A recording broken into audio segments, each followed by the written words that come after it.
ರಘುರಾಮ್ ವಾಜಪೇಯಿ ಒಂದು 10 ನಿಮಿಷ ಮಾತಾಡ್ತಾರೆ. ಅದಾದ್ಮೇಲೆ ನಾನು ಎಲ್ಲ ಮಾತಾಡ್ತೀವಿ.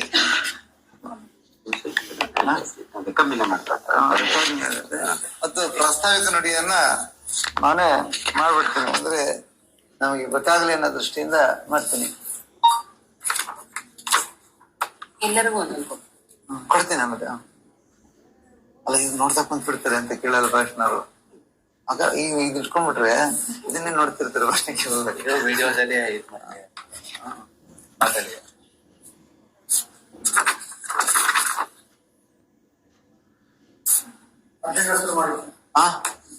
ಈಗ ಬೆನ್ನೇರ ಮಾಡೋಣ. 3 ಬಾರಿ ಓಂಕಾರ ಮತ್ತು ಶಾಂತಿ ಮಂತ್ರವನ್ನ ಶುರು ಮಾಡಿ ಇದನ್ನ ನಡೆಸೋಣ. Hello hello. ಆತ್ಮೀಯ ಯೋಗ ಬಂಧುಗಳೇ, ಇವತ್ತು ಪರಮಹಂಸ ಯೋಗ ಮಹಾವಿದ್ಯಾಲಯದಿಂದ ಗರ್ಭ ಸಂಸ್ಕಾರದ ಉಚಿತ ಕಾರ್ಯಾಗಾರದಲ್ಲಿ ನಾವೆಲ್ಲ ಬಂದಿದ್ದೀವಿ. ಈಗ ಲಕ್ಷ್ಮಿಯವರು ಎಲ್ಲ ಕಿಟಕಿಗಳು ತೆಗೆದಿದೆ. ಹೇಗೆ ಬರುತ್ತಾ ಹೇಗೆ ಬರೋದು?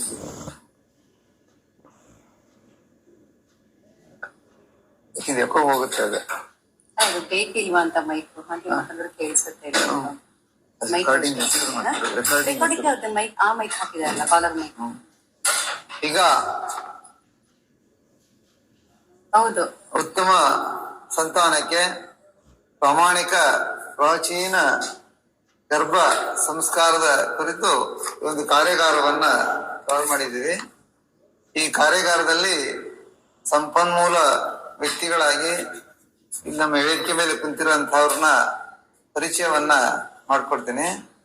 ಮೊದಲನೇದಾಗಿ ಶ್ರೀ ರಘುರಾಮ್ ವಾಜಪೇಯಿ ಅಂತ ಮೈಸೂರಿನಲ್ಲೇ ಹಿರಿಯ ಸಮಾಜ ಸೇವಕರು, ಚಿಂತಕರು, ತಮ್ಮದೇ ಆದಂತ ಒಂದು ಡೆವಲಪಿಂಗ್ ಲ್ಯಾಂಡ್ ಅನ್ನ ಮಾಡ್ತಾ ಇರುವಂತವರು, ಸಮಾಜದ ಎಲ್ಲ ಸಂಘ ಸಂಸ್ಥೆಗಳಿಗೆ ಉದಾರದ ದಾನಿಗಳಾಗಿ ಅವರು ಕಾರ್ಯವನ್ನ ಮಾಡ್ತಾ ಇದ್ದಾರೆ. ಮೈಸೂರಿನ ಅನೇಕ ಸಂಘ ಸಂಸ್ಥೆಗಳಲ್ಲಿ ತಮ್ಮದೇ ಆದಂತಹ ಒಂದು ಕೊಡುಗೆಯನ್ನ ನೀಡ್ತಾ ಬಂದಿದ್ದಾರೆ. ಅವರ ಪಕ್ಕ ಕುಂತಿರುವಂತವರು ಶ್ರೀಮತಿ ಡಾಕ್ಟರ್ ಜಯಶ್ರೀ ಚಂದ್ರಶೇಖರ್ ಅಂತ. ಸುಮಾರು ಕಳೆದ 25 ವರ್ಷಗಳಿಂದ ಅವರು ಯೋಗ ಮತ್ತು ನ್ಯಾಚುರೋಪತಿಯಲ್ಲಿ ಕೆಲಸ ಮಾಡ್ತಾ ಇದ್ದಾರೆ. ಅದ್ರ ಜೊತೆಗೆ ಆಯುರ್ವೇದ ತಜ್ಞರಾಗಿ ಸಹ ಕೆಲಸ ಮಾಡ್ತಾ ಇದ್ದಾರೆ. 25 ವರ್ಷದಿಂದ ಈ ಗರ್ಭ ಸಂಸ್ಕಾರದಲ್ಲಿ ಕಾರ್ಯವನ್ನ ನಿರ್ವಹಿಸ್ತಾ ಇದ್ದಾರೆ. ಅವರ ಪಕ್ಕ ಇರುವಂತವರು ಡಾಕ್ಟರ್ ಭಾವನಾ ಅಂತ. ಅವರು BAMS MSc ಇನ್ ಸೈಕಾಲಜಿ, ಜೊತೆಗೆ ಮೈಸೂರಿನ ಶತಾಯು ಸಂಸ್ಥೆಯ ಒಂದು ಕಾರ್ಯವನ್ನು ಸಹ ಮಾಡ್ತಾ ಇದ್ದಾರೆ. ಡಾಕ್ಟರ್ ಜಯಶ್ರೀ ಅವರು ಶೇಖರ್ ಕ್ಲಿನಿಕ್ಸ್ ಅಂತ ಹೇಳಿ ಅದು ವಿದ್ಯಾರ್ಥಿ ಅಲ್ಲಿ ಅವರು ಕಾರ್ಯವನ್ನ ಮಾಡ್ತಾ ಇದ್ದಾರೆ. ಮತ್ತೆ ಇವರು ಯೋಗ ಪ್ರಕಾಶ್ ಅಂತ ಹೇಳಿ ನಮ್ಮ ಮೈಸೂರು ಯೋಗ ಅಸೋಸಿಯೇಷನ್ ಅಧ್ಯಕ್ಷರು ಮತ್ತು ಮೈಸೂರು ಯೋಗ ಸಂಸ್ಥೆಯ ಸಂಸ್ಥಾಪಕರು ಮತ್ತು ಯೋಗ ವರಿಷ್ಠರು, ಯೋಗ ತಜ್ಞರಾಗಿ ಅವರು ಕೆಲಸವನ್ನ ಮಾಡ್ತಾ ಇದ್ದಾರೆ. ಇವರು ಇಂಟರ್ನ್ಯಾಷನಲ್ ಯೋಗ ಚಾಂಪಿಯನ್ ಆಗಿ ಸಹ ಇದ್ದಾರೆ. ಅವರ ಪಕ್ಕ ಇರುವಂತವರು ಶ್ರೀಮತಿ ಶ್ರುತಿ ಭಟ್ ಅಂತ. ಅವರು BAMS MSc ಇನ್ ಗೈನಕಾಲಜಿ. ಅನೇಕಾರು ವರ್ಷಗಳಿಂದ ಈ ಗರ್ಭ ಸಂಸ್ಕಾರದ ಕಾರ್ಯದಲ್ಲಿ ತಮ್ಮನ್ನ ತಾವು ತೊಡಗಿಸ್ಕೊಂಡಿದ್ದಾರೆ. ಮತ್ತೆ ಇಲ್ಲೂ ಸಹ ಗರ್ಭ ಸಂಸ್ಕಾರದ ಆಕ್ಟಿವಿಟೀಸ್ ಅಲ್ಲಿ ತಮ್ಮ ಮೇನ್ ಆಗಿ ಇಲ್ಲಿ ಅನೇಕ ರೋಲ್ಗಳನ್ನ ಮಾಡ್ತಾ ಹೋಗ್ತಾ. ಒಂದು 30 ದಿನಗಳ ಒಂದು ಪಥದಲ್ಲಿ ದಿನ ಒಂದೊಂದು ರೀತಿ ಏನೇನು ಮಗುವಿನ ಬೆಳವಣಿಗೆ ಆಗುತ್ತೆ ಅನ್ನೋದ್ರ ಬಗ್ಗೆ ಎಲ್ಲ ಅವರು ನಿಮಗೆ ಮಾಹಿತಿಯನ್ನ ಕೊಡ್ತಾ ಹೋಗ್ತಾರೆ. ಅವರು ಕೊನೆಯಲ್ಲಿರುವಂತವರು ಶ್ರೀಮತಿ ಲಕ್ಷ್ಮಿ ಅಂತ ಹೇಳಿ. ಅವರು MSc ಇನ್ ಯೋಗ ಮಾಡಿದ್ದಾರೆ. ಮತ್ತು ಯೋಗದಲ್ಲಿ ಸ್ಪೆಷಲೈಸೇಷನ್ ಪ್ರಿನೆಟಲ್, ಪೋಸ್ಟ್ ನಟಲ್ ಅಂತ ಹೇಳಿದೆ, ಅದನ್ನ ಅವರು ಮಾಡ್ಕೊಂಡಿದ್ದಾರೆ. ನನ್ನ ಹೆಸರು ಯೋಗ ಪ್ರವೀಣ ಶಿವಪ್ರಕಾಶ್ ಗುರುಜಿ ಅಂತ. ನಾನು ಇಂಟರ್ನ್ಯಾಷನಲ್ ಗ್ರ್ಯಾಂಡ್ ಮಾಸ್ಟರ್ ಆಗಿದ್ದೇನೆ ಮತ್ತು ಯೋಗ ಅಂಬಾಸಿಡರ್ ಮತ್ತು ಟ್ರೈನರ್. ಸುಮಾರು 1975ರಿಂದ ಯೋಗ ಶಿಕ್ಷಕನಾಗಿ 80ರಿಂದ ಪರಮಹಂಸ ಯೋಗ ಮಹಾವಿದ್ಯಾಲಯದ ಕಾರ್ಯದಲ್ಲಿ ನಾನು ನಿರ್ವಹಿಸ್ತಾ ಇದ್ದೇನೆ. ಮತ್ತು ಈಗ ರಘುರಾಮ್ ವಾಜಪೇಯಿ ಮಾತಾಡ್ತಾ ಮುಂಚೆ ಒಂದು ಪ್ರಾಸ್ತಾವಿಕ ನುಡಿಯನ್ನ ಹೇಳಬೇಕು ಅಂತ ಹೇಳಿ ನಾನು ಅಪೇಕ್ಷೆ ಪಡ್ತೇನೆ. ಪರಮಹಂಸ ಯೋಗ ಮಹಾವಿದ್ಯಾಲಯ ಅನೇಕ ಶಿಬಿರಗಳನ್ನ ಗರ್ಭ ಸಂಸ್ಕಾರದಲ್ಲಿ ಮಾಡ್ತಾ ಇದ್ದಾರೆ. ಈ ಒಂದು ಶಿಬಿರದಲ್ಲಿ ಪ್ರತಿದಿನ ಸಂಜೆ 5:30ರಿಂದ 6:30ವರೆಗೆ ಶಿಬಿರ ನಡೆಯುತ್ತೆ. ಬರುವ 3ನೇ ತಾರೀಕಿಂದ ಈ ಶಿಬಿರ ಪ್ರಾರಂಭ ಆಗ್ತಾ ಇದೆ. ಸುಮಾರು 2 ಗಂಟೆಯ ಅವಧಿ ಇರುತ್ತೆ. ಅಲ್ಲಿ ಅನೇಕ ಲಾಭಗಳು ಆಗುತ್ತೆ ಮತ್ತು ಉತ್ತಮ ಸಂತಾನಕ್ಕೆ ಪ್ರಾಮಾಣಿಕ ಪ್ರಾಚೀನ ಭಾರತೀಯ ಗರ್ಭ ಸಂಸ್ಕಾರ ಕುರಿತು ಕಾರ್ಯಾಗಾರ ಇರುತ್ತೆ. ಮತ್ತು ಈ ಕಾರ್ಯಾಗಾರದಲ್ಲಿ ಬರೀ ಗರ್ಭಿಣಿಯರು ಮಾತ್ರ ಬರುವಂತದ್ದಲ್ಲ, ಎಲ್ರಿಗೂ ಅವಕಾಶ ಇದೆ. ಸ್ತ್ರೀಯರು, ಗರ್ಭಿಣಿಯರು ಮತ್ತು ಪುರುಷರು 3 ಜನ ಬರ್ಬೋದು. ಮತ್ತು ಯಾರು ಮದುವೆಯಾಗಿ ಇನ್ನು ಮಕ್ಕಳಾಗಿಲ್ಲ ಅವರಿಗೆ ಕನ್ಸ್ಯೂಮ್ ಆಗುವಂತ ಒಂದು ಟೆಕ್ನಿಕ್ಗಳನ್ನ, ಸಾಧನೆಗಳನ್ನ ಹೇಳ್ಕೊಡ್ತೀವಿ. ಕನ್ಸ್ಯೂಮ್ ಆದಂತವ್ರಿಗೆ ಮಗುವಿನ ಪ್ರಿನೆಟಲ್, ಪೋಸ್ಟ್ ನೆಟಲ್ ಅಂದ್ರೆ ಹೇಗೆ ಬೆಳವಣಿಗೆ ಆಗುತ್ತೆ, ಆ ಬೆಳವಣಿಗೆ ಏನೇನು ಲಾಭಗಳಾಗತ್ತೆ, ಏನೇನು ಪ್ರಿಕಾಷನ್ಸ್ ಅನ್ನೋದು ಹೇಳ್ತೀವಿ. ಅದಾದ ನಂತರ ಪೋಸ್ಟ್ ನೆಟಲ್ ಅಂದ್ರೆ ಗರ್ಭ ಧರಿಸಿದ ಬಾಣಂತಿಯರಾಗ್ತಾರೆ. ಬಾಣಂತಿಯರಾದಾಗ ಏನೇನು ನಾವು ಪ್ರಿಕಾಷನ್ಸ್ ಅನ್ನ ತಗೊಳ್ಬೇಕು, ಮಗುವಿನ ಆರೈಕೆನ ಹೇಗೆ ಮಾಡ್ಬೇಕು ಅನ್ನುವಂಥದ್ದನ್ನ ಹೇಳ್ತಾ ಹೋಗ್ತೀವಿ. ಮತ್ತು ಗರ್ಭದಲ್ಲೇ ಮಗು ಇರ್ಬೇಕಾದ್ರೆ ಯಾವ ರೀತಿ ಒಂದು ಕಾರ್ಯವನ್ನ ಮಾಡಬೇಕು ಅನ್ನುವಂಥದ್ದನ್ನ ತಿಳಿಸ್ತಾ ಹೋಗ್ತೀವಿ. ಮತ್ತೆ ನಮ್ಮ ಹಿಂದೆ ಕುಂತಿರುವಂತವ್ರು ಶ್ರೀಮತಿ ಗೀತಾ ಅಂತ ಅಲ್ಲಿ, ಅವರು ಸಹ ನಮ್ಮ ಈ ಕನ್ಸ್ಯೂಮ್ ಯೋಗ ಕ್ಲಾಸಸ್ ಅನ್ನ ಅಂದ್ರೆ ಮಕ್ಕಳಾಗದೇ ಇದ್ದಂತರು ಯಾವ ರೀತಿ ಮಕ್ಕಳನ್ನ ಮಾಡ್ಕೊಳಕ್ಕೆ ಯಾವ ಆಸನ ಬೇಕು ಅನ್ನುವಂಥದ್ರಲ್ಲಿ ಅವರು ಎಕ್ಸ್ಪರ್ಟು. ಅವರು ಸಹ ನಮ್ಮಲ್ಲಿ ಕ್ಲಾಸಸ್ ಅನ್ನ ತಗೊಳ್ತಾರೆ. ಮತ್ತು ಇಲ್ಲಿ ತಾಯಿ ಮಗುವಿನ ದೈಹಿಕ ಮತ್ತು ಮಾನಸಿಕ ಆಧ್ಯಾತ್ಮಿಕ ಬೆಳವಣಿಗೆ ಸಹಾಯಕವಾಗಿ ಇದು ಕೆಲಸವನ್ನ ಮಾಡ್ತಾ ಹೋಗುತ್ತೆ. ಪರಿವರ್ತನಾ ಪ್ರಯಾಣ ಶಿಬಿರದಲ್ಲಿ ಗರ್ಭದಲ್ಲೇ ಮಗುವಿನೊಂದಿಗೆ ಬಾಂಧವ್ಯವನ್ನ ಬಲಪಡಿಸುವಂತದ್ದನ್ನು ತಿಳಿಸ್ತಾ ಹೋಗ್ತೀವಿ. ಅದ್ರ ಜೊತೆಗೆ ಪ್ರಾಮಾಣಿಕ ತಜ್ಞರಿಂದ ಪ್ರಸವ ಮತ್ತು ಪ್ರಸವೋತ್ತರ ಯೋಗ, ಧ್ಯಾನ, ಮಂತ್ರ, ಭಜನೆ, ವೇದಿಕ ಅಭ್ಯಾಸಗಳು, ಆರೋಗ್ಯಕರ ಗರ್ಭಧಾರಣೆ, ಪ್ರಸವ ಮತ್ತು ತಾಯ್ತನಕ್ಕೆ ಬೆಂಬಲ, ವೈದ್ಯರು ಮತ್ತು ಗೈನಕಾಲಜಿ ತಜ್ಞರಿಂದ ಒಂದು ಕಾರ್ಯವನ್ನ ಮಾಡ್ತಾ ಇದೀವಿ. ಮತ್ತು ಈ ಕಾರ್ಯಾಗಾರದಲ್ಲಿ ನಮ್ಮ ಜೊತೆಗೆ ಮುಕುಂದನ್ ಗುರೂಜಿ ಅಂತ ಇದ್ದಾರೆ. ಅವರು ಬರಬೇಕಾಯಿತು, ಅವರು ಅನಿವಾರ್ಯದಿಂದ ಅವ್ರು ಬಂದಿಲ್ಲ. ಮುಂದಿನ ದಿನಗಳಲ್ಲಿ ನಮ್ಮ ಜೊತೆಗೆ ಸೇರ್ತಾರೆ. ಅದ್ರ ಜೊತೆಗೆ ಈ ಡಾಕ್ಟರ್ ಶರತ್ ಕುಮಾರ್ ಅಂತ ಹೇಳಿ ಅವರು ಸಹ ಜೊತೆ ಬರ್ತಾರೆ. ಹರಿ ಗಣೇಶ್ ಅಂತ ಹೇಳಿ RMO ಆಗಿ ಯೋಗ ನ್ಯಾಚುರೋಪತಿ ಇವ್ರನ್ನ ಆಸ್ಪತ್ರೆಯ RMO ಆದಂತವ್ರು. ಮತ್ತೆ ನಿವೃತ್ತ ಜಿಲ್ಲಾ ಆಯುಷ್ ಅಧಿಕಾರಿಗಳಾಗಿ ಅವರು ನಮ್ಮ ಜೊತೆಗೆ ಕೆಲಸವನ್ನ ಮಾಡ್ತಾ ಬರ್ತಾ ಇದ್ದಾರೆ. ಡಾಕ್ಟರ್ ಸೋನಿಯಾ ಮಂದಪ್ಪ ಅಂತ ಅಧ್ಯಕ್ಷರು, ನಮ್ಮ ಮೈಸೂರು ಯೋಗ ಈ ಗೈನಕಾಲಜಿ ಸೊಸೈಟಿಯ ಅಧ್ಯಕ್ಷರಾಗಿ ಕಾರ್ಯನಿರ್ವಹಿಸ್ತಾ ಇದ್ದಾರೆ. ಡಾಕ್ಟರ್ S ಪೂರ್ಣಿಮಾ ಅಂತ ಪ್ರಸೂತಿ ಮತ್ತು ಸ್ತ್ರೀರೋಗ ತಜ್ಞರು, ಪೂರ್ಣಿಮಾ ಆಸ್ಪತ್ರೆ, ಅವರು ನಮ್ಮ ಜೊತೆಗೆ ಇರ್ತಾರೆ. ನಾ ಆಗ್ಲೇ ಹೇಳಿದೆ ಡಾಕ್ಟರ್ ಜಯಶ್ರೀ ಚಂದ್ರಶೇಖರ್ ಅಂತ ಆಯುರ್ವೇದ, ಯೋಗ ಮತ್ತು ಪ್ರಕೃತಿ ಚಿಕಿತ್ಸೆಯ ಮತ್ತು ಗರ್ಭ ಸಂಸ್ಕಾರದ ತಜ್ಞರು, ಅವರು ನಮ್ಮ ಜೊತೆ ಇರ್ತಾರೆ. ಅದ್ರ ಜೊತೆ ಶ್ರುತಿ ಭಟ್ ಇರ್ತಾರೆ. ಮತ್ತು ಆಗಮ ಪ್ರವೀಣ ಡಾಕ್ಟರ್ ಸೆಲ್ವೆಪಿಳ್ಳೆ ಅಯ್ಯಂಗಾರ್ ಅಂತ, ಇವರು ಸಂಸ್ಕೃತದಲ್ಲಿ ಉದ್ಯಮ ಪಂಡಿತರು ಮತ್ತು ಪ್ರಾಧ್ಯಾಪಕರು, ಚೇರ್ಮನ್ ಆಗಿ ಕರ್ನಾಟಕ ಆರ್ಕಿಯಾಲಜಿ ಅಂಡ್ ಓಪನ್ ಯೂನಿವರ್ಸಿಟಿಯಲ್ಲಿ ಅವರು ಚೇರ್ಮನ್ ಆಗಿದ್ದಾರೆ. ಅವರು ನಮ್ಮ ಜೊತೆ ಇರ್ತಾರೆ. ಭಾವನಾ ಅವರು ಇರ್ತಾರೆ, ಈಗಾಗಲೇ ಪರಿಚಯ ಮಾಡ್ಕೊಟ್ಟಿದ್ದೀನಿ. ಮತ್ತು ದರ್ಶನ್ ದೀಕ್ಷಿತ್ ಅಂತ ಹೇಳಿ, ಅವರು ದರ್ಶನ್ ಟಿವಿಯ ಶ್ರೀಯುತ ದರ್ಶನ್ ಭವಿಷ್ಯ ದರ್ಶನ ಅಂತ ಇದೆ, ಅದರ ಒಂದು ಚಾನೆಲ್ ಅಲ್ಲಿ ಅವ್ರು ಬರ್ತಾ ಇರ್ತಾರೆ. ಅವರು ಆಧ್ಯಾತ್ಮಿಕ ಚಿಂತಕರು. ಮಂಜುನಾಥ್ ಅಂತ ಅವ್ರು ಇರ್ತಾರೆ. ಇನ್ನು ಅನೇಕ ಜನ ಇಲ್ಲಿ ನಮ್ಮ ಜೊತೆಗೆ ಕೆಲಸವನ್ನ ಮಾಡ್ತಾ ಬರ್ತಾರೆ. ನಮ್ಮ ಯೋಗ ಪ್ರಕಾಶ್ ಅವರು ನಮ್ಮ ಶಿಬಿರದಲ್ಲಿ ನಮ್ಮ ಜೊತೆಗೆ ಕೈ ಜೋಡಿಸ್ತಾರೆ. ಮತ್ತೆ ವಿಜಯ್ ಕುಮಾರ್ ಅಂತ ಹೇಳಿ ಅವರು ನಮ್ಮ ಯೋಗ ಸಂಸ್ಥೆಯ ಒನ್ ಆಫ್ ದ ಫ್ಯಾಕಲ್ಟಿ ಮತ್ತು ಮುಖ್ಯಸ್ಥರಾಗಿ ಸಹ ಕೆಲಸ ಮಾಡ್ತಾ ಇದ್ದಾರೆ. ಅಂದ್ರೆ ಮಗು ನಮ್ಮ ಬೆಳಿಬೇಕಾದ್ರೆ ಅದು ತನ್ನ ಎಲ್ಲವನ್ನ ರಿಸೀವನ್ನ ಮಾಡ್ಕೊಳ್ತಾ ಹೋಗುತ್ತೆ. ಇವೆಲ್ಲ ಕಥೆಯನ್ನ ಕೇಳಿರ್ಬೋದು. ಈ ಗರ್ಭದಲ್ಲಿದ್ದಾಗ ಕೃಷ್ಣ ಅವಳ ತಂಗಿಗೆ ಹೇಳ್ತಾ ಹೋಗ್ತಾನೆ ಒಂದು ಘಟನೆಯನ್ನ. ಮುಂದೆ ಯಾವ ರೀತಿ ಮಹಾಭಾರತ ಯುದ್ಧ ಆಗತ್ತೆ, ಅಲ್ಲಿ ಚಕ್ರವ್ಯೂಹ ಹೇಗಾಗತ್ತೆ, ಆ ಚಕ್ರವ್ಯೂಹವನ್ನ ಯಾವ ರೀತಿ ಭೇದಿಸ್ಬೇಕು ಅನ್ನುವಂಥದ್ದನ್ನೆಲ್ಲ ಹೇಳ್ತಾ ಹೋಗ್ತಾನೆ. ಅವಳ ಕತೆ ಕೇಳ್ತಾ ಕೇಳ್ತಾ ಅವರ ತಂಗಿ ಮಲಗ್ತಾಳೆ. ಮಲಗಿದಾಗ ಹೊಟ್ಟೆಲಿರ್ತಕ್ಕಂಥ ಮಗು ಅದನ್ನ ಅಂತೇಳಿ ಅದು ಸ್ವೀಕಾರ ಮಾಡ್ತಾ ಇರತ್ತೆ. ಆಗ ಕೃಷ್ಣನಿಗೆ ಎಚ್ಚರವಾಗತ್ತೆ, ಓಹೋ ನಾನು ಹೇಳ್ತಾ ಇದ್ದೀನಿ ಅಂತೇಳಿ ಅಲ್ಲಿಗೆ ಅವ್ರಿಗೆ ಇಂಗಿಳಿಸ್ತಾನೆ. ಆ ಮಗು ಚಕ್ರವ್ಯೂಹಕ್ಕೆ ಹೋಗುವಂತದ್ದನ್ನ ಕಲ್ಸ್ಕೊಳುತ್ತೆ ಅಭಿಮನ್ಯು, ಆದ್ರೆ ಬರುವಂತದ್ದನ್ನ ಕಲ್ಸ್ಕೊಳಲ್ಲ. ಅಂದ್ರೆ ಆ ಗರ್ಭದಲ್ಲೇ ಆ ಮಗು ಆ ಒಂದು ವಿದ್ಯೆಯನ್ನ ಕಲಿತು. ಹಾಗೆ ಭಕ್ತ ಪ್ರಹ್ಲಾದ ತಾಯಿಯ ಗರ್ಭದಲ್ಲಿರ್ಬೇಕಾದ್ರೆ ನಾರದ ಮುನಿಗಳು ಬಂದು ಅಲ್ಲಿ ಮಗುವಿಗೆ ಅದನ್ನ ಹೇಳ್ತಾ ಹೋಗ್ತಾರೆ. ಹೇಳಿದಾಗ ಆ ಮಗು ಅದನ್ನ ಎಲ್ಲವನ್ನ ಗ್ರಹಿಸ್ಕೊಡುತ್ತೆ. ಅವರ ತಂದೆ ಆ ಶಿವನ ಭಕ್ತ ನಾರಾಯಣನಿಗೆ ವಿರುದ್ಧವಾಗಿ ಕೆಲಸ ಮಾಡ್ತಿರ್ತಾನೆ. ಯಾವುದೇ ಇದನ್ನ ಮಾಡ್ಬೇಕಾದ್ರು ಅವನು ಓಂ ನಮೋ ನಾರಾಯಣಾಯ ಅಂತಾನೆ ಹೇಳ್ತಾನಂತೆ. ಆಗ ಮಗುನ ಅನೇಕ ಚಿತ್ರಹಿಂಸೆ ಕೊಟ್ಟರು ಕೊನೆಗೆ ಆ ಮಗು ಆ ನಾರಾಯಣನ ಸ್ಮರಣೆಯನ್ನು ಮಾಡುತ್ತೆ. ಆ ಚಿಕ್ಕ ವಯಸ್ಸಲ್ಲೇ ಆ ಒಂದು ಸಂಸ್ಕಾರ ಬರುತ್ತೆ. ಅಂದ್ರೆ ಸಹಸ್ರಾರು ವರ್ಷದಿಂದ ಈ ಗರ್ಭ ಸಂಸ್ಕಾರದ ಪದ್ಧತಿ ನಮ್ಮ ದೇಶದಲ್ಲಿ ಇತ್ತು. ಆ ಸಂಸ್ಕಾರದ ಒಂದು ಬೆಳವಣಿಗೆಯಲ್ಲಿ ನಮ್ಮ ಸಂಸ್ಥೆ ಒಂದು ಅಳಿಲು ಸೇವೆಯನ್ನ ಮಾಡ್ಲಿಕ್ಕೆ ಹೊರಟಿದ್ದೀವಿ. ಇಲ್ಲಿ ಸುಮಾರು 300 ಜನ ನಮ್ಮ ಸಂಸ್ಥೆಗೆ ಈಗಾಗಲೇ ಎನ್ಕ್ವೈರಿ ಮಾಡಿದ್ದಾರೆ. ಸುಮಾರು ಜನ ಅಡ್ಮಿಷನ್ಸ್ ಆಗಿದ್ದಾರೆ. ಮತ್ತೆ ಈ ರಾಜ್ಯದ ಅನೇಕ ಕಡೆಗಳಿಂದ ಅಡ್ಮಿಷನ್ಸ್ ಆಗಿದ್ದಾರೆ. ಮತ್ತೆ ಬೇರೆ ಬೇರೆ ರಾಜ್ಯಗಳಿಂದಲೂ ಸಹ ಈ ಒಂದು ಆನ್ಲೈನ್ ಕ್ಲಾಸಸ್ಗೆ ಬರ್ಲಿಕ್ಕೆ ಒಪ್ಕೊಂಡಿದ್ದಾರೆ. ಅಂದ್ರೆ ಕರ್ನಾಟಕ ಪೂರ್ತಿ ಎಲ್ಲ ಜಿಲ್ಲೆಗಳಿಂದ ನಮ್ಮಲ್ಲಿ ಅಡ್ಮಿಷನ್ಸ್ ನ ಪಡ್ಕೊಂಡಿದ್ದಾರೆ. ಮತ್ತೆ ಬೇರೆ ರಾಜ್ಯಗಳಿರ್ತಕ್ಕಂಥ ಕನ್ನಡಿಗರು ಸಹ ಬಂದಿದ್ದಾರೆ. ಮತ್ತು ಮುಂದಿನ ದಿನಗಳಲ್ಲಿ ಬೇರೆ ರಾಷ್ಟ್ರದವರು ಸಹ ಬರುವಂತಹ ಸಾಧ್ಯತೆಗಳಿದೆ. ಮತ್ತೆ ಈ ಒಂದು ಸಂಸ್ಥೆಗೆ ತಮ್ಮೆಲ್ಲರ ಸಹಕಾರ ಆಶೀರ್ವಾದವನ್ನ ಕೇಳ್ತಾ, ಮತ್ತು ನಮ್ಮ ಜೊತೆಗೆ ಹಿರಿಯರಾದಂತ ಶ್ರೀ ರಘುರಾಮ್ ವಾಜಪೇಯಿ ಅವರು ನಮ್ಮನ್ನ ಕುರಿತು ಒಂದು ಸ್ವಲ್ಪ ಸಮಯವನ್ನ ಮಾತಾಡ್ಬೇಕು ಅಂತ ಹೇಳಿ ಅವರಲ್ಲಿ ಪ್ರಾರ್ಥನೆ ಮಾಡ್ಕೊಳ್ತೀನಿ.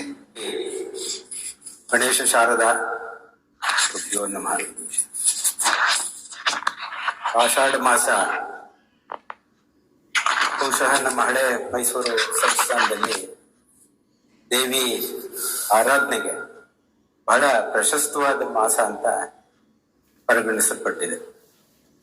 ಈ ಮಾಸದಲ್ಲಿ ದೇವಿಯನ್ನು ಆರಾಧನೆ ಮಾಡಿದ್ರೆ ದೇವಿ ಸಕಲ ಅಭೀಷ್ಟಗಳನ್ನ ಈಡೇರಿಸ್ತಾಳೆ ಅನ್ನುವ ಒಂದು ಕಲ್ಪನೆ ಇರುವಂತಹ ನಮ್ಮ ಮೈಸೂರು ಸಂಸ್ಥಾನ. ಎಲ್ಲ ಕಡೆ ವಿಜೃಂಭಣೆಯಿಂದ ಆ ಆರಾಧನೆ ನಡೀತಿದೆ. ಇವತ್ತು ಬಹುಶಃ ನಾನಾದರೂ ಭಾವಿಸಿದ್ದೀನಿ, ಏನು ಧರಣಿಯಲ್ಲಿ ಧಾರಣೆಯಾಗಿ ಬಾಳ್ತಿರುವಂತಹ ಸ್ತ್ರೀ ಸಂಕುಲ ನೀವೆಲ್ಲ ದೇವಿಯ ಪ್ರತಿರೂಪಗಳಲ್ಲಿ. ಯಾಕಂದ್ರೆ ಧಾರಣೆ, ಜೀವಿಯನ್ನ ಧಾರಣೆ ಮಾಡುವಂತಹ ಶಕ್ತಿ ಇರೋದು ಈ ಸ್ತ್ರೀ ಸಂಕುಲಕ್ಕೆ ಮಾತ್ರ. ಅಂತಹ ಸಂಕುಲಕ್ಕೂ ನಾನು ನಮಿಸ್ತಾ, ವೇದಿಕೆ ಮೇಲೆ ಬಹಳ ಒಂದು ಒಳ್ಳೆಯ ಕಾರ್ಯಾಗಾರ ಅಂತಲೇ ತಿಳ್ಕೊಳ್ಬೋದು ನಾವು. ಉತ್ತಮವಾದ ಗರ್ಭ ಸಂಸ್ಕಾರ ಉದ್ದೇಶ ಸತ್ಪ್ರಜೆ ಸುಪ್ರಜೆ ನಿರ್ಮಾಣ ಆಗ್ಬೇಕು ಈ ಒಂದು ಸುರಾಜ್ಯದಲ್ಲಿ ಅನ್ನೋ ಭಾವನೆಯಿಂದ ನಮ್ಮ ಈ ಪರಮಹಂಸ ಮಹಾವಿದ್ಯಾಲಯದ ಮಹೋಪಾಧ್ಯಾಯರಾಗಿರುವಂತಹ ನಮ್ಮ ಶಿವಪ್ರಕಾಶ್ ಗುರುಜಿಯವರಿಗೆ, ಹಾಗೆ ನನ್ನ ಈ ಕಡೆ ಕೂತಿರುವಂತವರು ಬಹುಶಃ ಇಲ್ಲೊಂದು 5-6-7 ಜಿಲ್ಲೆನಲ್ಲಿ ಅವರ ಹೆಸರು ಕೇಳದವರೇ ಇಲ್ಲ ಅಂತ ಭಾವಿಸ್ಬೋದು. ದಂಪತಿಗಳು, ಅನುರೂಪ ದಂಪತಿಗಳು, ಡಾಕ್ಟರ್ ಚಂದ್ರಶೇಖರ್ ಹಾಗೆ ಜಯಶ್ರೀ ಚಂದ್ರಶೇಖರ್ ಮೇಡಮ್ ರವರು, ಖ್ಯಾತ ವೈದ್ಯರು, ಸಮಾಜ ಸೇವಕರು, ಅವ್ರಿಗೂ ಸಾದರ ಗೌರವಗಳು. ಹಾಗೆ ಆ ಕಡೆ ಯೋಗ ಪ್ರಕಾಶ್ ಜಿ ಅಂತೇನೆ ತುಂಬಾ ಖ್ಯಾತಿ ಇರುವಂತವ್ರು, ಅವರ ಕುಟುಂಬನೇ ಗಾಂಧಿವಾದಿಗಳು, ಸ್ವಾತಂತ್ರ್ಯ ಹೋರಾಟಗಾರರ ಕುಟುಂಬದಿಂದ ಬಂದಂತವರು, ಅವ್ರಿಗೂ ಸಾದರ ಗೌರವಗಳು. ಹಾಗೆ ಆ ಕಡೆ ಈ ಕಡೆ ಇರುವ ಎಲ್ಲ ವೈದ್ಯ ಶಾಸ್ತ್ರದ ಪರಿಣಿತರು, ಇಲ್ಲಿ ಯೋಗದವರು ಇದ್ದಾರೆ, ಯೋಗ ಜ್ಞಾನದವರು ಇದ್ದಾರೆ, ವೈದ್ಯ ಶಾಸ್ತ್ರದ ಬಗ್ಗೆ ತಿಳುವಳಿಕೆ ಇರೋರು ಇದ್ದಾರೆ. ಹಾಗೆ ಎಲ್ಲ ನೀವೆಲ್ಲ ಆಕಾಂಕ್ಷಿಗಳಾಗಿ ಏನು ನಿಮ್ಮ ಜಿಜ್ಞಾಸೆಗಳಿದೆ ಅದಕ್ಕೆ ಉತ್ತರ ಕಂಡುಕೊಳ್ಳೋ ಈ ಒಂದು ಕಾರ್ಯ ಕಾರ್ಯಕ್ಕೆ ತಾವೆಲ್ಲ ಆಗಮಿಸಿರೋ ನಿಮಗೂ ಸಾದರ ಗೌರವಗಳನ್ನ ಅರ್ಪಿಸ್ತೀನಿ. ನಾನು ಈಗಾಗಲೇ ಹೇಳಿದಾಗೆ ಬಹಳ ಒಂದು ಒಳ್ಳೆಯ ಸೊಗಸಾದ ಕಲ್ಪನೆಯ ಕಾರ್ಯಾಗಾರ ನಮ್ಮ ಶಿವಪ್ರಕಾಶ್ ಗುರೂಜಿ ಅವರದು. ಬಹುಶಃ ನಾನು ಹಾಗೂ ನೀವು ಬಿಟ್ರೆ ಇದೆಲ್ಲ ಪರಿಣಿತರು, ಎಲ್ಲ ವೈದ್ಯಶಾಸ್ತ್ರದ ಯೋಗಶಾಸ್ತ್ರದ ಪರಿಣಿತರೆ. ನಾನಾದ್ರೂ ಪಾಮರ, ಪಂಡಿತರು ಪಾಮರರು ಇರ್ತಾರೆ ಸಮಾಜದಲ್ಲಿ. ನಾವೆಲ್ಲ ಎಲ್ಲರೂ ಪಂಡಿತರಾಗ್ಬಿಟ್ರೇನೋ ವಿಷಯಗಳು ಕೆಲವು ಹೊರಗೆ ಬರೋದು ಕಷ್ಟ. ಪಾಮರರು ಇರ್ಬೇಕು, ಪಾಮರರು ಪ್ರಶ್ನೆಗಳನ್ನು ಕೇಳಬೇಕು, ಪಂಡಿತರು ಉತ್ತರ ಹೇಳಬೇಕು. ಅಂತಹ ಪಾಮರ ಸ್ಥಾನದಲ್ಲಿ ನಾನಿದ್ದೀನಿ. ನಾನು ಅದೇ ಯೋಚನೆ ಮಾಡಿದೆ ಗರ್ಭ ಸಂಸ್ಕಾರದ ಬಗ್ಗೆ. ನಮ್ಮ ಷೋಡಶ ಸಂಸ್ಕಾರಗಳು ನಮ್ಮ ಸನಾತನ ಭಾರತೀಯ ಪದ್ಧತಿಯಲ್ಲಿ ಇರುವಂತಹದ್ದು. ಅದರಲ್ಲಿ ಹುಟ್ಟಿನಿಂದ ಅಂತ್ಯಷ್ಟಿ ಅಂತ ಹೇಳಿ ಕಡೆಯ ಒಂದಿದು, ಜನ್ಮದಿಂದ ಹಿಡಿದು ಅಂತ್ಯಷ್ಟಿವರೆಗೆ. ಪುನಃ ಅದರಲ್ಲಿ ಪೂರ್ವ ಷೋಡಶ, ಅಪರ ಷೋಡಶ, ಉತ್ತರ ಷೋಡಶ ಅಂತ ಕರೀತಾರೆ. ಈ ರೀತಿಯನ್ನ ಬಹಳ ಚೆನ್ನಾಗಿ ನಮ್ಮ ಸನಾತನ ಧರ್ಮದಲ್ಲಿ ವಿವರಿಸಲ್ಪಟ್ಟಿದೆ. ಅದರಲ್ಲಿ ಈ ಷೋಡಶ ಸಂಸ್ಕಾರದಲ್ಲಿ ಈ ಒಂದು ಏನು ಗರ್ಭ ಸಂಸ್ಕಾರದ ಮಹತ್ವ, ಇಡೀ ಸಮಾಜ, ಒಳ್ಳೆಯ ಸಮಾಜ ನಿರ್ಮಾಣ ಆಗ್ಬೇಕಾದ್ರೆ ಬಹಳ ಮಹತ್ವ ಇದೆ ಅದಕ್ಕೆ, ಗರ್ಭ ಸಂಸ್ಕಾರಕ್ಕೆ. ಈಗಾಗಲೇ ನಮ್ಮ ಶಿವಪ್ರಕಾಶ್ ಗುರೂಜಿ ಅವರು ಹೇಳಿದಾಗೆ ನಮ್ಗೆ ಮೊದಲನೇ ಕಲ್ಪನೆನೇ ಅಭಿಮನ್ಯು ಏನು ಜನನ ಅವನು ಭ್ರೂಣಾವಸ್ಥೆಯಲ್ಲಿದ್ದಾಗ ತಾಯಿಯ ಗರ್ಭದಲ್ಲಿ ಕತೆ ಹೇಗೆ ಪ್ರಭಾವ ಬೀರುತ್ತೆ ಬಾಹ್ಯ ಸಮಾಜದ್ದೂ ಅಲ್ಲಿ ಆಂತರಿಕವಾಗಿ ತಾಯಿಯ ಆಲೋಚನೆಗಳ ಪ್ರಭಾವದ ಜೊತೆ ಬಾಹ್ಯ, ಯಾಕಂದ್ರೆ ಅಲ್ಲಿ ಶಬ್ದದ ತರಂಗಗಳು ಆ ಭ್ರೂಣದ ಕಿವಿಗೆ ಬಿದ್ದಾಗ ಸಹಿತ ಆ ಮಗು ಮುಂದಕ್ಕೆ ಭವಿಷ್ಯದಲ್ಲಿ ಅದರ ಪ್ರಭಾವವನ್ನ ಗ್ರಹಿಸುತ್ತೆ ಅನ್ನೋ ಕಲ್ಪನೆ ನಾವು ಮಹಾಭಾರತದಲ್ಲಿ ಕೇಳಿದ್ದೀವಿ. ಭಕ್ತ ಪ್ರಹ್ಲಾದ ಪುರಾಣಗಳಲ್ಲಿ ನಾವು ಎಲ್ಲ ಕೇಳಿರುವಂತದ್ದು. ಹೀಗೆ ತಾಯಿಯ ಆಲೋಚನೆಗಳು ಸಹಿತ ಗಾಢವಾದ ಅಲ್ಲಿ ಪ್ರಭಾವ ಬೀರುತ್ತೆ ಅಂತ ನಾವು ಕೇಳಿದ್ದೀವಿ. ಯಾಕಂದ್ರೆ ನಾವು ಬಹಳ ದೊಡ್ಡ ಕುಟುಂಬದಲ್ಲಿ ನಾವೆಲ್ಲ ಬಂದವರು. ಬಹುಶಃ ನಮ್ಮ ತಾಯಿಗೆನೆ 8 ಜನ ಮಕ್ಕಳು ನಾವು. ನಾನು 3ನೇವನು. ಮೊದಲನೇದೆರಡು ನಂಗೆ ಗೊತ್ತಿಲ್ಲ. ನಾನು ಹುಟ್ಟಿದ ಮೇಲೆ ಇನ್ನೂ 5 ಅಮ್ಮ ನಮ್ಮ ತಾಯಿಯವರು ಗರ್ಭವತಿಯಾಗಿದ್ದು, ಹರಿದಿದ್ದು, ಆ ಮಗುವಿನ ಬೆಳವಣಿಗೆ ಹೇಗ್ ಬೆಳೆಸಿದ್ರು ಇದೆಲ್ಲ ನಾವು ಗಮನಿಸಿದ್ದೀನಿ ನಾನು. ಹಾಗೆ ತಾಯಿಯವರು ನಮ್ಮ ಅಜ್ಜಿಯವರು ಹೇಳ್ತಾ ಇದ್ರು, ಒಳ್ಳೆ ಆಲೋಚನೆಗಳು ಮಾಡ್ತಾ ಇರು ನೀನು ಗರ್ಭವತಿಯಾಗಿದ್ದಾಗ, ಒಳ್ಳೆ ಭಜನಾವಳಿಗಳನ್ನ ನೀನು ಮಾಡು, ಪುರಾಣಗಳನ್ನ ಓದ್ಬೇಕು, ಒಳ್ಳೊಳ್ಳೆ ಕಥೆಗಳು, ಕೆಟ್ಟ ಆಲೋಚನೆಗಳನ್ನ ತಲೆಯಲ್ಲಿ ಸುಳಿಲೇಬಾರ್ದು, ಯಾಕಂದ್ರೆ ಮಗು ಮೇಲೆ ಪ್ರಭಾವ ಬೀಳುತ್ತೆ, ಒಳ್ಳೆ ಆಲೋಚನೆಗಳಲ್ಲೇ ಸಾಗುವಂತ ಹೇಳಲಾಗಿ ಬಹುಶಃ ನಮ್ಮ ತಾಯಿಯವರು ಅದನ್ನ ಅನುಸರಿಸ್ತಾ ಇದ್ರು. ಭಜನೆಗಳನ್ನ ಕೇಳೋದು, ಅವರೇ ಸ್ವತಃ ಭಜನೆಗಳನ್ನ ಹಾಡುವಂಥದ್ದು, ಇದೆಲ್ಲ ನಮ್ಗೆ ಗಾಢವಾದ ಪ್ರಭಾವ ಬೀರಿರುವಂಥದ್ದು ಸತ್ಯವಾದ ಮಾತು. ಯಾಕಂದ್ರೆ ನಾವು ಈ ಹೊರ ಪ್ರಪಂಚಕ್ಕೆ ಬಂದ ಮೇಲೆ ನಮಗೆ ಆ ತಾಯಿಯವರ ಆಲೋಚನೆ ಏನೇನಿತ್ತು ಅದೆಲ್ಲ ನಾವು ಮುಂದುವರ್ಸುದು. ಮುಂದೆ ಬಾಲ್ಯಾವಸ್ಥೆಯಲ್ಲಿ, ಯೌವನಾವಸ್ಥೆಯಲ್ಲಿ, ನಂತರದ ದಿವಸಗಳಲ್ಲಿ ಆ ತಾಯಿಯವರ ಆ ಗಾಢವಾದ ಪ್ರಭಾವ ನಮ್ಮ ಮೇಲಿದೆ. ನಾವು ಸಂಗೀತ ಅಂದ್ರೆ ಇಷ್ಟ ನಮ್ಗೆ, ಯಾಕಂದ್ರೆ ತಾಯಿಯವರು ಗರ್ಭಾವಸ್ಥೆಯಲ್ಲಿ ನಾವೆಲ್ಲ ಇದ್ದಾಗ್ಲೇ ಅದನ್ನ ನಾವು ಕೇಳಲ್ಪಟ್ಟಿದ್ದೀವಿ. ನಂತರ ತೊಟ್ಲಲ್ಲಿ ಅವರು ನಮ್ಮ ತೂಗದಾಗೆಲ್ಲ ಒಳ್ಳೆಯ ಶಾಸ್ತ್ರೀಯ ಸಂಗೀತ ಭಜನೆಗಳು ಹೇಳ್ತಾ ಇದ್ರು, ಅದೆಲ್ಲ ನಮ್ಮ ಕಿವಿಗೆ ಇಂಪಾಗ್ಬೇಡಿ. ಇವತ್ತು ಸಂಗೀತ ಅಂತ ಹೇಳಿದ್ರೆ ನಮ್ಗೆ ರೋಮಾಂಚನವಾಗುತ್ತೆ, ಮನೋಲ್ಲಾಸ, ಚೇತೋಹರಿ ಯಾದ ಕಲೆಯಾಗಿ ಪರಿಣಿಸಿರುವಂತದ್ದು ನಾವೆಲ್ಲ ಕಂಡುಕೊಂಡಿದ್ದೀವಿ. ನಾವು ಇಂತಹ ಪ್ರಭಾವ ಇರುವಂತದ್ದು ಹಿಂದೆನೆ ನಮ್ಮ ಸನಾತನದಲ್ಲಿ ಹೇಳಿರುವಂತದ್ದು ತಮಗೆ ಮುಂದೆ ಇದೆಲ್ಲ ಕಾರ್ಯಾಗಾರದಲ್ಲಿ ಗೊತ್ತಾಗುತ್ತೆ. ಯಾಕಂದ್ರೆ ಬರೀ DNA ಕ್ರೋಮೋಸೋಮ್ಸ್ ಮಾತ್ರ ಮುಖ್ಯ ಅಲ್ಲ, ಜೀನ್ಸ್ ಇದೆ. ಒಂದು 50 ಭಾಗ ಅದರ ಪ್ರಭಾವ ಇದ್ದೇ ಇರುತ್ತೆ. ಜೀನ್ಸ್, DNA, ಕ್ರೋಮೋಸೋಮ್ಸ್, ಖಂಡಿತ ಅದ್ರ ಪ್ರಭಾವ 50. ಇನ್ನು 50 ಮಾತ್ರ ಈ ಬಾಹ್ಯ ಸನ್ನಿವೇಶಗಳು, ಸಂದರ್ಭಗಳು, ಇದ್ರ ಪ್ರಭಾವನೂ ಇದ್ದೇ ಇರುತ್ತೆ. ಹಾಗೆ ನಾವು ಹುಟ್ಟಿದ ಮೇಲೆ ನಮ್ಮ ಜೀನ್ಸ್ ಇಂದಾಗಿ ಒಂದು 50 ಭಾಗ ನಮ್ಮ ಸ್ವಭಾವ ಇರುತ್ತೆ, ಇನ್ನು 50 ಈ ಬಾಹ್ಯ ಪ್ರಭಾವಗಳಿಂದ ನಾವೆಲ್ಲ ಕಲ್ತ್ಕೊಳ್ಳುವಂಥದ್ದು. ಇದೆಲ್ಲ ನಾವು ಮನ್ಕೊಂಡಿದೀವಿ. ಯಾಕಂದ್ರೆ ನಾವು ಸೀನಿಯರ್ ಸಿಟಿಸನ್ಸ್ ಆದ್ರಿಂದ ಹೇಗೆ ಬೆಳೆಯುತ್ತೆ ಸಮಾಜ, ಮಕ್ಳುಗಳು ಹೇಗೆ ಬೆಳೀತಾರೆ ಅಂತ ನಾವೆಲ್ಲ ಬಹಳ ಸೂಕ್ಷ್ಮವಾಗಿ ನಾವು ಗಮನಿಸಿದೀವಿ.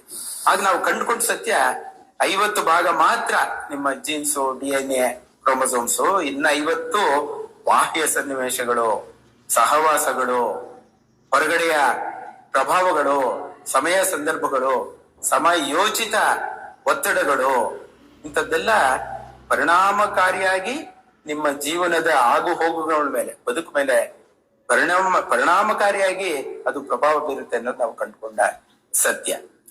ಇನ್ನು ನಾವು ಯೋಚನೆ ಮಾಡಿದ ಮಟ್ಟಿಗೆ ಏನು ಈ ಪುಂಸವನ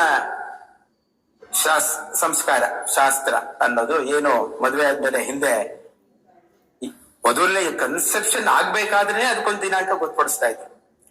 ಅದೇನು ಇದರಲ್ಲೇನು ನಾವು ನಾಚಿಕೆ ಪಟ್ಕೊಳ್ಳೋ ವಿಷಯ ಇಲ್ಲ. ಯಾಕಂದ್ರೆ ಇಡೀ ಸಕಲ ಜೀವರಾಶಿಗಳ ಕಾರ್ಯಕಾರಣ ಎರಡೇ.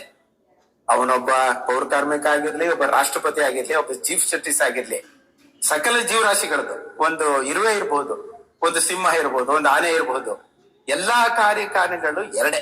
ಕಡೆಯದಾಗಿ ಏನು, ಒಂದು ಸಂತಾನೋತ್ಪತ್ತಿ, ಎರಡು ಹೊಟ್ಟೆಪಾಡು. ನೀವು ನೋಡಿ ಸಕಲ ಜೀವರಾಶಿಗಳಲ್ಲಿ ಇದೆರಡೇ ಕಾರ್ಯಕಾರಣ. ಹೊಟ್ಟೆಪಾಡ್ಗೋಸ್ಕರ ಅವನು ಎಲ್ಲ ವಿದ್ಯೆ ಇರಬಹುದು, ಅವನ ವೃತ್ತಿ ಇರಬಹುದು, ಇಂಥದ್ದೆಲ್ಲ ಕಲಿತಾ ಹೋಗ್ತಾನೆ. ಇನ್ನೊಂದು ಸಂತಾನ, ರೀಪ್ರೊಡಕ್ಷನ್. ಇದೆರಡೇ. ಅವನು ಪೌರ ಕಾರ್ಮಿಕ ಆಗ್ಲಿ, ರಾಷ್ಟ್ರಪತಿ ಆಗಿರ್ಲಿ, ಅವನ ವಿದ್ಯೆಯಿಂದಾಗಿ ಅವನು ಚೀಫ್ ಜಸ್ಟಿಸ್ ಆಗಿರ್ಬೋದು, ಪ್ರಭಾವದಿಂದ ರಾಷ್ಟ್ರಪತಿ ಆಗಿರ್ಬೋದು, ಪೌರ ಕಾರ್ಮಿಕ ಅವನ ಒಂದೇನು ಓದಿಗೆ ಅವನು ಪೌರ ಕಾರ್ಮಿಕ ಆಗುದು. ಇದೆರಡೇ ಕಾರ್ಯಕಾರಣ. ಸಕಲ ಜೀವರಾಶಿಗಳಲ್ಲೂ ಇದೆರಡೇ ಕಾರ್ಯಕಾರಣ. ಅದರಲ್ಲಿ ಈ ರೀಪ್ರೊಡಕ್ಷನ್ ಅನ್ನೋದು ಮಹತ್ವದ್ದು. ಎಲ್ಲರೂ ಸನ್ಯಾಸಿಗಳು ಬ್ರಹ್ಮಚಾರಿಗಳೇ ಆಗ್ಲಿಕ್ಕೆ ಸಾಧ್ಯ ಇಲ್ಲ. ಅವನು ಹುಟ್ಟಿದ್ದು ಸಹಿತ, ಈಗ ಒಬ್ಬ ಸನ್ಯಾಸಿ ಆಗ್ಲಿ, ಒಬ್ಬ ಜಗದ್ಗುರುಗಳಾಗ್ಲಿ ಸಹಿತ ಒಂದು ಮಹಿಳೆಯಿಂದಲೇ ಅವನ್ ಸಹಿತ ಹೊರಗೆ ಬಂದಿದ್ದವನು. ಇಲ್ಲಿದ್ರೆ ಅವ್ನ ಸನ್ಯಾಸಿ ಜಗದ್ಗುರು ಆಗಕ್ಕೆ ಯಾಕೆ ಸಾಧ್ಯವಾಯ್ತು? ಅವನಿಲ್ಲ ಇದ್ದಿದ್ರೆ ಜಗದ್ಗುರು ಇರ್ತಿರ್ಲಿಲ್ಲ. ನಮ್ಗೆ ಎಲ್ಲರೂ ಸನ್ಯಾಸಿಗಳಾಗ್ಬಿಟ್ಟಿದ್ರೆ ಹೇಗೆ ರೀಪ್ರೊಡಕ್ಷನ್ ಸಮಾಜಕ್ಕೆ ಇನ್ನೊಬ್ಬ ಶಂಕರಾಚಾರ್ಯರು, ಇನ್ನೊಬ್ಬ ಮಧ್ವಾಚಾರ್ಯರು, ಇನ್ನೊಬ್ಬ ರಾಮಾಚಾರ್ಯರು ಕೊಡಕ್ಕೆ ಸಾಧ್ಯ ಇರ್ತಿತ್ತು. ರೀಪ್ರೊಡಕ್ಷನ್ ಆಗ್ಲೇಬೇಕು. ಆದ್ಮೇಲೆ ಹೊಟ್ಟೆಪಾಡಿಗೆ ಅವನು ಏನಾದ್ರೂ ವೃತ್ತಿ ಅವಲಂಬಿಸ್ಬೇಕು. ಹೀಗೆ ರೀಪ್ರೊಡಕ್ಷನ್ ಆಗ್ಬೇಕಾದಾಗ ಹಿಂದಿನ ಕಾಲದಲ್ಲಿ ಈ ಒಂದು ಕಟ್ಟುಪಾಡುಗಳು, ನೀತಿ ನಿಯಮಗಳ ಒಂದು ಸಂವಿಧಾನವನ್ನ, ಲಿಖಿತ ಸಂವಿಧಾನ, ಅಲಿಖಿತ ಸಂವಿಧಾನ ಪ್ರಾಣಿಗಳಲ್ಲಿ ಇರ್ತವೆ. ನಮ್ದೆಲ್ಲ ಲಿಖಿತ ಸಂವಿಧಾನ. ನಾವು ಗೃಹಸ್ಥರಾಗ್ತೀವಿ. ಏನು 4 ಆಶ್ರಮಗಳು ಹೇಳಿದಾವೆ, ಅದರಲ್ಲಿ ಗೃಹಸ್ಥಾಶ್ರಮನು ಬಹಳ ಪ್ರಧಾನವಾದ್ದು. ಗೃಹಸ್ಥಾಶ್ರಮ ಇಲ್ದಿದ್ರೆ ಇವರೆಲ್ಲ ಬರಕ್ಕೆ ಸಾಧ್ಯ ಇಲ್ಲ. ಜಗದ್ಗುರುಗಳು ಅಂತಹ ಶ್ರೇಷ್ಠವಾದ ಗೃಹಸ್ಥಾಶ್ರಮ ಅಂತ ಜಗದ್ಗುರುಗಳೇ ಸಾರಿದ್ದಾರೆ. ಶಂಕರಾಚಾರ್ಯರೇ ಅಂತಹ ಮಹಾನ್ ಜಗದ್ಗುರುಗಳೇ ಸಾರಿದ್ದಾರೆ. ನೀನು ಒಳ್ಳೆಯ ಗೃಹಸ್ಥರಾಗಿದ್ರೆ ನೀನ್ ಸನ್ಯಾಸಾಶ್ರಮಕ್ಕಿಂತ ನಿನ್ಗೆ ಪುಣ್ಯ ಲಭಿಸುತ್ತೆ ಅಂತ ಹೇಳಿರುವಂತದ್ದು.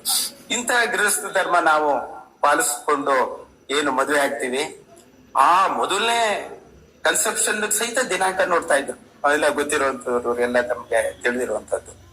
ಶೋಭನ ಮುಹೂರ್ತ ಅಂತ, ಅದಕ್ಕೆ ಸಹಿತ ಒಂದು ಒಳ್ಳೆ ಮುಹೂರ್ತ ಇಡ್ತಾ ಇದ್ರು. ಅದಕ್ಕೆ ಮುಂಚೆ ಪುಂಸವನ ಹೋಮ ಅಂತ ಹೇಳಿ ಒಂದು ಮಾಡ್ತಾ ಇದ್ರು ಹಿಂದೆ. ಅಂದ್ರೆ ಗಂಡಸದು. ಆಕ್ಚುಲಿ ಮೊದಲನೇದು ಗಂಡಸಾಗ್ಲಿ ಅಂತ ಹಿಂದಿನ ನಮ್ಮ ಧರ್ಮಶಾಸ್ತ್ರದಲ್ಲಿ ಮೊದಲನೇ ಮಗು. ಯಾಕಂದ್ರೆ ಮಕ್ಳು ಇಲ್ದಿದ್ರೆ, ಅದ್ರಲ್ಲೂ ಗಂಡು ಮಕ್ಳು ಇಲ್ದಿದ್ರೆ ನಿನ್ಗೆ ಸ್ವರ್ಗ ಪ್ರಾಪ್ತಿ ಇಲ್ಲಪ್ಪ, ಅವನ್ ನಿನಗ್ ಪಿಂಡ ಪ್ರದಾನ ಮಾಡ್ಬೇಕು ಅನ್ನೋ ಒಂದು ಕಲ್ಪನೆ ಇರ್ತಾ ಇತ್ತು ಹಿಂದಿನ ಕಾಲದಲ್ಲಿ. ಹಾಗೇನ್ ಮಾಡೋರು, ಒಳ್ಳೆ ಮುಹೂರ್ತ ನೋಡಿ ಗಂಡು ಮಗುನೇ ಹುಟ್ಬೇಕು ಅನ್ನೋಂತಹ ಒಂದು ಮುಹೂರ್ತ ನೋಡಿ ಶೋಭನ ಫಿಕ್ಸ್ ಮಾಡ್ತಾ ಇದ್ರು ಒಂದ್ ಕಾಲದಲ್ಲಿ, ಹಿಂದೆ ನಮ್ಮ ಕಾಲದಲ್ಲೆಲ್ಲ ಹಾಗೇನೆ. ಆಗ ಆವತ್ತು ರಾತ್ರಿ ಶೋಭನ ಮುಹೂರ್ತ ಆಗ್ಬೇಕು, ಮಧ್ಯಾಹ್ನ ಈ ಪುಂಸವನ ಹೋಮ ಅಂತ ಹೇಳಿ ಕಾರ್ಯಕ್ರಮಗಳು ಇಡ್ತಾ ಇದ್ರು. ಹೋಮ ಅದು ವಿಶೇಷತೆ ಅಂತ ಹೇಳಿದ್ರೆ ನೋಡಿ, ಆಯುರ್ವೇದವರು ಇದ್ದಾರೆ ಇಲ್ಲೆಲ್ಲ. ಅಲ್ಲಿ ಈ ಗ್ರಾಸ್ ಇವತ್ತು ಏನ್ ಕರಿತೀವಿ, ಗರಿಕೆ ರಸ, ಎಲ್ಲ ಮೇಡಮ್ ಗೊತ್ತಿರುವಂತದ್ದು. ಗರಿಕೆ ರಸ ಅನ್ನ ಅವತ್ತು ಹೋಮ ಮಾಡಿ ಆ ಮೂಗ್ನಲ್ಲಿ ಗರಿಕೆ ರಸನ್ನ ಬಿಡುವಂಥದ್ದು. ಪುಂಸೋಮನ ಹೋಮದಲ್ಲಿ ಆ ಗರಿಕೆ ರಸ, ಆ ಗರಿಕೆ ಗಂಡು ಮಗು ಆಗಕ್ಕೆ ಬಹಳ ಆಯುರ್ವೇದ ಶಾಸ್ತ್ರದಲ್ಲಿ ಅದು ಹೋಗಿ ಅದು ವೀರ್ಯವಾಗಿ ಪರಿವರ್ತಿಸಿ, ಇವನ ಏನು ಯಜಮಾನ ಇದ್ದಾನೆ ಅದು ವೀರ್ಯ ಪರಿವರ್ತಿಸಿ ಅದರಲ್ಲಿ ಗಂಡು ಮಗು ಆಗೋಕ್ಕೆ ಬಹಳ ಅನುಕೂಲ ಆಗುತ್ತೆ. ಹೋಮ ಮುಖೇನ ಆಗ್ಬೇಕಾದ್ರೆ ಅಗ್ನಿ ಸಾಕ್ಷಿಯಾಗಿ ಯಜ್ಞೇಶ್ವರಂಗೆ ಆಹುತಿ ಕೊಟ್ಟು ಗರಿಕೆಯನ್ನ, ಅದರ ರಸವನ್ನ ನಂತರದಲ್ಲಿ ಹಾಕೊಳ್ಬೇಕು ಅಂತ ಇತ್ತು ನಮ್ಮ ಕಾಲದಲ್ಲಿ. ಆವತ್ತು ಸರಿ ಮಧ್ಯಾಹ್ನ ಆ ಗರಿಕೆ ರಸ ಮಾಡಿ ಪುಂಸವನ ಹೋಮ ಮಾಡ್ತಿದ್ರು. ಎಷ್ಟೋ ಸಕ್ಸಸ್ ರೇಟ್ ಅದೇನು ಅಂತ ನಾವು ಫಾಲೋ ಮಾಡೋದು ಕಷ್ಟ. ಯಾಕಂದ್ರೆ ಎಷ್ಟೋ ಜನಕ್ಕೆ ಹೆಣ್ಮಕ್ಳು ಆಗಿರ್ಬೋದು, ಅದು ನಾವು ಇಲ್ಲ ಅಂತ ಹೇಳಲ್ಲ. ಒಟ್ಟಿನಲ್ಲಿ ಒಂದು ನಂಬಿಕೆ, ಎಲ್ಲಕ್ಕೂ ನಂಬಿಕೆ ಪ್ರಧಾನ. ಹೇಗ್ ನಾವು ಒಬ್ಬ ಡಾಕ್ಟರ್ ನಾವು ವೈದ್ಯರನ್ನ ನಂಬ್ಕೊಂಡು ಹೋದಾಗ ಅವ್ರು ನಮ್ಗೆ ಔಷಧಿ ಕೊಟ್ರೆ ಸಾಕು ವಾಸಿ ಆಗುತ್ತೆ. ನೀವು ಈ ಔಷಧಿಯಲ್ಲಿ ಏನಿದೆ ಅಂತ ನಾವೇನೋ ಕೇಳಕ್ ಹೋಗ್ತೀವ ಡಾಕ್ಟರ್ ಹತ್ರ, ಅಥವಾ ಅಲ್ಲಿ ಡ್ರಗ್ ಶಾಪ್ ಹೋದಾಗ ಅವನನ್ನ ಈ ಡಾಕ್ಟರ್ ಬರ್ಕೊಟ್ಟಿದ್ದಾರೆ ಇದು ಏನಿದೆಯಪ್ಪ ಅಂತ ನಾವೇನೋ ಕೇಳ್ತೀವ, ಅವ್ರು ಬರ್ಕೊಟ್ರು ನಾವು ತಕೊಂಡು ನಮಗ್ ವಾಸಿ ಆಯ್ತು. ಇದಿಷ್ಟು ನಂಬಿಕೆ ಮೇಲೆ, ನಂಬಿಕೆನೆ ಪ್ರಧಾನ. ಹಾಗೆ ಹಿಂದೆ ಅದರಲ್ಲಿ ಒಂದು ಬಹಳ ಮಹತ್ತರವಾದ ಒಂದು ಪಾತ್ರ ಇರ್ತಿತ್ತು. ಇನ್ನೊಂದೆರಡು ನಿಮಿಷ ಅಷ್ಟೇ ಮುಗಿಸ್ಬಿಡ್ತೀನಿ. ಆಮೇಲೆ ಆಯುರ್ವೇದದ ಪಾತ್ರ ನೆಕ್ಸ್ಟ್ ಏನು ಆಯ್ತು, ಕನ್ಸೀವ್ ಆಯ್ತು, ಇದೆಲ್ಲ ನಮ್ಗೆ ಅನುಭವಕ್ಕೆ ಬಂದಿರುವಂತದ್ದು. ನಾವೆಲ್ಲ ಗ್ರಾಮೀಣ ಪ್ರದೇಶದಿಂದ ಬಂದವರು. 3ನೇ ತಿಂಗಳಿಗೆ ನಮ್ಮ ಆಯುರ್ವೇದ ಪಂಡಿತರನ್ನ ಕಾಣ್ತಾ ಇದ್ರು ನಮ್ಮ ಹಿರಿಕರು. ಹೋಗ್ಬಿಟ್ಟು ಈ ರೀತಿ 3 ತಿಂಗಳಾಯ್ತು, ಕನ್ಸೀವ್ ಆಗಿದೆ, 3 ತಿಂಗಳು ಅಂತ. ಸರಿ ನೋಡಮ್ಮ, ನನ್ನ ಕೈಗೆ 3 ದಾಳಿಂಬೆ ತಂದ್ಕೊಡು ಅಂತ ಹೇಳೋರು. ಯಾರಿಗೆ? ಈ ಗರ್ಭಿಣಿಗೆ. ಸರಿ, ನಾವು ಆಯುರ್ವೇದ ಪಂಡಿತರ ಹತ್ರ ಹೋಗೋ 3 ದಾಳಿಂಬೆ ನೋಡಿ, ಅಲ್ಲೇ ವಿಚಿತ್ರ. ಅದ್ರಲ್ಲಿ ಕೆಲವು ಟೈಮ್ ಅದ್ರಲ್ಲಿ ಹುಳಿ ದಾಳಿಂಬಿನೂ ಇದೆ, ಸಿಹಿ ದಾಳಿಂಬಿನೂ ಇರುತ್ತೆ. ಹಳ್ಳಿಗಳಲ್ಲಿ ಹೇಳಕ್ಕಾಗಲ್ಲ ಯಾವ ದಾಳಿಂಬೆ ಸಿಗುತ್ತೆ ಏನು ಅಂತ. ಮೊದಲನೇ ತಿಂಗಳು, 3ನೇ ತಿಂಗಳು ದಾಳಿಂಬೆ ಅವ್ರ ಕೈ ಕೊಟ್ರೆ ಏನೋ ಒಂದು ಔಷಧಿ ಮಾಡ್ಕೊಡೋರು ಅವ್ರು. ಅಂದ್ರೆ ಅದು ಗಂಡು ಮಗುವಾಗಕ್ಕೆ. ಅದನ್ನು ತಿರ್ಗಾ ಅಲ್ಲಿ ಪುಮ್ ಆಕ್ಟ್ ಮಾಡುತ್ತೆ ನೋಡಿ. ಅಲ್ಲಿ ಹೇಗೆ ಪುಲ್ಲಿಂಗ ಅಂತ ನಾವು ಹೇಳ್ಬೇಕಾದ್ರೆ ಪುಮ್ ಅಂತ ಬರುತ್ತೋ, ಗಂಡು ಮಗುವಾಗಕ್ಕೆ 3 ತಿಂಗಳು 3ಕ್ಕೆ ಔಷಧಿ ಮಾಡಿ ಕೊಡೋರು ಗರ್ಭಿಣಿಯರಿಗೆ. ನಾನ್ ನೋಡಿದ ಮಟ್ಟಿಗೆ ಅದು ಸಕ್ಸಸ್ ಆಗಿದೆ, ಗಂಡು ಮಕ್ಕಳು ಆಗಿರುವಂತದ್ದು. ಅದೇನೋ ಒಂದು ಕಲ್ಪನೆ, ಮೊದಲನೇದು ಗಂಡ ಆಗ್ಲಿ ಅಂತ ಹಿಂದಿನ ಕಾಲದಲ್ಲಿ. 3 ತಿಂಗಳು ಆಯುರ್ವೇದ ಪಂಡಿತರು 3 ತಿಂಗಳು ಈ 3 ದಾಳಿಂಬೆಯಲ್ಲಿ ಔಷಧಿ ಮಾಡಿಕೊಟ್ಟು ಆಗಿರುವಂತದ್ದು ಸಹಿತ ನನ್ನ ಅನುಭವಕ್ಕೆ ಬಂದಿರುವಂತದ್ದು. 2ನೇದ್ದು, ಇನ್ನು ಕೆಲವು ವೈದ್ಯರು ನೋಡಮ್ಮ, 3 ನವಿಲುಗರಿ, ನಮ್ದೆಲ್ಲ ನಾಗಮಂಗ್ಲ ಅಂತ ಚುಂಚನಗಿರಿ ಹತ್ರ, ನಮ್ಗೆ ಅಲ್ಲಿ ನವಿಲುಗಳು ಜಾಸ್ತಿ ಚುಂಚನಗಿರಿಯಲ್ಲಿ. 3 ನವಿಲುಗರಿಯನ್ನ ತಗೊಂಡ್ಬಂದು ಆ ಕಣ್ಣಿನ ಭಾಗನ ಕಟ್ ಮಾಡಿ ತಂದ್ಕೊಳಮ್ಮ ಅನ್ನೋದು. ಸರಿ, ನಾವು ಅದೇ ಯಾರು ಗರ್ಭಿಣಿ ಇದ್ದಾಳೆ ತಗೊಂಡು ಕೊಡೋರು 3 ನವಿಲುಗರಿನ ಆ ಕಣ್ಣಿನ ಭಾಗ ಕಟ್ ಮಾಡಿ. ಸರಿ, ಅದಕ್ಕೆ ಏನೋ ಅವರು ಸಂಸ್ಕಾರ ಮಾಡಿ ಅದನ್ನ 1ನೇ ತಿಂಗಳು ಇವಳ ಕೈಗೆ ಕೊಟ್ಟು ಗರ್ಭಿಣಿಗೆ, ನೋಡಮ್ಮ ಬೆಲ್ಲದ ಜೊತೆ ಅದನ್ನ ಇದರಲ್ಲಿ ಒರಟಲ್ಲಿ ಕುಟ್ಬಿಟ್ಟು 1ನೇ ತಿಂಗಳು ಸೇವಿಸು. ಸರಿ, ಆಮೇಲೆ 2ನೇ ತಿಂಗಳು ಹೋಗ್ಬೇಕು ಇವರು. 2ನೇ ತಿಂಗಳು ಹಾಗೆ ಕೊಡೋರು ಅದನ್ನ ಏನೋ ಒಂದು ಸಂಸ್ಕಾರ ಮಾಡಿ, ತಿರ್ಗಾ ಅವಳು ಮನೆಗೆ ತಗೊಂಡ್ಬಂದು ಬೆಲ್ಲದ ಜೊತೆ ಕುಟ್ಕೊಂಡು ಅದನ್ನ ಸ್ವೀಕಾರ ಮಾಡ್ಬೇಕು. ಈಗ 3ನೇ ತಿಂಗಳು ಸ್ವೀಕಾರ ಮಾಡ್ಬೇಕು. ಇದು ಅದೇನೋ ಕುರ್ತಾಯ್ತು. ನಾನು ಡಾಕ್ಟ್ರೆ ಕರೆಕ್ಟ್ ಆಗಿ ಇದು ಗಂಡು ಮಗುನೇ ಆಗ್ಬಿಡೋದು. 3ನೇ ತಿಂಗಳು ತಗೊಂಡ ನಂತರ ಇದಾಗಿ ಇಂಥದ್ದು ನಾನು ಸ್ವತಃ ಕಂಡಂಥದ್ದು, ಅನುಭವಕ್ಕೆ ಬಂದಂಥದ್ದು. ಅದೆಲ್ಲ ಅವರೇ ಹೇಗೆ ಹಿಂದೆ ಕನ್ಸೆಪ್ಷನ್ ಅಲ್ಲೇ ಫಿಕ್ಸ್ ಆಗೋಗಿರ್ತೈತಿ. ಇವತ್ತಿನ ಶಾಸ್ತ್ರ ಹೇಳಿದೆ ಗಂಡು ಅಥವಾ ಒಂದು XY XS ಅದು ಇವತ್ತಿನ ಎಲ್ಲ ಇರುವಂತದ್ದು. ಅದನ್ನ ನೋಡಿ ಆ ಪ್ರಾಚೀನರು ಅದು ಹೇಗೆ ಆಯುರ್ವೇದ ವಿದ್ವಾಂಸಗಳು ಪಂಡಿತರುಗಳು ಅದನ್ನ ಮಾಡಿದಾರೋ ನನ್ಗಂತೂ ಇವತ್ತಿಗೂ ಅಚ್ಚರಿ. ಯಾವಾಗ ಆ ದಾಳಿಂಬೆ ವೈದ್ಯ ಇರ್ಬೋದು, ನವಿಲ್ಗರಿ ವೈದ್ಯ ಇರ್ಬೋದು, ಹುರ್ತೆ ಇಟ್ಟು ಅದು ಗಂಡು ಮಗುನೇ, ಮೊದಲನೇದು ಗಂಡು ಮಗುನೇ ಆಗುವಂತಹ ಶಾಸ್ತ್ರವನ್ನ ನಾವು ಸ್ವತಃ ಕಂಡಂತ. ಜೊತೆಗೆ ಇನ್ನು ಈ ಸಂಸ್ಕಾರ ನಿಜ, ಅದು ಸತ್ತ ಪ್ರಜೆಗಳು ನಮ್ಮಲ್ಲಿ ಸೃಷ್ಟಿ ಆಗ್ಬೇಕಾದ್ರೆ ಆ ಗರ್ಭ 9 ತಿಂಗಳು ಏನು ಇದೆ, ಆ ತಾಯಿಯ ಆಲೋಚನೆಗಳು, ಒಳ್ಳೆ ಸಂಸ್ಕಾರಗಳಿದ್ರೆ ಒಳ್ಳೆ ಮಕ್ಕಳುಗಳು ನಮ್ಗೆ ಸಮಾಜದಲ್ಲಿ ನಿರ್ಮಾಣ ಆಗುವಂತದ್ದು ನಾವೆಲ್ಲ ನೋಡಿರುವಂತ ವಿಷಯನೇ.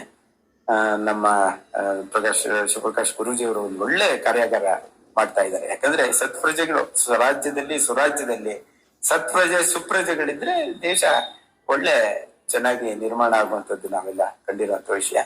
ಅಂತಹ ಒಂದು ಒಳ್ಳೆ ಭವ್ಯ ಸಮಾಜ ನಿರ್ಮಾಣಕ್ಕೋಸ್ಕರನೇ ಹಿಂದಿಂದ ಸಂಕಲ್ಪ ಮಾಡ್ಕೊಂಡು ಬಂದಿದ್ದಾರೆ ನಮ್ಮ ಋಷಿಮುನಿಗಳು. ಎಲ್ಲ ಒಳ್ಳೆ ಸಮಾಜ ಇದ್ರೆ ತಾನೇ ಅದು ಸಮಾಜ ಅಭಿವೃದ್ಧಿ ಆಗಕ್ಕೆ ಸಾಧ್ಯ, ಅಥವಾ ಇನ್ನೂ ಮುಂದೆ ಒಳ್ಳೆ ಸಂತಾನನೇ ಪ್ರಾಪ್ತಿ ಆಗುತ್ತೆ ಎಲ್ರಿಗೂ ಅನ್ನೋ ಒಂದು ಕಲ್ಪನೆಯಿಂದ ನಮ್ಮ ಶಿವಪ್ರಕಾಶ್ ಅವರು ಒಳ್ಳೆ ಕೆಲಸ ಮಾಡಿದ್ದಾರೆ. ಅವ್ರಿಗೆ ಶುಭಾಶಯ ಕೋರ್ತಾ, ಯಾರು ತಾವು ಈ ಜ್ಞಾನದ ಒಂದು ಜಿಜ್ಞಾಸುಗಳಾಗಿ ಮುಮುಕ್ಷುಗಳಾಗಿ ತಾವು ಬಂದಿದ್ದೀರಿ, ನಿಮಗೂ ಒಳ್ಳೇದಾಗ್ಲಿ.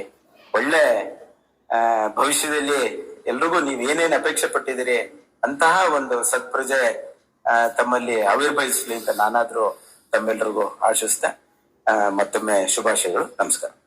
ಹಬ್ಬದ ಮೂಲ ತತ್ವವನ್ನ ಇವರು ತಿಳಿಸಿದವರಿಗೆ ಶ್ರೀ ರಘುರಾಮಾಚಾರ್ಯ ಅವರಿಗೆ ಹೃದಯಪೂರ್ವಕ ಧನ್ಯವಾದಗಳನ್ನ ಹೇಳ್ತೇನೆ. ಈಗ ಯೋಗ ವರಿಷ್ಠ ಶ್ರೀ ಯೋಗ ಪ್ರಕಾಶ್ ಅವರು ಸಭೆಯನ್ನು ವಹಿಸಿ ಸ್ವಲ್ಪ ಸಮಯ ಮಾತಾಡಬೇಕು ಅಂತ ಹೇಳಿ ಕೇಳ್ಕೊಳ್ತೇನೆ. ಎಲ್ಲರಿಗೂ ನಮಸ್ಕಾರ.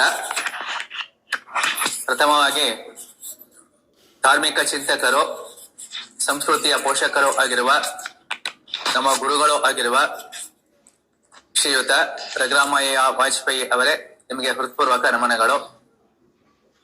ನಂತರ ನಮಗೆ ಯೋಗ ವಿದ್ಯೆಯನ್ನು ಕಲಿಸಿಕೊಟ್ಟಿರ್ತಕ್ಕಂತಹ ಡಾಕ್ಟರ್ ಚಂದ್ರಶೇಖರ್ ಅವರ ಪತ್ನಿ, ಮಾತೃಶ್ರೀ ಸಮಾನರಾದ ಡಾಕ್ಟರ್ ಜಯಶ್ರೀ ಚಂದ್ರಶೇಖರ್ ಅವರೇ, ನಿಮಗೂ ಸಹ ಹೃದಯಪೂರ್ವಕ ನಮನಗಳು. ಈ ಸಂಸ್ಥೆಯ ಮುಖ್ಯಸ್ಥರು, ಈ ಸಂಸ್ಥೆಯ ಗರ್ಭ ಸಂಸ್ಕಾರದ ಪ್ರಾಧ್ಯಾಪಕರು, ಪ್ರಾಚಾರ್ಯರು ಆಗಿರ್ತಕ್ಕಂಥ ಶ್ರೀಯುತ ಶಿವಪ್ರಕಾಶ್ ಗುರೂಜಿ ಅವರೇ, ನಿಮಗೂ ಸಹ ಹೃದಯಪೂರ್ವಕ ನಮಸ್ಕಾರಗಳನ್ನ ತಿಳಿಸ್ತೇನೆ. ಈ ಒಂದು ಸಂಸ್ಥೆಯಲ್ಲಿ ಸುಮಾರು 8 ಜನ ಆಯುರ್ವೇದಿಕ್ ತಜ್ಞರು, 4 ಜನ ಯೋಗದ ತಜ್ಞರು ಈ ಗರ್ಭ ಸಂಸ್ಕಾರದ ಬಗ್ಗೆ ಅವರದೇ ಆಗಿರ್ತಕ್ಕಂಥ ಒಂದು ತರಬೇತಿಯನ್ನ ಕೊಡ್ತಾ ಇದ್ದಾರೆ. ಅವರೆಲ್ಲರಿಗೂ ಹೃತ್ಪೂರ್ವಕವಾಗಿರ್ತಕ್ಕಂಥ ಧನ್ಯವಾದಗಳನ್ನ ಅರ್ಪಿಸ್ತೇನೆ. ಪ್ರಥಮವಾಗಿ ನಮ್ಮ ರಘುರಾಮಯ್ಯ ವಾಜಪೇಯಿ ಅವರು ನಮ್ಮ ಭಾರತೀಯ ಸಂಸ್ಕೃತಿನಲ್ಲಿ ಈ ಗರ್ಭಧಾರಣೆ, ಗರ್ಭದ ಸಂಸ್ಕಾರ ಹಾಗೂ ಅದರ ಆಚರಣೆ, ಅದರ ಸಂಪ್ರದಾಯಗಳು ಹೇಗಿತ್ತು ಅನ್ನೋದನ್ನ ವಿವರಿಸಿದ್ದಾರೆ. ಪುನಃ ನಾನು ಅದನ್ನ ವಿವರಿಸೋದ್ರಲ್ಲಿ ಅರ್ಥ ಇರೋದಿಲ್ಲ, ಆದ್ರೂ ಸಹ ಹೇಳಲೇಬೇಕು. ನಮ್ಮ ಭಾರತೀಯ ಒಂದು ಸನಾತನ ಸಂಸ್ಕೃತಿಯ ಪದ್ಧತಿನ ನೋಡಿದಾಗ ಅಲ್ಲಿ 4 ಯುಗಗಳನ್ನ ನಾವು ನೋಡ್ತೀವಿ. ಸನಾತನ ಸಂಸ್ಕೃತಿಯ ಪ್ರಕಾರ ಪ್ರಪ್ರಥಮ ಯುಗ ಕೃತಯುಗ ಅಂತ ಕರಿತೀವಿ. ಈ ಕೃತಯುಗ ಅಂತಂದ್ರೆ ದೇವರುಗಳಿರ್ತಕ್ಕಂತಹ ಯುಗ. ಬ್ರಹ್ಮ, ವಿಷ್ಣು, ಮಹೇಶ್ವರ ಇವರನ್ನ ನಾವು ನೋಡ್ತೀವಿ. ಅಲ್ಲೂ ಸಹ ಅವ್ರು ದೇವರಾಗಿದ್ರು ಸಹ ಅವ್ರಗಳಿಗೆಲ್ಲ ಏನಾಗಿರುತ್ತೆ, ವಿವಾಹ ಆಗಿರುತ್ತೆ, ಅವ್ರಗಳಿಗೆಲ್ಲ ಮಕ್ಕಳುಗಳು ಇರ್ತಾರೆ. ಅಲ್ಲಿ ಅವರು ದೇವರ ಯುಗದಲ್ಲಿ ಇರ್ತಕ್ಕಂತಹ ಮಕ್ಕಳುಗಳು ಯಾರು, ನಾವು ಗಣಪತಿನ ನೋಡ್ತೀವಿ. ಅವರು ಸಹ ವಿದ್ಯಾ ದೇವತೆಯೇ ಆಗಿದ್ದಾರೆ. ಹಾಗೆ ನಾವು ಹೃದಯಯುಗದಲ್ಲಿ ಇರ್ತಕ್ಕಂಥ ಒಂದು ಗರ್ಭ ಸಂಸ್ಕಾರ, ಅವ್ರು ಮಾಡ್ಕೊಂಡಿರ್ತಕ್ಕಂಥ ವಿವಾಹಗಳು ಹಾಗೂ ಅವರು ಜನಿಸಿರ್ತಕ್ಕಂಥ ಪುತ್ರರುಗಳನ್ನ ನಾವು ಪುರಾಣದಲ್ಲಿ ನೋಡ್ತೀವಿ. ನಂತರ ನಾವು ಮುಂದಿನ ಯುಗಕ್ಕೆ ಬಂದಾಗ ತ್ರೇತಾಯುಗವನ್ನ ನೋಡ್ತೀವಿ. ತ್ರೇತಾಯುಗದಲ್ಲಿ ನಿಮ್ಗೆಲ್ಲ ಗೊತ್ತೇ ಇದೆ, ಮರ್ಯಾದಾ ಪುರುಷೋತ್ತಮ, ಸರ್ವರಿಗೂ ಸತ್ಯ ದರ್ಶನವನ್ನ ಮಾಡಿಸಿರ್ತಕ್ಕಂತಹ ನಮ್ಮ ಶ್ರೀರಾಮಚಂದ್ರನನ್ನ ನೋಡ್ತೀವಿ. ಯೋಗ ದರ್ಶನ ಅಂತಂದ್ರೆ ಅದು ಬೇರೆ ಏನೂ ಅಲ್ಲ, ಅದೊಂದು ಸತ್ಯದ ದರ್ಶನ ಅಂತಕ್ಕಂಥದ್ದು ಶ್ರೀರಾಮಚಂದ್ರನಿಂದ ನಾವು ನೋಡ್ತೀವಿ. ಕೇವಲ ನಾವು ಶ್ರೀರಾಮಚಂದ್ರನನ್ನ ಮಾತ್ರ ನೋಡೋದಲ್ಲ, ದಶರಥ ಮಹಾರಾಜನಿಗೆ ಇರ್ತಕ್ಕಂಥ 4 ಜನ ಮಕ್ಕಳುಗಳನ್ನ ನಾವು ನೋಡ್ತೀವಿ. ಶ್ರೀರಾಮಚಂದ್ರ, ಲಕ್ಷ್ಮಣ, ಭರತ ಮತ್ತು ಶತ್ರುಘ್ನ. ಇವರಲ್ಲಿರ್ತಕ್ಕಂಥ ಅನೇಕ ವ್ಯತ್ಯಾಸಗಳು, ಇವ್ರು ಹುಟ್ಟಿರತಕ್ಕಂಥ ದಿನಾಂಕಗಳು ಹಾಗೂ ಇವರ ಗರ್ಭ ಸಂಸ್ಕಾರ ಆದ ನಂತರ, ಇವರು ಭೂಮಿಗೆ ಜನಿಸಿದ ನಂತರ ಇವ್ರು ಮಾಡಿರ್ತಕ್ಕಂಥ ಮಹತ್ ಕಾರ್ಯಗಳನ್ನು ಸಹ ನಾವು ನೋಡ್ತೀವಿ. ಹಾಗೂ ಕೆಲವೊಂದು ಸಂದರ್ಭದಲ್ಲಿ ನಾವು ಎಷ್ಟೇ ದೈವ ಭಕ್ತರಾಗಿದ್ರು ಸಹ ಕೆಲವೊಂದು ಅಪವಿತ್ರವಾಗಿರ್ತಕ್ಕಂಥ ಕೆಲಸಗಳನ್ನ ಮಾಡಿದಾಗ, ಮಹಾಜ್ಞಾನಿಗಳಾಗಿದ್ದರು, ಜ್ಞಾನವಂತರಾಗಿದ್ದರು, ಬುದ್ಧಿವಂತರಾಗಿದ್ದರು ಸಹ ನಾವು ಕೆಲವೊಂದು ಅಪರ ಕರ್ಮಕ್ಕೆ ಸಂಬಂಧಪಟ್ಟಿರ್ತಕ್ಕಂಥ ಕೆಲಸಗಳನ್ನ ಮಾಡಿದಾಗ ನಾವು ಹೇಗೆ ಸರ್ವನಾಶ ಆಗ್ತೀವಿ ಅನ್ನೋದಕ್ಕೆ ಅದೇ ನಾವು ತ್ರೇತಾಯುಗದಲ್ಲಿ ರಾವಣನ ಸಹ ನೋಡ್ತೀವಿ. ರಾವಣ ಅಂತಕ್ಕಂಥವನು ಒಬ್ಬ ಮಹಾ ಬ್ರಾಹ್ಮಣನೂ ಆಗಿರ್ತಾನೆ, ಮಹಾ ಜ್ಞಾನವಂತನೂ ಆಗಿರ್ತಾನೆ, ಕಂಕಣವನ್ನ ತೊಡಿಸಿರ್ತಕ್ಕಂಥ ಶ್ರೀರಾಮಚಂದ್ರನಿಗೆ ಗುರುನು ಸಹ ಆಗಿರ್ತಾನೆ. ಇದಲ್ಲದೆ ಅತಿ ಶಕ್ತಿವಂತನಾಗಿರ್ತಕ್ಕಂಥ ಹನುಮಂತನನ್ನು ನೋಡ್ತೀವಿ, ಜಾಂಬವಂತನನ್ನ ನೋಡ್ತೀವಿ, ಸುಗ್ರೀವನ್ನ ನೋಡ್ತೀವಿ, ವಾಲಿನ ನೋಡ್ತೀವಿ. ಇವರೆಲ್ಲರೂ ತಾಯಿಯ ಹೊಟ್ಟೆನಲ್ಲಿ ಹುಟ್ಟಿರ್ತಕ್ಕಂಥವ್ರೇನೆ. ಇದರಲ್ಲಿ ಬೇರೆ ಬೇರೆ ರೀತಿಯ ಗುಣಗಳು, ಬೇರೆ ಬೇರೆ ರೀತಿಯ ವಿಶೇಷತೆಗಳನ್ನ ನಾವು ನೋಡ್ತಾ ಬರ್ತೀವಿ. ಈ ಗುಣಗಳು ಹಾಗೂ ವಿಶೇಷತೆಗಳು ಅಲ್ಲಿರ್ಬೇಕು ಅಂತಂದ್ರೆ ಅವರು ಯಾವ ಒಂದು ಗಳಿಗೆನಲ್ಲಿ ಹುಟ್ಟಿದ್ರು, ಯಾವ ಜಾತಕದಲ್ಲಿ ಹುಟ್ಟಿದ್ರು, ಆ ಜಾತಕದಲ್ಲಿ ಇರ್ತಕ್ಕಂಥ ಗುಣ ವಿಶೇಷಣೆಗಳು ಏನು ಅಂತಕ್ಕಂಥದ್ರ ನಮ್ಮ ಭಾರತೀಯ ಜ್ಯೋತಿಷ್ ಶಾಸ್ತ್ರದಲ್ಲಿ ಅದನ್ನ ಅಧ್ಯಯನ ಮಾಡಿ ಜ್ಯೋತಿಷ್ ಅದ್ರ ಬಗ್ಗೆ ಹೇಳ್ತಾ ಬರ್ತಾರೆ. ನಂತರದ ದಿನಗಳಲ್ಲಿ ನಾವು ಮುಂದಿನ ಯೋಗ ಯಾವ್ದನ್ನ ನೋಡ್ತೀವಿ ಅಂತಂದ್ರೆ ದ್ವಾಪರ ಯೋಗವನ್ನ ನೋಡ್ತೀವಿ.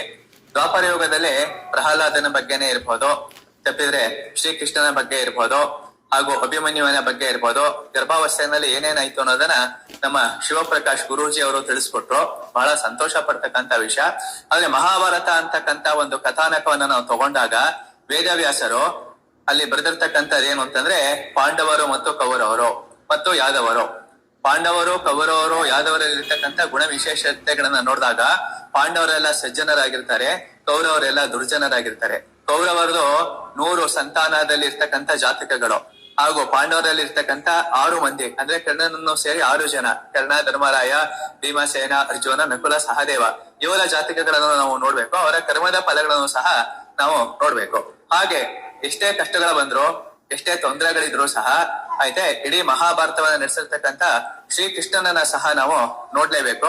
ಹಾಗಾಗಿ ಶ್ರೀಕೃಷ್ಣ ಒಂದು ಜಾತಕವನ್ನು ಸಹ ನಾವು ನೋಡ್ತೀವಿ. ಕೃಷ್ಣ ಜಯಂತಿಯನ್ನು ಸಹ ನಾವು ಆಚರಿಸ್ತಾನೆ ಬಂದಿದ್ದೀವಿ. ಹೀಗೆ ಪಾಂಡವರು, ಕೌರವರು, ಶ್ರೀಕೃಷ್ಣ ಇದ್ರಲ್ಲಿ ಇರ್ತಕ್ಕಂತ ಗುಣ ವಿಶೇಷತೆಗಳು ಸಹ ಇವ್ರು ಎಂತ ತಾಯಿ ಹೊಟ್ಟೆಯನ್ನು ಹುಟ್ಟಿದ್ರು ಅನ್ನೋದು ನಾವು ಪ್ರಮುಖವಾಗಿ ನೋಡ್ಬೇಕಾಗುತ್ತೆ. ನಾವ್ ಏನೇ ಪುರಾಣಗಳನ್ನ ನೋಡಿದ್ರು, ಏನೇ ಮಹಾಕಾವ್ಯಗಳನ್ನ ನೋಡಿದ್ರು, ಏನೇ ಯುಗಗಳ ಬಗ್ಗೆ ಮಾತಾಡಿದ್ರು, ವೈಜ್ಞಾನಿಕವಾಗಿ ಅದಕ್ಕೆ ಸಮೀಕ್ಷೆಗಳಾಗಬೇಕು. ಆ ಯುಗಗಳಿದ್ವು, ಆ ಯುಗದಲ್ಲಿ ಹೀಗಾದ್ವು ಅಂತಕ್ಕಂಥದ್ರ ನಮ್ಮ ಕಲಿಯುಗದ ಜನ ಇದಾರಲ್ಲ, ಇವ್ರು ಅಷ್ಟು ಸುಲಭವಾಗಿ ನಂಬೋದಕ್ಕೆ ಸಾಧ್ಯ ಇಲ್ಲ. ಆದ್ರೆ ನಾವು ಕಲಿಯುಗದಲ್ಲಿ ಹುಟ್ಟಿದೀವಿ. ಕಲಿಯುಗದಲ್ಲಿ ಹುಟ್ಟಿದಾಗ ನಾವು ಬಹಳ ವರ್ಷಗಳಿಂದ, 100 ವರ್ಷಗಳಿಂದ ಹೋದಾಗ ಈ ಗರ್ಭ ಸಂಸ್ಕಾರ ಅಂತ ಏನಿದೆ ಇದೊಂದು ಸಹಜ ಪ್ರಕ್ರಿಯೆ. ಭಾರತೀಯ ಜೀವನ ಶೈಲಿನಲ್ಲಿ ಈ ಗರ್ಭ ಸಂಸ್ಕಾರ ಅನ್ನೋದಿದೆಯಲ್ಲ, ಇದು ಜೀವನದ ಒಂದು ಅವಿಭಾಜ್ಯ ಅಂಗ ಆಗಿತ್ತು. ತಾಯಿ ಯಾವಾಗ ಗರ್ಭವನ್ನ ಧರಿಸ್ತಾಳೆ, ಸೊಸೆ ಆಗಿರ್ತಕ್ಕಂಥಳು ಯಾವಾಗ ಗರ್ಭವನ್ನ ಧರಿಸ್ತಾಳೆ, ಮಗಳಾಗಿರ್ತಕ್ಕಂಥಳು ಯಾವಾಗ ಗರ್ಭವನ್ನ ಧರಿಸ್ತಾಳೆ, ಅಲ್ಲಿ 2 ಜೀವಗಳಿರುತ್ತೆ ಅಂತ ಬಿಟ್ಟು ಇಡೀ ಮನೆಯಲ್ಲಿ ಇರ್ತಿದ್ರಲ್ಲ, ಮನೆಯಲ್ಲಿರ್ತಕ್ಕಂಥವ್ರು ಪ್ರತಿಯೊಬ್ಬರು ಗೌರವವನ್ನ ಕೊಡೋದು, ಅವ್ರಿಗೆ ಆರೈಕೆಗಳನ್ನ ಮಾಡ್ತಕ್ಕಂಥದ್ದು, ಪೌಷ್ಟಿಕ ಅಂಶಗಳನ್ನ ಕೊಡ್ತಕ್ಕಂಥದ್ದು, ಗರ್ಭವತಿ ಹೇಗೆ ಇರಬೇಕು ಅಂತ ಹಿರಿಯರಿಂದ ಮೊದಲುಗೊಂಡು ಊರಿನಲ್ಲಿರ್ತಕ್ಕಂಥ ಎಲ್ಲಾ ಪ್ರಮುಖರು ಮಾರ್ಗದರ್ಶನಗಳನ್ನ ಕೊಟ್ಕೊಂಡು ಬರ್ತಿದ್ರು. ಹಾಗಾಗಿ ಈಗ ಕಳೆದ 50 ವರ್ಷಗಳ ಹಿಂದೆನೂ ಸಹ ಪ್ರತಿಯೊಬ್ಬ ಮಹಿಳೆಗೂ ಸಹಜವಾಗಿರ್ತಕ್ಕಂತಹ ಮಕ್ಕಳುಗಳು ಹುಟ್ಟುತ್ತಾ ಇದ್ರು. ಇದನ್ನ ನಾವು ನೋಡಿದೀವಿ. ಸಹಜವಾಗಿ ಹುಟ್ಟತಾ ಇರ್ತಕ್ಕಂಥ ಮಕ್ಕಳು ಕೇವಲ ಮನೆಯವರು ಮಾರ್ಗದರ್ಶನ ಕೊಟ್ಟಿದ್ರಿಂದ ಮಾತ್ರ ಹುಟ್ಟಿರ್ಲಿಲ್ಲ. ಅಲ್ಲಿ ನಾವು ಇನ್ನೂ ಕೆಲವೊಂದು ಅಂಶಗಳನ್ನ ನೋಡ್ಬೇಕಾಗುತ್ತೆ. ಅದನ್ನ ನಮ್ ಡಾಕ್ಟರ್ ಜಯಶ್ರೀ ಚಂದ್ರಶೇಖರ್ ಅವರು ಖಂಡಿತಲೂ ಅದೆಲ್ಲಾನು ವಿವರಿಸ್ತಾರೆ. ಆದ್ರೂ ನಾನು ಬಹಳ ಸರಳವಾಗಿ ಹೇಳೋದೇನು ಅಂತಂದ್ರೆ, ನಮ್ಮ ಈ ಭೂಮಿ ಇದೆಯಲ್ಲ, ಈ ಭೂಮಿಯಲ್ಲಿರ್ತಕ್ಕಂಥ ಯಾವುದೇ ಹೊಲಗಳಲ್ಲಿ, ಗದ್ದೆಗಳಲ್ಲಿ, ತೋಟಗಳಲ್ಲಿ ರಾಸಾಯನಿಕ ಮುಕ್ತವಾಗಿತ್ತು. ಸಹಜವಾಗಿರ್ತಕ್ಕಂಥ ಕೃಷಿನ ಮಾಡ್ತಾ ಇದ್ದೀವಿ, ಸಾವಯವವಾಗಿರ್ತಕ್ಕಂಥ ಕೃಷಿನ ಮಾಡ್ತಿದ್ವಿ. ಯಾರು ವೈಜ್ಞಾನಿಕವಾಗಿ ಸಾವಯವ ಕೃಷಿ ಆಹಾರಗಳನ್ನ ಸೇವನೆ ಮಾಡ್ತಿದ್ರು ಅಂತವರೆಲ್ಲ ಪರಿಪೂರ್ಣವಾಗಿ ಆರೋಗ್ಯವಾಗಿ ಇರ್ತಾ ಇದ್ರು. ಆದ್ರೆ ಇವತ್ತಿನ ದಿವಸ ಏನಾಗಿದೆ ಅಂತಂದ್ರೆ, ನಾವು ತಿಂತಕ್ಕಂಥ ಹಣ್ಣುಗಳಿರ್ಬಹುದು, ತರಕಾರಿಗಳಿರ್ಬಹುದು, ಅಥವಾ ಮಾಂಸಾಹಾರಗಳಿರ್ಬಹುದು, ಇದೆಲ್ಲಾನು ಕೆಡದೆ ಇರೋ ತರ ಏನ್ ಮಾಡ್ತಾ ಇದ್ದಾರೆ ಅಂದ್ರೆ ಕೆಮಿಕಲ್ ಅನ್ನ ಹೊಡೆದು ಆಹಾರವನ್ನ ನಾವು ಸೇವನೆ ಮಾಡ್ತಾ ಇದ್ದೀವಿ. ಇದಲ್ದೇನೆ ಜಂಕ್ ಫುಡ್ ಗಳನ್ನ ನಾವು ತಿಂತಾ ಇದೀವಿ. ಏನ್ ಆಹಾರವನ್ನ ತಿನ್ಬೇಕು, ಏನ್ ಆಹಾರವನ್ನ ತಿನ್ನಬಾರದು ಅಂತಕ್ಕಂಥದನ್ನ ಆಯುರ್ವೇದಿಕ್ ತಜ್ಞರು ನಿಮ್ಗೆಲ್ಲಾನು ತಿಳಿಸಿ ಕೊಡ್ತಾರೆ. ಸಾಧ್ಯವಾದಷ್ಟು ಆಯ್ತೆ ಪ್ರತಿಯೊಬ್ಬ ಮಹಿಳೆಯೂ ಸಹ ಸಹಜವಾಗಿರ್ತಕ್ಕಂತಹ ಒಂದು ಮಗು ಹುಟ್ಟತಕ್ಕಂತ ಒಂದು ಕಾರ್ಯದಲ್ಲಿ ನಾವು ಮಗ್ನರಾಗ್ಬೇಕು. ಇದಲ್ಲೇನೆ ಸಿಸೇರಿಯನ್ ಅಂತಕ್ಕಂಥದ್ದು ಇವತ್ತು ಸಹಜ ಅಂತ ಅನ್ಕೊಂಡ್ಬಿಡ್ತಾರೆ. 80% ಜನ ಮಹಿಳೆಯರಿಗೆ ಸಿಸೇರಿಯನ್ ಮೂಲಕನೇ ಮಕ್ಕಳುಗಳಾಗ್ತಿದೆ. ಸಿಸೇರಿಯನ್ ಮೂಲಕನೇ ಯಾತಕ್ಕೆ ಮಕ್ಕಳುಗಳಾಗತ್ತೆ, ಅದರಿಂದ ಆಗತಕ್ಕಂತ ಲಾಭಗಳೇನು, ಅನಾನುಕೂಲತೆಗಳೇನು ಅನ್ನೋದನ್ನು ಸಹ ಇದಿರ್ತಕ್ಕಂಥ ತಜ್ಞ ವೈದ್ಯರುಗಳು ಹೇಳ್ಕೊಡ್ಬೇಕು ಅನ್ನೋ ಉದ್ದೇಶಕ್ಕೋಸ್ಕರ ಈ ಒಂದು ಗರ್ಭಧಾರಣೆ ಸಂಸ್ಕಾರದ ಒಂದು ಕೋರ್ಸ್ ಅನ್ನ ನಮ್ಮ ಶಿವಪ್ರಕಾಶ್ ಗುರೂಜಿ ಅವರು ಇಟ್ಕೊಂಡಿದ್ದಾರೆ.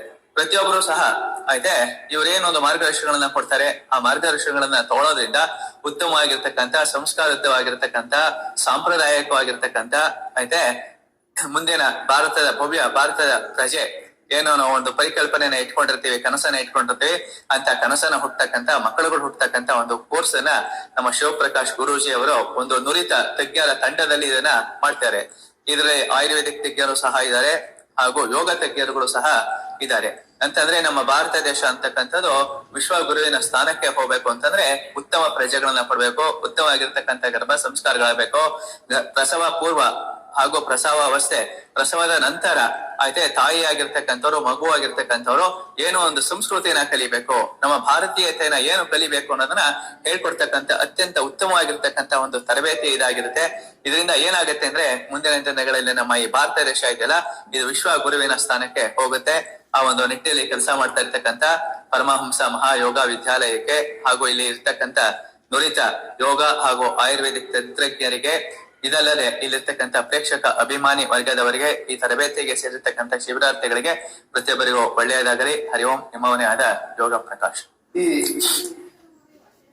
ಗರ್ಭ ಸಂಸ್ಕಾರದ ಮಹತ್ವವನ್ನ ಮಾರ್ಮಿಕವಾಗಿ ತಿಳಿಸತಕ್ಕಂತಹ ಯೋಗವರಿಷ್ಠ ಶ್ರೀ ಯೋಗ ಪ್ರಕಾಶ್ ಅವರಿಗೆ ಧನ್ಯವಾದಗಳು.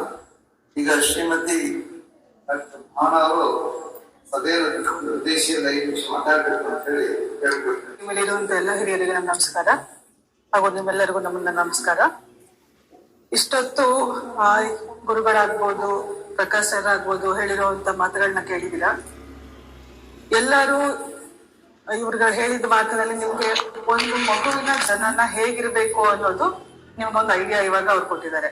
ಆದ್ರೆ ಇದಕ್ಕಿನ್ನ ಮುಂಚೆ ಈಗ ಗರ್ಭ ಸಂಸ್ಕಾರದ ಇದೇನು ಪ್ರೋಗ್ರಾಮ್ ಇದೆ ಅಥವಾ ಈ ಏನು ವರ್ಕ್ಶಾಪ್ ಮಾಡ್ತಿದೀವಿ, ಇದ್ರ ಉದ್ದೇಶ ಏನು ಅಂತಂದ್ರೆ ಕೇವಲ ಒಂದು ಹೆಲ್ತಿ ಅಥವಾ ಒಂದು ಒಳ್ಳೆ ಆಚಾರ ವಿಚಾರ ಅಥವಾ ಒಂದು ಒಳ್ಳೆ ಸಂಸ್ಕೃತಿ ಇರುವಂತ ಮಗುವನ್ನ ಜನನ ಮಾತ್ರ ಅಲ್ಲ, ಅದಕ್ಕಿಂತ ಮುಂಚೆ ಈಗಿನ ಒಂದು ವಾತಾವರಣದಲ್ಲಿ ಏನಾಗಿದೆ ಅಂತಂದ್ರೆ ನಮ್ಮ ಒಂದು ಲೈಫ್ ಸ್ಟೈಲ್ ಇಂದ ನಮ್ಮ ಒಂದು ಜೀವನದಲ್ಲಿ ನಡೀತಾ ಇರೋ ಒತ್ತಡಗಳಾಗ್ಬೋದು, ಅಂದ್ರೆ ಒಂದು work related stress, family stress, ಸುಮಾರು ಸ್ಟ್ರೆಸ್ ಗಳಿದೆ ಈ ಒಂದು ಈಗಿನ ಒಂದು ಜನರೇಷನ್ ಅಲ್ಲಿ.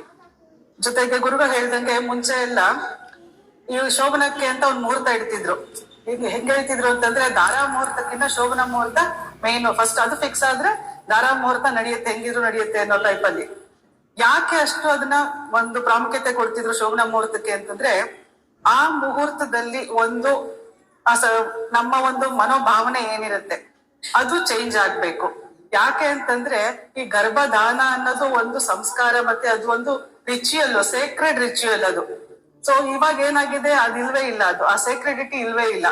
ಈ ಗರ್ಭದಾನ ಅನ್ನೋದು ಒಂದು ಜಸ್ಟ್ ಏನಾಯ್ತು, ಮದ್ವೆ ಆಯ್ತು, ಮಕ್ಕಳಾಯ್ತು, ಅದೊಂಥರ ನೆಕ್ಸ್ಟ್ ಅದೊಂದು ಕ್ರಮ ಅನ್ಕೊಂಡಿದ್ದಾರೆ. ಇಲ್ಲ ಅಂತಂದ್ರೆ ಅದೊಂಥರ ಒಂದು ಅದಕ್ಕೆ ವ್ಯಾಲ್ಯೂ ಇಲ್ದೇದಂಗ ಆಗ್ಬಿಟ್ಟಿದೆ. ಸೊ ಆ ವ್ಯಾಲ್ಯೂಸ್ ನ ಮೂಡಿಸ್ಬೇಕು, ಆ ವ್ಯಾಲ್ಯೂಸ್ ನ ಕಲಿಸ್ಬೇಕು ಅನ್ನೋದು ಒಂದು ಈ ಒಂದು ಪ್ರೋಗ್ರಾಮ್ದು ಅಥವಾ ಈ ಕಾರ್ಯಕ್ರಮದ ಒಂದು ಉದ್ದೇಶ. ಇದ್ರ ಜೊತೆಗೆ ಈಗ ಗರ್ಭದಾನ ಆಗೋದಕ್ಕೆ ಏನಕ್ಕೆ ಕಷ್ಟ ಆಗ್ತಾ ಇದೆ ಈಗಿನ ಒಂದು ಜನರೇಷನ್ಗೆ, ಯಾಕೆ ಇನ್ಫರ್ಟಿಲಿಟಿ ರೇಟ್ ಜಾಸ್ತಿ ಆಗ್ತಿದೆ, ಯಾಕೆ IVF ಸೆಂಟರ್ಸ್ ಜಾಸ್ತಿ ಆಗ್ತಾ ಇದೆ. ಸೊ ಎಲ್ಲರೂ ಏನಾಗ್ತಾ ಇದೆ ಅಂತಂದ್ರೆ ಈ ಒಂದು ಲೈಫ್ ಅಲ್ಲಿ ಅವರು ಒಂದು ಅಳವಡಿಸ್ಕೊಂಡಿರುವಂತ ಲೈಫ್ ಸ್ಟೈಲ್ ಆಗ್ಬೋದು ಅಥವಾ ಆಹಾರ ಪದ್ಧತಿಗಳಾಗ್ಬೋದು ಎಲ್ಲಾನು ಕೂಡ ಇದಕ್ಕೆ ಡೈರೆಕ್ಟ್ ಆಗಿ ರಿಲೇಟೆಡ್, ಇಂಡೈರೆಕ್ಟ್ ಅಲ್ಲ ಡೈರೆಕ್ಟ್ ಆಗಿ ರಿಲೇಟೆಡ್. ಸೊ ಈ ಒಂದು ಪ್ರೋಗ್ರಾಮ್ ನಲ್ಲಿ ನಾವು ಹೇಗೆ ಒಂದು ನಮ್ಮ ಒಂದು ಲೈಫ್ ಸ್ಟೈಲ್ ಚೇಂಜಸ್ ಇಂದ, ನಮ್ಮ ಆಹಾರದ ಬದಲಾವಣೆಯಿಂದ ಎಲ್ಲಾದ್ರಿಂದ ನಾವು ಈಸಿಯಾಗಿ ಫರ್ಟಿಲಿಟಿ ರೇಟ್ ನ ಹೇಗೆ ಇನ್ಕ್ರೀಸ್ ಮಾಡಬಹುದು. ಈಗ ಹೊಸದಾಗಿ ಮದುವೆ ಆಗಿರೋರು ಅಥವಾ ಸ್ಟಾರ್ಟಿಂಗ್ ಅಲ್ಲಿ ಏನಾಗುತ್ತೆ, ನಮ್ಗೊಂದು ಪ್ರೈವಸಿ ಬೇಕು, ನಮ್ ಲೈಫ್ ಚೆನ್ನಾಗಿರ್ಬೇಕು, ನಾವ್ ಒಂದ್ ಸ್ವಲ್ಪ ಎಂಜಾಯ್ ಮಾಡ್ಬೇಕು ಅಂತ 2 ವರ್ಷ 3 ವರ್ಷ 5 ವರ್ಷ ಅದ್ರ ಬಗ್ಗೆ ಯೋಚನೆ ಮಾಡೋದಿಲ್ಲ. 5 ವರ್ಷ ಆದ್ಮೇಲೆ ಫ್ಯಾಮಿಲಿ ಪ್ರೆಷರ್ ಇಂದನೋ ಅಥವಾ ಬೇರೆ ಇದ್ರಿಂದನೋ ಕನ್ಸೀವ್ ಆಗ್ಬೇಕು ಅಂತ ಬರ್ತಾರೆ. ಸೊ ಅವಾಗ ಈ 5 ವರ್ಷದಲ್ಲಿ ಅವ್ರು ಮಾಡಿರುವಂತ ತಪ್ಪುಗಳು ಏನಿರುತ್ತೆ, ಯಾಕೆಂತಂದ್ರೆ ಅವರ ಒಂದು ದೇಹದ ಮೇಲೆ ಆಗ್ಲಿ ಅಥವಾ ಅವರೊಂದು ಆರೋಗ್ಯದ ಮೇಲೆ ಅವರು ಗಮನ ಕೊಟ್ಟಿರೋದಿಲ್ಲ, ಲೈಫ್ ಸ್ಟೈಲ್ ಬಗ್ಗೆ ಗಮನ ಕೊಟ್ಟಿರೋದಿಲ್ಲ. ಸೊ ಇದನ್ನೆಲ್ಲ ಹೇಗೆ ಸರಿಪಡಿಸ್ಕೊಳ್ಬೇಕು ಅದ್ರೂ ಕೂಡ ಇಲ್ಲಿ ಹೇಳ್ಕೊಡ್ತೀವಿ. ಸೊ ಇದು ಆಹಾರದ ಮುಖಾಂತರ, ಯೋಗದ ಮುಖಾಂತರ, ಪಂಚಕರ್ಮದ ಮುಖಾಂತರ, ಸೊ ನಮ್ಮ ಆಯುರ್ವೇದ ಶಾಸ್ತ್ರದಲ್ಲಿ ಏನೇನಿದೆ ಪ್ರತಿಯೊಂದನ್ನು ಇಲ್ಲಿ ಬರೀ ಸೈಂಟಿಫಿಕ್ ಅಲ್ದೇನೆ ಸ್ಪಿರಿಚುವಲಿನೂ ಕೂಡ ಹೇಗೆ ನಾವು ನಮ್ಮ ಒಂದು ಶರೀರವನ್ನ, ನಮ್ಮ ಮನಸ್ಸನ್ನ ನಾವು ಶುದ್ಧಿಗೊಳಿಸ್ಕೊಳ್ಬಹುದು, ಅದೆಲ್ಲ ಏನಕ್ಕೆ ಮುಖ್ಯ ಆಗತ್ತೆ ಅದೆಲ್ಲಾನು ಕೂಡ ನಾವು ಇಲ್ಲಿ ಹೇಳ್ಕೊಡ್ತಾ ಹೋಗ್ತೀವಿ. ಯಾಕೆ ಅಂತಂದ್ರೆ ಈಗಿನ ಒಂದು ಜನರೇಷನ್ ಏನಿದ್ದಾರೆ ಮಕ್ಕಳಿಗೆ, ಅವ್ರಿಗೆ ತಾಳ್ಮೆ ಅನ್ನೋದಿಲ್ಲ. ಸೊ ತಾಳ್ಮೆ ಇರೋದಿಲ್ಲ. ನಾವು ನಮ್ಮ ಪೇರೆಂಟ್ಸ್ ಆಗಿ ಎಷ್ಟೇ ನಾವು ಒಳ್ಳೆಯವರಿದ್ರು, ನಾವು ಒಳ್ಳೇದು ಹೇಳ್ಕೊಟ್ಟಿದೀವಿ ಅಂತ ನಾವ್ ಅನ್ಕೊಂಡಿದ್ರು ಎಲ್ಲಿಂದ ಈ ತರ ಬುದ್ಧಿಗಳು ಕಲಿತಿರ್ತಾರೆ ಅಂತ ನಮ್ಗೆ ಗೊತ್ತಾಗ್ತಿರೋದಿಲ್ಲ. ಎಷ್ಟೋ ಸಲ ಅವರು ಎದುರು ಉತ್ತರ ಕೊಡೋದ್ರಲ್ಲಿ ಇರ್ಬೋದು, ಅವ್ರ ಬಿಹೇವಿಯರ್ಸ್ ಅಲ್ಲಿ ಇರ್ಬೋದು, ಅಥವಾ ಅವರು ಒಂದು ಮಾತಾಡೋ ರೀತಿನಲ್ಲಿ. ಯಾಕೆ ಅಂತಂದ್ರೆ ನಾವು ಯಾವಾಗ ನಾವು ಪ್ರೀ ಕನ್ಸೆಪ್ಷನ್ ಮುಂಚೆ ಅಂದ್ರೆ ಗರ್ಭಧಾರಣೆಗೆ ಮುಂಚೆ ಅಥವಾ ಗರ್ಭಧಾರಣೆ ಆದ್ಮೇಲೆ ನಾವ್ ಎಂತ ಒಂದು ಎನ್ವೈರನ್ಮೆಂಟ್ಗೆ ನಾವು ಎಕ್ಸ್ಪೋಜರ್ ಇರ್ತೀವಿ, ಎಂತ ಎನ್ವೈರನ್ಮೆಂಟ್ಗೆ ಎಕ್ಸ್ಪೋಸ್ ಆಗ್ತೀವಿ. ಈ ಟಿವಿ ನೋಡೋದೇ ಇರ್ಬೋದು, ಟಿವಿನಲ್ಲಿ ಹಲವಾರು ರೀತಿ ಪ್ರೋಗ್ರಾಮ್ಗಳು ಬರುತ್ತೆ, ಎಲ್ಲಾ ಟೈಮಲ್ಲೂ ನೋಡ್ತಾ ಇರ್ತೀವಿ. ಅದು ನಮಗೆ ಗೊತ್ತಿಲ್ಲದೆ ನಮ್ಮ ಸೆಲ್ಸ್ ಅಲ್ಲಿ ಅದು ಮೆಮೊರಿ ತರ ರೆಕಾರ್ಡ್ ಆಗ್ತಾ ಇರುತ್ತೆ. ಅದು ನಿಮ್ಗೆ ಕನ್ಸೀವ್ ಆಗಿ ನಮ್ಮೊಂದು ಪ್ರೆಗ್ನೆನ್ಸಿನಲ್ಲಿ ಮಾತ್ರ ಅದನ್ನ ಅವಾಯ್ಡ್ ಮಾಡ್ಬೇಕು ಅಂತ ಅಲ್ಲ. ಯಾಕೆ ಅಂತಂದ್ರೆ ಅದು ಕಂಪ್ಲೀಟ್, ಅದು ಹೇಗೆ ಅಂತಂದ್ರೆ ಮೆಮೊರಿ ಅದು ನಮ್ಮ ಒಂದು ಸೆಲ್ಸ್ ಅಲ್ಲಿ ಬರೆದು ಹೋಗಿರುತ್ತೆ. ಅದು ನಮ್ಮ ಮೈಂಡ್ ಅಲ್ಲಿ ಹೆಂಗೆ ಪ್ರಿಂಟ್ ಆಗಿರುತ್ತೆ ಅಂತಂದ್ರೆ ನೀವು ಕನ್ಸೀವ್ ಆಗಿಲ್ದೇ ಇದ್ರು ಕೂಡ ಅದು ನೀವು ಯಾವಾಗ ಕನ್ಸೀವ್ ಆಗ್ತೀರಾ ಅದು ಅಲ್ಲಿ ಎನ್ಕ್ಯಾಶ್ ಆಗಕ್ ಶುರು ಆಗುತ್ತೆ. ಹಾಗಾಗಿ ನೀವು ಮಾಡುವಂತ ಕೆಲಸಗಳು, ನೀವೊಂದು ಆಯ್ಕೆ ಮಾಡುವಂತ ಪ್ರತಿಯೊಂದು ಹ್ಯಾಬಿಟ್ಸ್ ಏನಿದೆ ಅದೆಲ್ಲ ಡೈರೆಕ್ಟ್ ಆಗಿ ಬರೀ ನಿಮ್ಮ ಆರೋಗ್ಯ ಮಾತ್ರ ಅಲ್ಲ, ನೀವು ಜನ್ಮ ಕೊಡುವಂತ ಮಗುವಿನ ಆರೋಗ್ಯದ ಮೇಲೂ ಕೂಡ ಇದು ಪ್ರಭಾವ ಬೀರವಿರುತ್ತೆ ಅಂತ ಹೇಳ್ತೀರಿ. ಸೊ ಈ ಒಂದು ಪ್ರೋಗ್ರಾಮ್ ಇಂದ ಒಂದು ಬರೀ ಒಂದು ಸುಸಂಸ್ಕೃತ ಮಗುವೊಂದನ್ನ ಜನ್ಮ ಪಡೆಯೋದಂದ್ರೆ ಅದಕ್ಕಿಂತ ಮುಂಚೆ ಹೇಗೆ ನಾವು ನಮ್ಮನ್ನ ನಾವು ರೆಡಿ ಮಾಡ್ಕೊಳ್ಬೇಕು, ಅದು ಈ ಪ್ರೋಗ್ರಾಮ್ ಅಲ್ಲಿ ಒಂದು ಹೇಳ್ಕೊಡುವಂತ ಒಂದು ವಿಷಯ ಆಗಿರುತ್ತೆ. ಸೊ ಸಾಧ್ಯ ಆದಷ್ಟು ಈ ಒಂದು ಪ್ರೋಗ್ರಾಮ್ ಅಲ್ಲಿ ಹೇಳ್ಕೊಡುವಂತ ಎಲ್ಲಾ ಒಂದು ವಿಷಯಗಳನ್ನ ಎಲ್ಲಾರು ಕಲ್ತ್ಕೊಂಡು ನೀವು ನಿಮಗೆ ತಿಳಿದಿರುವಂತವ್ರಿಗೆ ಅನುಕೂಲ ಆಗುವಂಗೆ ಹೇಳ್ಕೊಡ್ಬೇಕು ಅಂತ ಈ ಒಂದು ಪ್ರೋಗ್ರಾಮ್ದು ಅಥವಾ ಈ ಶಿಬಿರದ್ದು ಎಲ್ಲಾರು ಒಂದು ಬೆನಿಫಿಟ್ಸ್ ನ ತಗೊಳ್ಬೇಕು ಅಂತ ಹೇಳ್ತಾ ನಾನು ಮಾತನ್ನ ಮುಗಿಸ್ತೀನಿ. ಎಲ್ಲರಿಗೂ ಮನಸ್ಸಿನ ಮನಸ್ಸು ಒಳಗಾದ್ರೆ ಮುಂದಿನ ದಿನಗಳಲ್ಲಿ ಅದರ ಪರಿಣಾಮ ಹೇಗಾಗುತ್ತೆ ಅನ್ನೋದನ್ನ ತಿಳಿಸ್ಕೊಟ್ಟಂತ ಡಾಕ್ಟರ್ ಮಾಮ ಅವರಿಗೆ ಧನ್ಯವಾದಗಳು. ಈಗ ಡಾಕ್ಟರ್ ಈ ಭಟ್ಟರು ಅದು ನಮ್ಮ 30 ದಿನಗಳಲ್ಲಿ ನಾವು ಈ ಶಿಬಿರದ ಏನೇನು ಲಾಭವನ್ನು ಪಡ್ಕೊಳ್ತೀವಿ, ಲಾಭ ಮಾತ್ರ ಎಂತದ್ದು ಅನ್ನುವಂಥದ್ದನ್ನ ನಿಮಗೆ ವರದಿಯನ್ನ ನಿಮಗೆ. ಎಲ್ರಿಗೂ ನಮಸ್ಕಾರ. ವೇದಿಕೆಯಲ್ಲಿರುವ ಗಣ್ಯರೇ ಹಾಗೂ ನೆರೆದಿರುವ ಬಂಧುಗಳೇ, ನಾನಿವತ್ತು ಈ ಗರ್ಭ ಸಂಸ್ಕಾರ ಅಂದ್ರೆ ಏನು, ಇದರ ಮಹತ್ವವೇನು, ಆಮೇಲೆ ಆಯುರ್ವೇದದಲ್ಲಿ ಗರ್ಭ ಸಂಸ್ಕಾರದ ಬಗ್ಗೆ ಏನ್ ಹೇಳಿದ್ದಾರೆ ಅಂತನ್ನ ನಿಮ್ಗೆ ತಿಳಿಸ್ಕೊಡ್ತೇನೆ. ಸೊ ಗರ್ಭ ಸಂಸ್ಕಾರ ಅಂದ್ರೆ, ಈಗ ಗರ್ಭ ಅಂದ್ರೆ ಮಗುವಿನ ಹೊಟ್ಟೆಯಲ್ಲಿರುವ ಬೆಳೀತಿರುವಂತಹ ಜೀವ. ಸಂಸ್ಕಾರ ಅಂದ್ರೆ ಉತ್ತಮ ಗುಣನಡತೆಗಳನ್ನ ಹೇಳ್ಕೊಡುವಂಥದ್ದು. ಸಂಸ್ಕಾರೋ ಹಿ ಗುಣಾಂತರಾಧಾನಂ ಅಂತ ಇದೆ ಆಯುರ್ವೇದದಲ್ಲಿ. ಅಂದ್ರೆ ಸಂಸ್ಕಾರ ಕೊಡುವುದ್ರಿಂದ ಗುಣವನ್ನ ವರ್ಧಿಸುವುದು ಅಥವಾ ವೃದ್ಧಿಸುವುದು ಅಂತ. ಇನ್ನು ಗರ್ಭ ಅಂದ್ರೆ ಆಯುರ್ವೇದದ ಪ್ರಕಾರ, ಅಥವಾ ಗರ್ಭ ಅಂದ್ರೆ ಏನು ಅಂದ್ರೆ ಶುಕ್ರಶೋಣಿತ ಗರ್ಭಾಶಯಸ್ಥಂ ಆತ್ಮ ಪ್ರಕೃತಿ ವಿಕಾರ ಸಮೋಚಿತಂ ಗರ್ಭ ಇತ್ಯುಚ್ಯತೆ. ಅಂದ್ರೆ ಗರ್ಭ ಅಂದ್ರೆ ಶುಕ್ರ ಮತ್ತೆ ಶೋಣಿತಗಳ ಸಂಯೋಗ, ಅಂದ್ರೆ ಸ್ತ್ರೀ ಬೀಜ ಮತ್ತೆ ಪುಂಬೀಜ, ಅಂದ್ರೆ ಸ್ಪರ್ಮ್ ಮತ್ತೆ ಓವಮ್. ಸೊ ಸ್ಪರ್ಮ್ ಓವಮ್ ಸಂಯೋಗ ಆದಾಗ ಫರ್ಟಿಲೈಸೇಷನ್ ಅಂತೀವಿ. ಒಂದು ಹೊಸ ಜೀವ ಉತ್ಪತ್ತಿ ಆಗತ್ತೆ. ಆ ಹೊಸ ಜೀವಕ್ಕೆ ಯಾವಾಗ ಆತ್ಮವು ಸೇರಿಕೊಳ್ಳುತ್ತೆ ಆವಾಗ ಅದನ್ನ ಗರ್ಭ ಅಂತೀವಿ. ಅಥವಾ ಅದು ಈಗ ಒಂದು ನಿಜವಾದ ಭ್ರೂಣ. ಶುಕ್ರ ಶೋಣಿತ ಸಂಯೋಗದ ಜೊತೆಗೆ ಆತ್ಮ ಪ್ರಕೃತಿ ಸೇರ್ಕೊಂಡಾಗ ಅದನ್ನ ಗರ್ಭ ಅಂತ ಹೇಳ್ತೀವಿ. ಸೊ ಈ ಗರ್ಭ ಧರಿಸಲು ಅಥವಾ ಉತ್ತಮ ಸಂತಾನ ಪಡಿಬೇಕಂದ್ರೆ ಏನೇನು ಕೆಲವು ಕನ್ಸೆಪ್ಷನಲ್ ಭಾವ ಅಥವಾ ಪ್ರೀ ಕನ್ಸೆಪ್ಷನಲ್ ಥಿಂಗ್ಸ್ ಅಂದ್ರೆ ಮೊದ್ಲೇ ಈ ಗರ್ಭ ಸಂಸ್ಕಾರ ಅನ್ನುವಂಥದ್ದು ಬರೀ ಗರ್ಭಿಣಿ ಆದ್ಮೇಲಷ್ಟೇ ಕೊಡುವಂಥದ್ದಲ್ಲ. ಈ ಉತ್ತಮ ಸಂತಾನ ಪ್ರಾಪ್ತಿ ಆಗ್ಬೇಕು ಅಂದ್ರೆ ಸ್ತ್ರೀ ಬೀಜ ಮತ್ತೆ ಪುಂಬೀಜವು ಶ್ರೇಷ್ಠವಾಗಿರುವಂತದ್ದು ಬಹಳ ಮುಖ್ಯ. ಅಂದ್ರೆ ತಾಯಿ ಮತ್ತೆ ತಂದೆಯ ದೈಹಿಕ ಮತ್ತೆ ಮಾನಸಿಕ ಆರೋಗ್ಯ ಅದು ಕೂಡ ತುಂಬಾ ಮುಖ್ಯ ಆಗತ್ತೆ ಒಂದು ಉತ್ತಮ ಸತ್ಪ್ರಜೆ ಜನಿಸ್ಬೇಕು ಅಂತ ಆದ್ರೆ. ಈ ದೃಷ್ಟಿಯಿಂದ ಆಯುರ್ವೇದದಲ್ಲಿ ಗರ್ಭದಾನ ಸಂಸ್ಕಾರ ಅಂತಾನೆ ಇದೆ. ಅಂದ್ರೆ ಗರ್ಭ ಧರಿಸುವ ಮುನ್ನ ತಾಯಿ ಮತ್ತೆ ತಂದೆಯ ದೇಹದಲ್ಲಿ ಏನೇನು ಬದಲಾವಣೆಗಳನ್ನ ಮಾಡ್ಕೋಬೇಕು ಅಥವಾ ಏನು ಸಂಸ್ಕಾರಗಳನ್ನ ಅಳವಡಿಸ್ಕೊಳ್ಬೇಕು ಅನ್ನುವಂಥದ್ದು ಇಂಪಾರ್ಟೆಂಟ್. ಅಂದ್ರೆ ಅದು ಪ್ರೀ ಕನ್ಸೆಪ್ಷನಲ್ ಕೇರ್ ಅಂತ ಬರುತ್ತೆ. ಸೊ ಸತ್ವ ಶುದ್ಧಿ, ಬೀಜ ಶುದ್ಧಿ ಮತ್ತೆ ಕ್ಷೇತ್ರ ಶುದ್ಧಿ. ಅಂದ್ರೆ ಸತ್ವ ಶುದ್ಧಿ ಅಂದ್ರೆ ತಂದೆ ಮತ್ತೆ ತಾಯಿಯ ಮಾನಸಿಕ ಆರೋಗ್ಯವನ್ನ ಉತ್ತಮ ಮಾಡುವಂಥದ್ದು. ಯಾಕಂದ್ರೆ ಮಾನಸಿಕ ಆರೋಗ್ಯ ಗರ್ಭಧಾರಣೆಯಲ್ಲಿ ಬಹಳ ಮುಖ್ಯ. ಆಯುರ್ವೇದದಲ್ಲಿ ಚರಕಾಚಾರ್ಯರು ಹೇಳಿದ್ದಾರೆ, ಸೌಮನಸ್ಯ ಗರ್ಭಧಾರಣಾನಾಂ ಶ್ರೇಷ್ಠಂ ಅಂತ. ಅಂದ್ರೆ ಉತ್ತಮ ರೀತಿಯಲ್ಲಿ ಗರ್ಭಧಾರಣೆಯಾಗಿ ಸಂತಾನ ಪ್ರಾಪ್ತಿ ಆಗ್ಬೇಕು ಅಂತ ಅಂದ್ರೆ ತಾಯಿಯ ಮಾನಸಿಕ ಆರೋಗ್ಯ ಬಹಳ ಮುಖ್ಯ ಆಗತ್ತೆ. ಸೊ ಇದನ್ನ ಒಂದು ಉತ್ತಮಗೊಳಿಸುವಂತದ್ದು ಬಿಫೋರ್ ಕನ್ಸೆಪ್ಷನ್. ಜೊತೆಗೆ ಬೀಜ ಶುದ್ಧಿ ಅಂದ್ರೆ ಸ್ಪರ್ಮ್ ಮತ್ತೆ ಓಮ್ ಕ್ವಾಲಿಟಿ ಇಂಪ್ರೂವ್ ಮಾಡುವಂತದ್ದು. ಅಂದ್ರೆ ಉತ್ತಮ ಗುಣನಡತೆ, ಉತ್ತಮ ಆಹಾರ ಜೀವನ ಶೈಲಿ ಪಾಲಿಸುವುದ್ರಿಂದ ಸ್ಪರ್ಮ್ ಮತ್ತೆ ಓಮ್ಗಳ ಕ್ವಾಲಿಟಿ ಇಂಪ್ರೂವ್ ಮಾಡಲು ಸಾಧ್ಯ. ಸೊ ಕನ್ಸೆಪ್ಷನ್ಗೂ ಮೊದಲು ಈ ತಂದೆ ಮತ್ತೆ ತಾಯಿ ಆಗ್ಲಿಕ್ಕೆ ಇಚ್ಛಿಸುವವರು ಈ ಒಂದು ಕ್ರಮಗಳನ್ನ ಅಳವಡಿಸ್ಕೊಳ್ಬೇಕಾಗತ್ತೆ. ಅಂದ್ರೆ ಅವರ ಜೀವನ ಶೈಲಿಯಲ್ಲಿ ಇರ್ಬೋದು, ಆಹಾರ ಶೈಲಿಯಲ್ಲಿ ಸ್ವಲ್ಪ ವ್ಯತ್ಯಾಸ ಮಾಡ್ಕೊಳ್ಳುವ ಅನ್ನೋದು, ಅಂದ್ರೆ ಉತ್ತಮ ಶ್ರೇಷ್ಠ ಆಹಾರ ಶೈಲಿ ಜೀವನ ಶೈಲಿಯನ್ನ ಅಳವಡಿಸ್ಕೊಳ್ಳುವಂಥದ್ದು, ಮಾನಸಿಕ ಆರೋಗ್ಯವನ್ನ ಇಂಪ್ರೂವ್ ಮಾಡುವಂಥದ್ದು ಬಹಳ ಮುಖ್ಯ ಆಗತ್ತೆ. ಇದೆಲ್ಲ ಗರ್ಭದಾನ ಸಂಸ್ಕಾರ ಅಥವಾ ಗರ್ಭ ಧರಿಸುವಲ್ಲೂ ಪೂರ್ವ ಸಂಸ್ಕಾರದಲ್ಲಿ ಬರುತ್ತೆ. ಆಮೇಲೆ ಗರ್ಭ ಸಂಸ್ಕಾರ ಅಂದ್ರೆ ಈ ಗರ್ಭಿಣಿ ಆದ ತಕ್ಷಣ ಏನೇನು ಮಾಡ್ಕೊಂಡು ಹೋಗ್ಬೇಕು ಅಂತ. ಸರ್ ಪುಂಸವನ ಕರ್ಮದ ಬಗ್ಗೆ ಸರ್ ಮಾತಾಡ್ತಾ ಹೇಳಿದ್ರು. ಆಯುರ್ವೇದದಲ್ಲಿ ಇನ್ನೂ ಜಾಸ್ತಿ ಎಕ್ಸ್ಪ್ಲನೇಷನ್ ಇದೆ. ಅಂದ್ರೆ ಆ ಪುಂಸವನ ಅನ್ನುವಂಥದ್ದು ಪುತ್ರ ಅಪತ್ಯ ಅಲ್ದೇನು ಗರ್ಭ ಜನನಾರ್ಥ ಮತ್ತೆ ಗರ್ಭ ಸ್ಥಾಪನಾರ್ಥ ಅಂತಾನು ಹೇಳಿದ್ದಾರೆ. ಬೆನಿಫಿಟ್ಸ್ ಅಂದ್ರೆ ಉತ್ತಮ ಗರ್ಭ ಧರಿಸಲು ಸಾಧ್ಯವಾಗುವಂತೆ, ಆಮೇಲೆ ಗರ್ಭ ಸ್ಥಾಪನಾರ್ಥ ಅಂದ್ರೆ ನೆಕ್ಸ್ಟ್ ಅಬೋರ್ಷನ್ ಆಗದೆ ಇರ್ಲಿ ಅಂತ ಪ್ರಿವೆಂಟ್ ಮಾಡಕ್ಕೂ ಪುಂಸವನ ಕರ್ಮ ತುಂಬಾ ಸಹಾಯ ಮಾಡುತ್ತೆ. ಸೊ ಕನ್ಸೆಪ್ಷನ್ಗೂ ಮುಂಚೆ ಪುಂಸವನ ವಿಧಿ ಅಂತಾನೆ ಮಾಡೋದ್ರಿಂದ ನಿಮ್ಗೆ ಒಳ್ಳೆ ರೀತಿಯಲ್ಲಿ ಗರ್ಭಧಾರಣೆಯಾಗಲು ಸಾಧ್ಯವಾಗತ್ತೆ. ಜೊತೆಗೆ ಗರ್ಭಧಾರಣೆಯಾಗಿರುವುದು ಅಬಾರ್ಷನ್ ಅಥವಾ ಮಿಸ್ಕ್ಯಾರಿಯೇಜ್ ಆಗದೆ ಇರ್ಲಿ ಅನ್ನೋದನ್ನು ಕೂಡ ಆಗಕ್ಕೆ ಸಹಾಯ ಆಗತ್ತೆ ಈ ಪುಂಸವನದಿಂದ. ಜೊತೆಗೆ ನೆಕ್ಸ್ಟ್ ಬರುವಂತದ್ದು, ಒಂದು ಗರ್ಭ ಧರಿಸಿದ ಮೇಲೆ ಗರ್ಭ ಸರಿಯಾದ ರೀತಿಯಲ್ಲಿ ಬೆಳವಣಿಗೆ ಆಗ್ಬೇಕು ಅಂದ್ರೆ ತಾಯಿಯ ಆಹಾರ ವಿಹಾರ ಸುಮಾರು ಇಂಪಾರ್ಟೆಂಟ್ ಬರುತ್ತೆ. ಅಂದ್ರೆ ತಾಯಿ ಏನು ಆಹಾರ ಸೇವಿಸ್ತಾಳೆ, ಯಾವ ತರ ಜೀವನ ಶೈಲಿ ಅಳವಡಿಸ್ಕೊಂಡಿದ್ದಾಳೆ, ಅವಳ ಮಾನಸಿಕ ಆರೋಗ್ಯ ಹೇಗಿದೆ, ಆಮೇಲೆ ಅವಳ ಆಕ್ಟಿವಿಟೀಸ್ ಏನಿದೆ ಅದೆಲ್ಲ ಬಹಳ ಮುಖ್ಯ ಆಗತ್ತೆ. ಯಾಕಂದ್ರೆ ತಾಯಿಯ ಗರ್ಭದಲ್ಲೇ ಮಗು ಬೆಳೀತಾ ಇರೋದ್ರಿಂದ, ತಾಯಿಯ ಹೊಟ್ಟೆ ಒಳಗೆ ಇರೋದ್ರಿಂದ, ತಾಯಿಯ ಜೊತೆಯಲ್ಲಿ ದಿನ ಹಗಲು ರಾತ್ರಿ ಮಗುವಿನ ಜೊತೆಯಲ್ಲಿ ಇರುವುದ್ರಿಂದ ತಾಯಿಯ ದೈಹಿಕ ಆರೋಗ್ಯ, ಮಾನಸಿಕ ಆರೋಗ್ಯ ಮಗುವಿನ ಮೇಲೆ ಬಹಳಷ್ಟು ಪರಿಣಾಮ ಬೀರುತ್ತೆ. ತುಂಬಾ ಸೈಂಟಿಫಿಕ್ ಸ್ಟಡೀಸ್ ಮೂಲಕನೂ ಇದು ಪ್ರೂವ್ ಆಗಿದೆ. ತಾಯಿ ಏನು ಅವಳ ಕ್ರಿಯೆಗಳಿಗೆ ಮಗು ಪ್ರತಿಸ್ಪಂದಿಸುವಂತದ್ದಿರ್ಬೋದು, ಸಂಗೀತ ಕೇಳಿದಾಗ ಮಗು ಅದಕ್ಕೆ ಸ್ಪಂದನೆ ನೀಡುವಂತದ್ದಿರ್ಬೋದು, ಅವಳ ಮಾತುಗಳಿಗೆ ಸ್ಪಂದಿಸುವಂತದ್ದಿರ್ಬೋದು, ಅಥವಾ ತಾಯಿಗೆ ಬೇಜಾರಾದಾಗ ಮಗು ಸ್ಪಂದಿಸುವಂತದ್ದು ಎಲ್ಲವೂ ಸೈಂಟಿಫಿಕಲಿ ಪ್ರೂವ್ ಆಗಿದೆ. ಅಂದ್ರೆ ತಾಯಿ ಹೇಗಿರ್ತಾಳೆ ಅನ್ನೋದು ಮಗುವಿನ ಆರೋಗ್ಯದ ಮೇಲೆ ಬಹಳಷ್ಟು ಪರಿಣಾಮ ಬೀರುತ್ತೆ.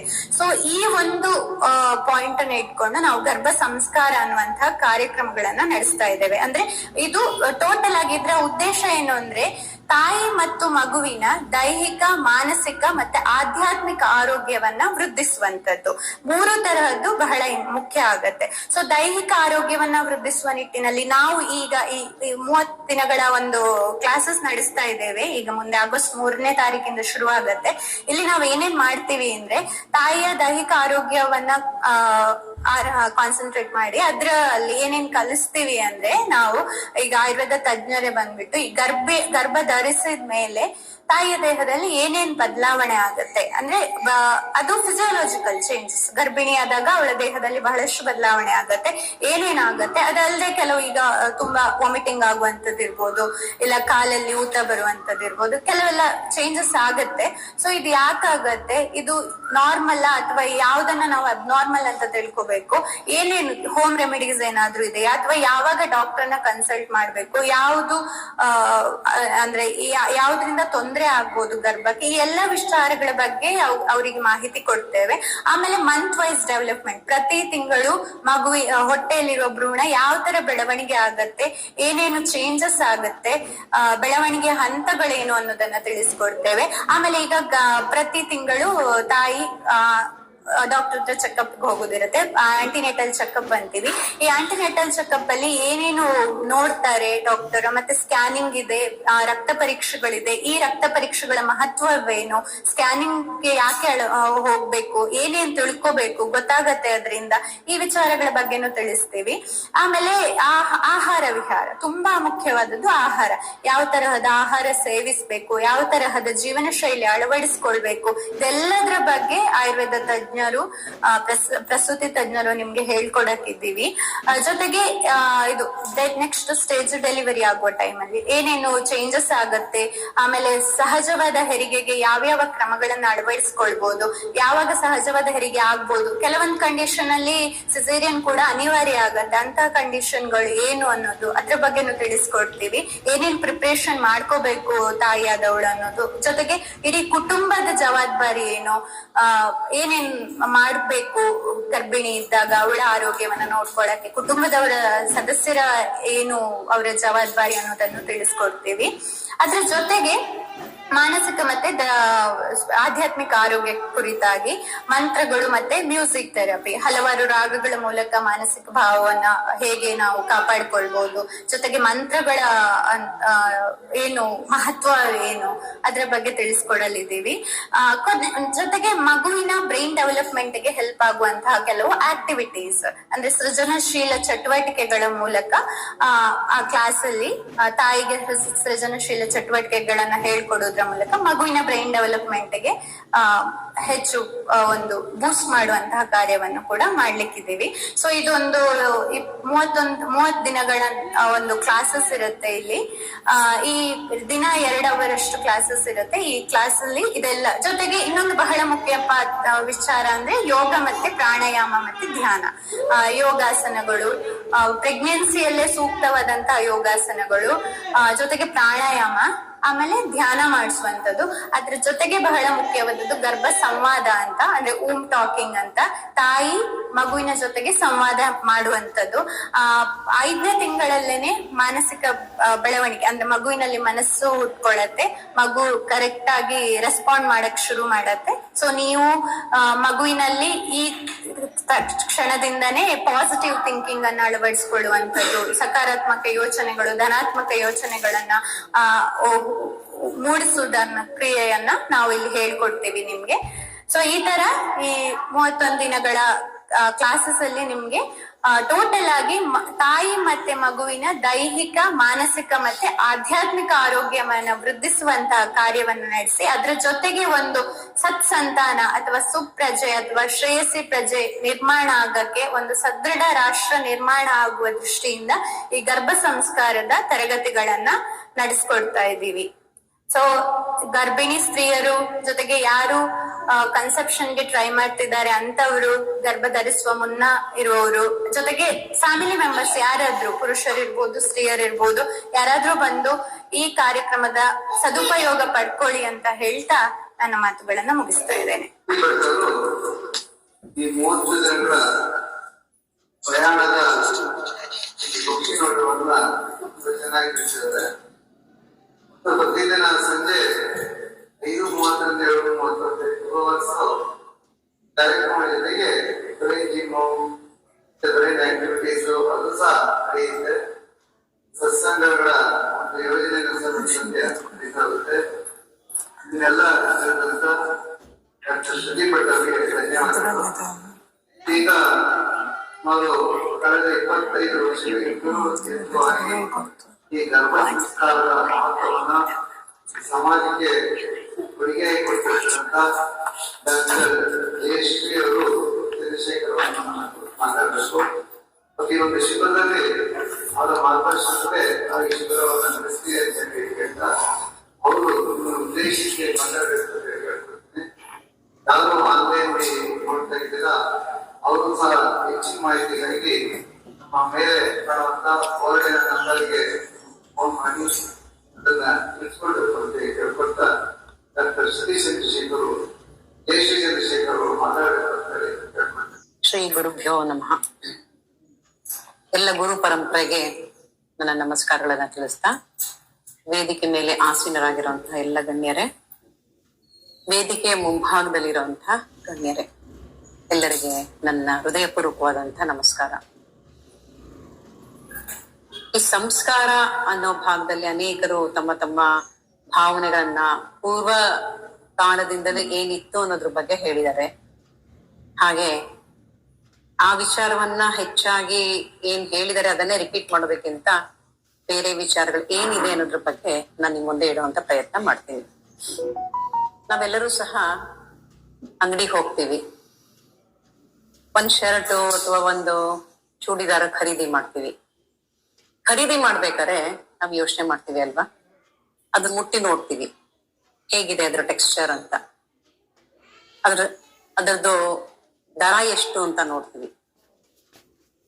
ಎಷ್ಟಿದೆ ಅದರ ದರಕ್ಕೆ ತಕ್ಕಂತೆ ಅದರದ್ದು ಬಟ್ಟೆ ಇದೆಯಾ ಅಂತ 2 ವಿಚಾರವನ್ನ ಮಾಡ್ತೀವಿ. 3ನೇ ವಿಚಾರ ಮಾಡ್ತೀವಿ, ಎಷ್ಟು ಕಾಲ ಬಾಳಿಕೆ ಬರುತ್ತೆ. ಇದು ನಾನು ನಮ್ ಜನರೇಷನ್ ಹೇಳ್ತಾ ಇರೋದು, ನಿಮ್ಮದಲ್ಲ. ಯಾಕಂದ್ರೆ ನಾವು 6 ವರ್ಷ 10 ವರ್ಷ 15 ವರ್ಷ 40 ವರ್ಷ ಆದ್ರೂ ಇವತ್ತು ಸೀರೆ ಉಡುವಂತ, ಅದೇ ಸೀರೆಗಳು ನೋಡುವಂತ ಅಭ್ಯಾಸ ನಮ್ಮಲ್ಲಿದೆ. ಇವತ್ತು 6 ತಿಂಗಳಿಗೆ ನೀವು ಅದನ್ನ ಡಿಸ್ಪೋಸ್ ಮಾಡ್ಬಿಡ್ತೀರಾ, ಅದು ಇವತ್ತಿನ ಮನೋಭಾವ. ಆದ್ರೆ ನಾನ್ ಯಾಕೆ ಇದನ್ನ ಹೇಳ್ತಾ ಇದ್ದೀನಿ ಅಂತಂದ್ರೆ, ಒಂದು ಬಟ್ಟೆ ಖರೀದಿ ಮಾಡ್ಬೇಕಾದ್ರೆ ಅದ್ರ ಬಾಳಿಕೆ, ಅದ್ರ ತಾಳಿಕೆ, ಅದು ನನ್ನ ಮೈಗೆ ಎಷ್ಟೊಂದು ಸೂಟ್ ಆಗತ್ತೆ, ಇವೆಲ್ಲವನ್ನ ವಿಚಾರ ಮಾಡಿ ಆ ಒಂದು ಬಟ್ಟೆನ ಖರೀದಿ ಮಾಡ್ತೀವಿ ಅಂಗಡಿಗೆ ಹೋದಾಗ. ಹೀಗೆ ಒಂದು ಬಟ್ಟೆ ಖರೀದಿ ಮಾಡ್ಬೇಕಾದ್ರೆ ಇಷ್ಟೊಂದು ಆಲೋಚನೆ ಮಾಡ್ತೀವಿ ನಾವು. ಹಾಗೆ ಇನ್ನೊಂದು ವಿಚಾರ, ಒಬ್ಬ ಅಜ್ಜ ಅಲ್ಲಿ ಬಾಗ್ಲಲ್ಲಿ ತಮ್ಮ ಮನೆಯ ಮುಂದೆ ಒಂದು ಸಸಿಯನ್ನ ನೆಡ್ತಾ ಇದಾರೆ ಅಂತ ಅನ್ಕೋಣ. ಸಸಿ ನಡೆದು ಯಾವುದು, ತೆಂಗಿನ ಸಸಿಯನ್ನ ನೆಡ್ತಾ ಇರ್ತಾರೆ. ಒಂದ್ ಈ ತರದ್ ಒಂದ್ ಪುಟ್ಟ ಬಾಲಕ ಹೋಗುತ್ತೆ, ಅಜ್ಜ ನೀವು ಸಸಿ ನೆಡ್ತಾ ಇದೀರಲ್ಲ, ಯಾವ ಸಸಿ ಇದು ಅಂತ ಕೇಳುತ್ತೆ ಅನ್ಕೊಳ್ಳಿ. ಅಜ್ಜ ಹೇಳ್ತಾರೆ, ತೆಂಗಿನ ಸಸಿ ಪುಟ್ಟ ಅಂತ. ಎಷ್ಟು ವರ್ಷಕ್ಕೆ ಫಲ ಕೊಡುತ್ತೆ ತಾತ ಅದು, ಎಷ್ಟು ವರ್ಷಕ್ಕೆ ಕೊಡುತ್ತೆ ತೆಂಗಿನಕಾಯಿನ ಅಂತ ತನ್ನ ಭಾಷೆನಲ್ಲಿ ಕೇಳುತ್ತೆ, ಬಾಲ ಭಾಷೆನಲ್ಲಿ. ತಾತ ಹೇಳ್ತಾರೆ, ಒಂದ್ 8-10 ವರ್ಷ ಆಗ್ಬೋದು ಮಗು ಅಂತಾರೆ.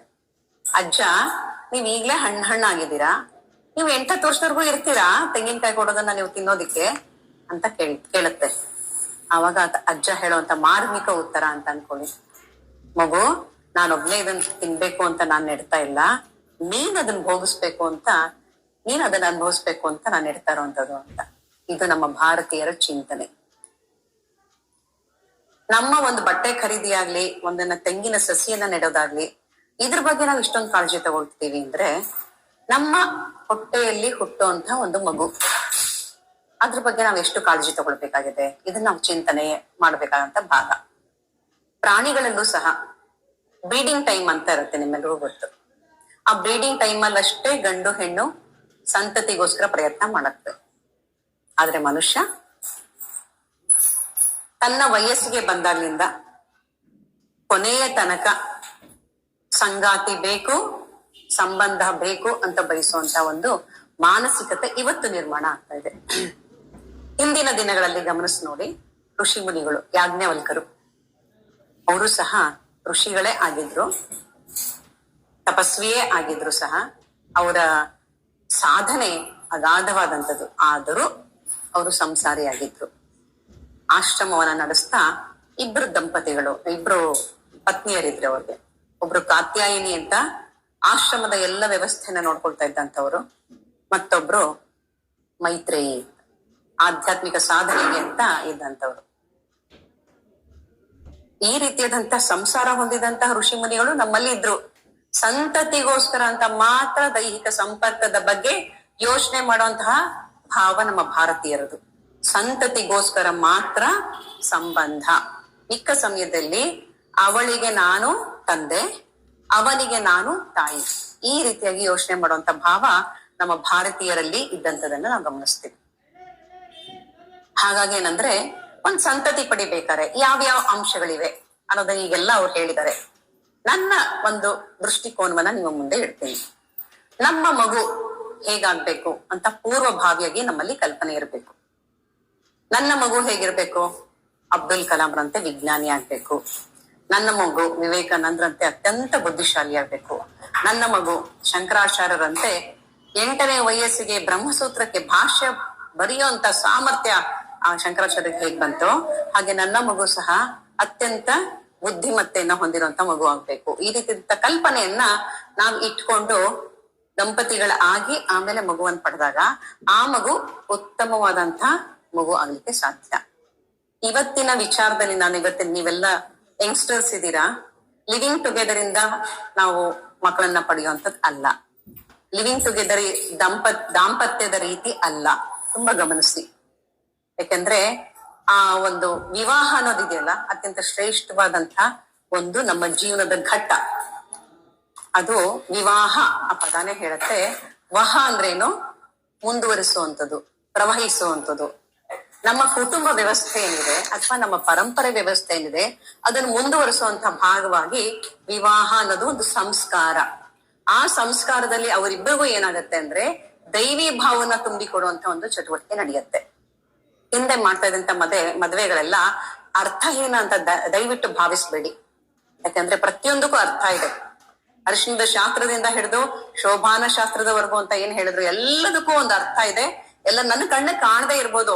ಮತ್ತೆ ಇನ್ನೊಂದು ತುಂಬಾ ಹೇಳ್ತೀನಿ, ಎಲ್ಲವನ್ನ ಸೈಂಟಿಫಿಕ್ ಅಂತ ನೋಡುವಂತ ದೃಷ್ಟಿಕೋನವನ್ನ ಮೊದಲು ಬಿಡಿ. ಯಾಕೆ ನಮ್ಮ ಭಾರತೀಯ ಪರಂಪರೆಯಲ್ಲಿ ನಮ್ಮ ಕಣ್ಣಿದೆಯಲ್ಲ, ಇದು ಬರೀ ಚರ್ಮಚಕ್ಷು ಅಂತ ಹೇಳ್ತೀವಿ. ಈ ಕಣ್ಣಿಗೆ ಗೋಚರ ಆಗೋದಷ್ಟೇ ಸೈಂಟಿಫಿಕ್ ವ್ಯೂ. ತುಂಬಾ ತಿಳ್ಕೊಳ್ಳಿ. ಇವತ್ತಿನ ಸೈನ್ಸ್ ಏನಿದೆ, ಕಣ್ಣಿನ ಮೂಲಕ ಕಾಣೋದನ್ನ ಏನಿದೆ ಅಥವಾ ಈ ಕಣ್ಣಿಗಿಂತ ಒಂದ್ ಸ್ವಲ್ಪ ವಿಶಿಷ್ಟವಾಗಿ ಅಂದ್ರೆ ಮೈಕ್ರೋಸ್ಕೋಪ್ ಅಲ್ಲಿ ನೋಡುವಂತದ್ದೇನಿದೆ ಅಷ್ಟನ್ನ ಮಾತ್ರ ನಂಬುವಂತದ್ದೇನಿದೆ ಅದು ಸೈಂಟಿಫಿಕ್ ಅಂತ ಅನ್ಕೊಳ್ಳಿ. ಆದ್ರೆ ದಿವ್ಯ ಚಕ್ಷು ಅಂತ ನಮ್ಮೆಲ್ಲರಿಗೂ ಒಂದಿದೆ. ಆ ದಿವ್ಯ ಚಕ್ಷು ಅನ್ನೋದನ್ನ ನಾವು ಕಣ್ಣು ಮುಚ್ಕೊಂಡ್ಬಿಟ್ಟಿದೀವಿ. ಆ ಕಣ್ಣನ್ನ ಭಗವಂತ ಶ್ರೀಕೃಷ್ಣ ಅರ್ಜುನನಿಗೆ ವಿಶ್ವರೂಪ ದರ್ಶನ ಮಾಡಿಸ್ಬೇಕಾದ್ರೆ ದಿವ್ಯ ಚಕ್ಷುವನ್ನ ಕೊಟ್ಟು ವಿಶ್ವರೂಪ ದರ್ಶನವನ್ನ ಮಾಡಿಸ್ತಾನೆ. ಅಂದ್ರೆ ಅಂತ ಯೋಗ್ಯತೆ ನಮ್ಮಲ್ಲಿ ಇರ್ಬೇಕು, ಅದನ್ನ ಅರ್ಥ ಮಾಡ್ಕೊಳ್ಳುವಂತ ಯೋಗ್ಯತೆ ನಮ್ಗಿರ್ಬೇಕು ಅಂತ. ಹಾಗಾಗಿ ನಮ್ಮ ದಿವ್ಯ ಚಕ್ಷುಷು ಅನ್ನೋದು ನಮ್ಮೆಲ್ಲ ಎಲ್ಲರಲ್ಲೂ ಇದೆ. ಶಿವನಲ್ಲಿ 3 ಕಣ್ಣಿರೋದು ನಾವು ನೋಡ್ತೀವಿ ಅಲ್ಲ, ಆ 3ನೇ ಕಣ್ಣೇನಿದೆ ಅದೇ ದಿವ್ಯ ಚಕ್ಷು. ಅಂತಹ ಕಣ್ಣಿನ ಮೂಲಕ ನೋಡೋದೇನಿದೆಯಲ್ಲ ಅದು ನಮ್ಮ ಭಾರತೀಯ ಪರಂಪರೆ. ಹಾಗಾಗಿ ಗರ್ಭ ಅನ್ನೋದೇನಿದೆ ಇದು ಕೇವಲ ಒಂದು ವೀರ್ಯಾಣು ಒಂದು ಅಂಡಾಣು ಇಂದ ಮಾತ್ರ ಗರ್ಭಧಾರಣೆ ಆಗ್ತಿತ್ತು ಅಂದ್ರೆ ಇಷ್ಟೊಂದು ಇನ್ಫರ್ಟಿಲಿಟಿ ಸೆಂಟರ್ಸ್ ಯಾಕ್ರಿ ಬೇಕಿತ್ತು ಇವತ್ತು? ಬೇಕಿರ್ಲಿಲ್ಲ ಅಲ್ಲ. ಅದನ್ನ ನೀವು ಟ್ಯೂಬ್ ಅಲ್ಲಿ ಹಾಕಿ ಅದನ್ನ ಮಾಡ್ಬಿಟ್ರೆ ಆಗೋಯ್ತಲ್ಲ. ಇವತ್ತು ಅದನ್ನ ಮಾಡ್ತಿದಾರಲ್ಲ, ಎಷ್ಟು ಡಾಕ್ಟರ್ಸ್ ಅದಕ್ಕೆ ಸ್ಪೆಷಲೈಸೇಷನ್ ಮಾಡಿರೋಂಥವ್ರು ಇದಾರೆ. ಆದ್ರೂ ಅಲ್ಲಿ ಹೋಗಿ ಲಕ್ಷಾಂತರ ರೂಪಾಯಿ ಖರ್ಚು ಮಾಡ್ಕೊಂಡ್ ಬರ್ತಾರೆ, 28 ಟೆನ್ಷನ್ ತುಂಬ್ಕೊಂಡ್ ಬರ್ತಾರೆ. ಆಮೇಲೆ ಆಯುರ್ವೇದ ಡಾಕ್ಟರ್ ಹತ್ರ ಬಂದು, ಡಾಕ್ಟರ್ ಭಾವನಾ ಅವರೇ ನಂಗೆ ಮಗು ಆಗಿಲ್ಲ, ಮಗು ಮಾಡ್ಕೊಡಿ. ಡಾಕ್ಟರ್ ಶ್ರುತಿ ಅವರೇ ಮಗು ಮಾಡ್ಕೊಡಿ ಅಂತ ಕೇಳ್ತಾ ಇದಾರಲ್ಲ. ಯಾಕೆ? ತಡೆಯ ಒಂದು ಅಸ್ತ್ರವಾಗಿ ನಮ್ಮ ಆಯುರ್ವೇದವನ್ನ ಮೊರೆ ಹೋಗುವಂತ ಸಂದರ್ಭ ನೋಡ್ತಾ ಇದೀವಿ ನಾವು. ಆದ್ರೆ ನೀವು ಇಲ್ಲಿ ಬಂದಿರೋರು ಯಾರು ಸಹ ಅದ್ರಲ್ಲಿ ಅಷ್ಟು ಮೆಜಾರಿಟಿ ಅವರು ಅಂತ ನಾನು ಅನ್ಕೊಳಲ್ಲ. ಆದರೆ ಮದುವೆ ಅನ್ನೋದೇನಿದೆಯಲ್ಲ ಅದು ಅತ್ಯಂತ ತುಂಬಾ ಮೌಲಿಕವಾದಂತಹ ಸಂಬಂಧ. ಅದರ ಮೂಲಕವಾಗಿ ಮಕ್ಕಳನ್ನ ಒಂದೇನು ಅಂದ್ರೆ ಧರ್ಮ ಪರಿಪಾಲನೆಗೋಸ್ಕರ ಅಂತ ವಿವಾಹ ಅಂತ ಇರೋದು. ಎರಡನೇದು ಪ್ರಜಾ ಉತ್ಪತ್ತಿಗೋಸ್ಕರ ಅಂತ ಇರೋದು. ಧರ್ಮ ಮತ್ತು ಸತ್ಪ್ರಜೆಯ ಉತ್ಪತ್ತಿ ಮಾಡೋದೇ, ರಕ್ಷಣೆ ಮಾಡೋದೇ ಈ ವಿವಾಹದ ಮೊದಲ ಕರ್ತವ್ಯ. ವಿವಾಹ ಅನ್ನೋ ಒಂದು ಬಂಧನ ಅಂತ ನಾವ್ ಇವತ್ತು ಅನ್ಕೊಳ್ತೀವಿ. ಆದರೆ ಅದನ್ನ ಸರಿಯಾದ ರೀತಿಯಲ್ಲಿ ಯೋಚನೆ ಮಾಡಿದಾಗ ನಮ್ಮ ಕರ್ತವ್ಯವನ್ನ ನಾವು ಎಷ್ಟು ಪಾಲನೆ ಮಾಡ್ತೀವಿ, ನಾವು ಧರ್ಮ ಸಂರಕ್ಷಣೆ ಎಷ್ಟು ಮಾಡ್ತೀವಿ, ನಮ್ಮ ಜಗತ್ತಿನ ಬೆಳವಣಿಗೆಗೋಸ್ಕರ ಅಂತ ನಾನು ಎಷ್ಟು ಪ್ರಯತ್ನ ಮಾಡ್ತಾ ಇದ್ದೀನಿ, ಇದೆಲ್ಲ ಗಂಡು ಹೆಣ್ಣಿಗೆ ಅರಿವಿಗೆ ಬರ್ಬೇಕು. ಅಂತಹ ಒಂದು ಜ್ಞಾನವನ್ನ ಪಡ್ಕೊಂಡು ಸರಿಯಾದ ವಯಸ್ಸಿನಲ್ಲಿ ಗರ್ಭಧಾರಣೆ ಆಗ್ಬೇಕು, ತುಂಬಾ ಮುಖ್ಯ. ಹೆಣ್ಣಾಗ್ಲಿ ಗಂಡಾಗ್ಲಿ 20 ರಿಂದ 30 ವಯಸ್ಸಿನ ಒಳಗೆ ಗರ್ಭಧಾರಣೆ ಆಗ್ಬೇಕು. ಇವತ್ ಮದ್ವೆ ಆಗೋದೇ 30 ವರ್ಷಕ್ಕೆ ಆಗ್ತಾ ಇದೆ, 35 ವರ್ಷಕ್ಕೆ ಮೆನೋಪಾಸ್ ಆಗ್ತಾ ಇದೆ. ಇವತ್ತು ಯೋಚನೆ ಮಾಡಿ, ನಿಮ್ಗೆ ಎಷ್ಟು ವಯಸ್ಸು ಸಿಕ್ಕತ್ತೆ ದಾಂಪತ್ಯ ಜೀವನ ನಡೆಸಕ್ಕೆ? ಇದೆಲ್ಲ ನಾವು ಯೋಚನೆ ಮಾಡ್ಬೇಕಾಗಿರುವಂತ ಭಾಗ. ಇವತ್ತು ವಿದ್ಯೆ ಕೊಡ್ತಾ ಇದೀವಿ ಹೆಣ್ಮಗಳಿಗೆ, ಅವಳಿಗೆ ಉದ್ಯೋಗ ಕೊಡ್ತಾ ಇದೀವಿ ಅನ್ನೋದಕ್ಕೋಸ್ಕರ ವಿವಾಹವನ್ನ ಮುಂದೂಡ್ತಾ ಇದೀವಿ. ಮದ್ವೆ ಆದ್ಮೇಲೆ ಅರ್ಥ ಮಾಡ್ಕೊಳ್ಬೇಕಂತೆ, ಅದಕ್ಕೊಂದು 5 ವರ್ಷ ಬೇಕಂತೆ. ನಾವೇನ್ ಆತರ ಏನೋ ಮಾಡಿದ್ ನಾನ್ ಕಾಣೆ.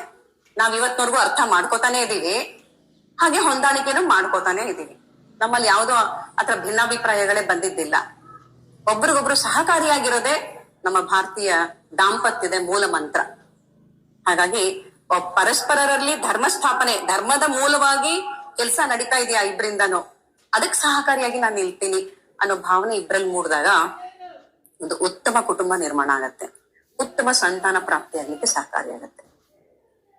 ಒಂದು ವ್ಯಕ್ತಿತ್ವ ಅಂತ ತಗೋಣ. ಈಗ ಇಷ್ಟು ಮಿಕ್ಕಿದ ವಿಷಯ ಎಲ್ಲ ಹೇಳಿದ್ದಾರೆ, ಪಂಚಕರ್ಮ ಚಿಕಿತ್ಸೆ ಮತ್ತೆ ಮನಸ್ಸು ಹೇಗ್ ಸಿದ್ಧ ಆಗ್ಬೇಕು, ಮಗು ಹೇಗಾಗ್ಬೇಕು, ಇವೆಲ್ಲ ವಿಚಾರದಲ್ಲಿ ಒಂದು ವ್ಯಕ್ತಿತ್ವ ಅಂತ ತಗೊಂಡ್ರೆ 100% ಅಂತ ಅನ್ಕೊಳ್ಳೋಣ. ನಮ್ಮಲ್ಲಿ ನಾವು ಬ್ರೈನ್ ಯಾರನ್ನು ಸಹ 100% ಯಾರು ಉಪಯೋಗಿಸ್ಕೊತಾ ಇಲ್ಲ, 0.002% ಉಪಯೋಗಿಸ್ಕೊತಾ ಇದ್ವಿ. ನಮ್ಮ ಮಿಗಳಿದೆಯಲ್ಲ ಸಾಮಾನ್ಯರು ನಾವೆಲ್ಲರೂ 0.002% ಉಪಯೋಗಿಸ್ಕೊಳ್ತಾ ಇದ್ವಿ. ವಿಜ್ಞಾನಿಗಳು 0.02% ಉಪಯೋಗಿಸ್ಕೊತಾ ಇದ್ದಾರೆ. ಅಂದ್ರೆ ಇವತ್ತಿನ ವಿಜ್ಞಾನಿಗಳ ಬಗ್ಗೆ ನಾ ಹೇಳ್ತಾ ಇದ್ರು. ನಮ್ಮ ಋಷಿ ಮುನಿಗಳು ಇನ್ನೂ ಹೆಚ್ಚು ಉಪಯೋಗಿಸ್ಕೊಂಡಿದ್ರು, 5% ಉಪಯೋಗಿಸ್ಕೊಂಡಿದ್ರು. ಆದ್ರೆ 95% ಮಿದುಳು ಎಲ್ಲಿ ಹೋಯ್ತು? ಅದು ಆಧ್ಯಾತ್ಮಿಕ ವಿಚಾರದಲ್ಲಿ ಇರುವಂತ ವಿಭಾಗ. ಹಾಗಾಗೇನಂದ್ರೆ ನಾವು ಪರಿಪೂರ್ಣ ವ್ಯಕ್ತಿತ್ವ ಅಂತ ಗಣನೆಗೆ ತಗೊಂಡಾಗ ಬ್ರೈನ್ ಪೂರ್ತಿ ಉಪಯೋಗಿಸ್ಕೊತಿದೀವಿ ಅಂತ ಅನ್ಕೊಂಡಾಗ, ಶಂಕರಾಚಾರ್ಯರು 8ನೇ ವಯಸ್ಸಿಗೆ ಬ್ರಹ್ಮಸೂತ್ರಕ್ಕೆ ಭಾಷ್ಯವನ್ನ ಬರೆದ್ರು. ಎಲ್ಲಿ ಬರೆದ್ರು?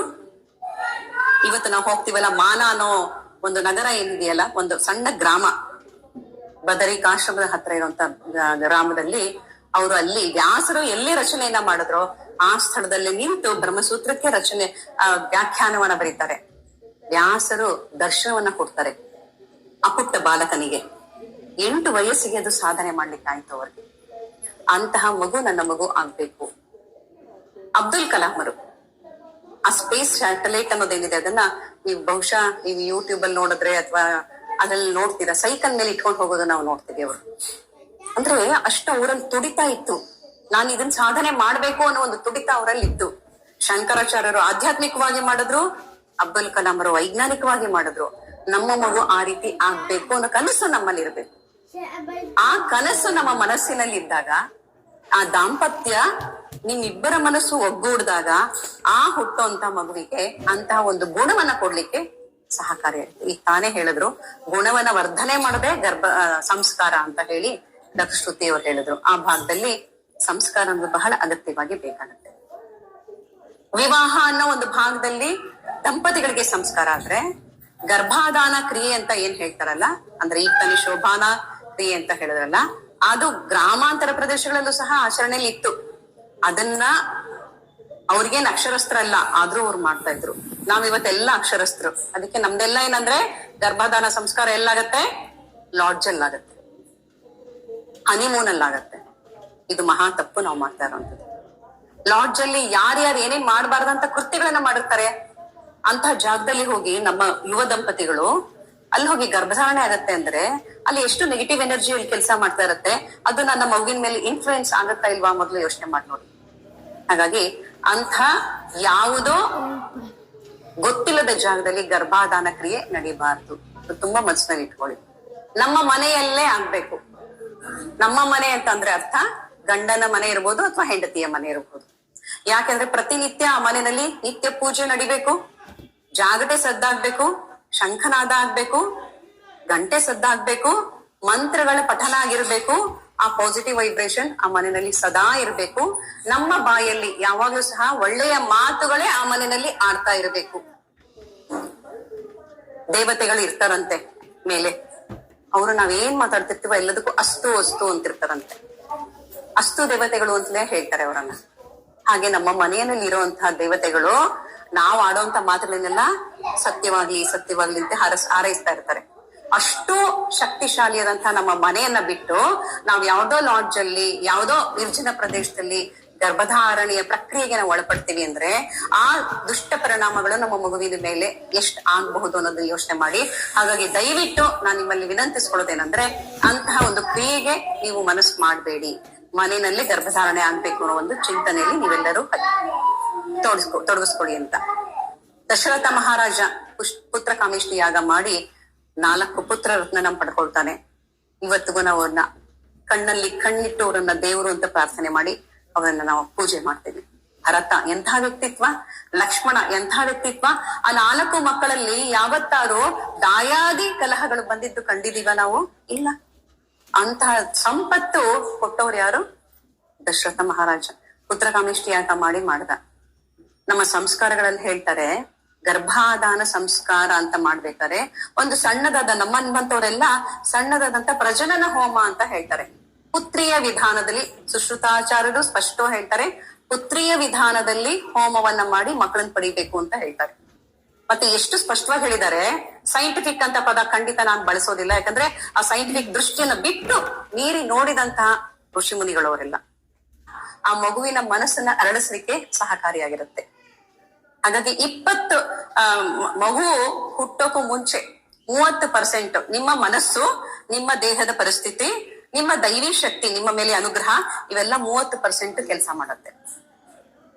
ಗರ್ಭಾಧಾನ ಸಮಯದಲ್ಲಿ ನಾವ್ ಹೇಗೆ ದಶರಥ ಮಹಾರಾಜನ ಉದಾಹರಣೆ ತಗೊಂಡ್ವಲ್ಲ, ಅಲ್ಲಿ ತನಕ ಅಂತ ಯೋಚನೆ ಮಾಡಿ.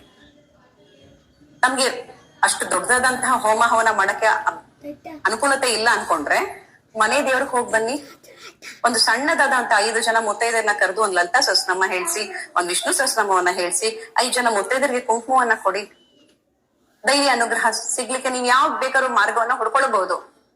ಸ್ತೋತ್ರ ಪಾರಾಯಣ ಮಾಡ್ತೀರಾ ದಿನನಿತ್ಯ, ಸಂತಾನಗೋಪಾಲ ಸ್ವಾಮಿ ಸ್ತೋತ್ರ ಪಾರಾಯಣ ಮಾಡ್ತೀರಾ, ಒಳ್ಳೆಯ ಸಂತಾನಕ್ಕೋಸ್ಕರ ಅಂತ ಹೇಳಿ ಇವೆಲ್ಲವನ್ನ ಮಾಡಿ ಉತ್ತಮ ಸಂತಾನ. ಹಿಂದಿನವರು ಒಂದು ಮಾಡ್ತಾ ಇದ್ರು, ಮದ್ವೆ ಆದ ವರ್ಷದಲ್ಲಿ ಮಗು ಆಗ್ಬೇಕು ಅಂತ. ಯಾಕೆ?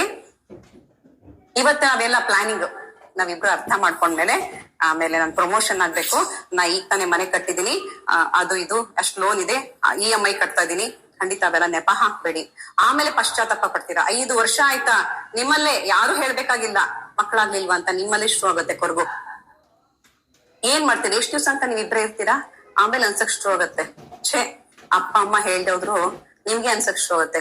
ಯಾಕೋ ಜೀವನ ಏಕತಾನತೆ ಅನ್ನಿಸ್ತಿದೆ ಅಲ್ವಾ? ಇದರಿಂದ ಹೊರಬರ್ಬೇಕು. ಮನೆಯಲ್ಲಿ ಒಂದ್ ಮಗು ಇದ್ರೆ ಎಷ್ಟ್ ಚೆನ್ನಾಗಿರುತ್ತೆ. ಅದ್ರ ಆಟ ಪಾಠ ಬೆಳವಣಿಗೆ ಎಲ್ಲ ನೋಡಿದಾಗ ಎಷ್ಟು ಸಂತೋಷ ಅನ್ಸುತ್ತೆ. ಅವಾಗ ಅನ್ಸಕ್ ಶುರು ಆಗುತ್ತೆ. ಅವಾಗ ನೀವು ಬೀದಿ ಸುತ್ತಕ್ ಶುರು ಮಾಡ್ತೀರಾ. ದಯವಿಟ್ಟು ಆ ತಪ್ಪನ್ ಮಾಡಕ್ ಹೋಗ್ಬೇಡಿ. ಹಿಂದಿನವ್ರು ಹೇಳ್ತಿದ್ರು ಮದ್ವೆ ಆದ ವರ್ಷದಲ್ಲಿ ಮಗು ಆಗ್ಬೇಕು ಅಂತ. ಯಾಕೆಂದ್ರೆ ವಿವಾಹ ಅನ್ನೋ ಪ್ರತಿಯೊಬ್ಬರಲ್ಲಿ, ವಿವಾಹ ಅನ್ನೋದ್ರಲ್ಲಿ ಶಾಸ್ತ್ರದಲ್ಲಿ ಏನೇನ್ ಮಾಡ್ತಿದ್ರು ಅವೆಲ್ಲ ಸತ್ಸಂತಾನಕ್ಕೋಸ್ಕರ ಅಂತ ಮಾಡ್ತಿದ್ದಂತ ಕ್ರಿಯೆಗಳೇ. ಹಾಗಾಗಿ ವರ್ಷದ ಒಳಗೆ ಮಗುವನ್ನ ಪಡ್ಕೊಳ್ಳುವಂತ ಪ್ರಯತ್ನವನ್ನ ಮಾಡಿ ಸಕ್ಸಸ್ಫುಲ್ ಆಗತ್ತೆ.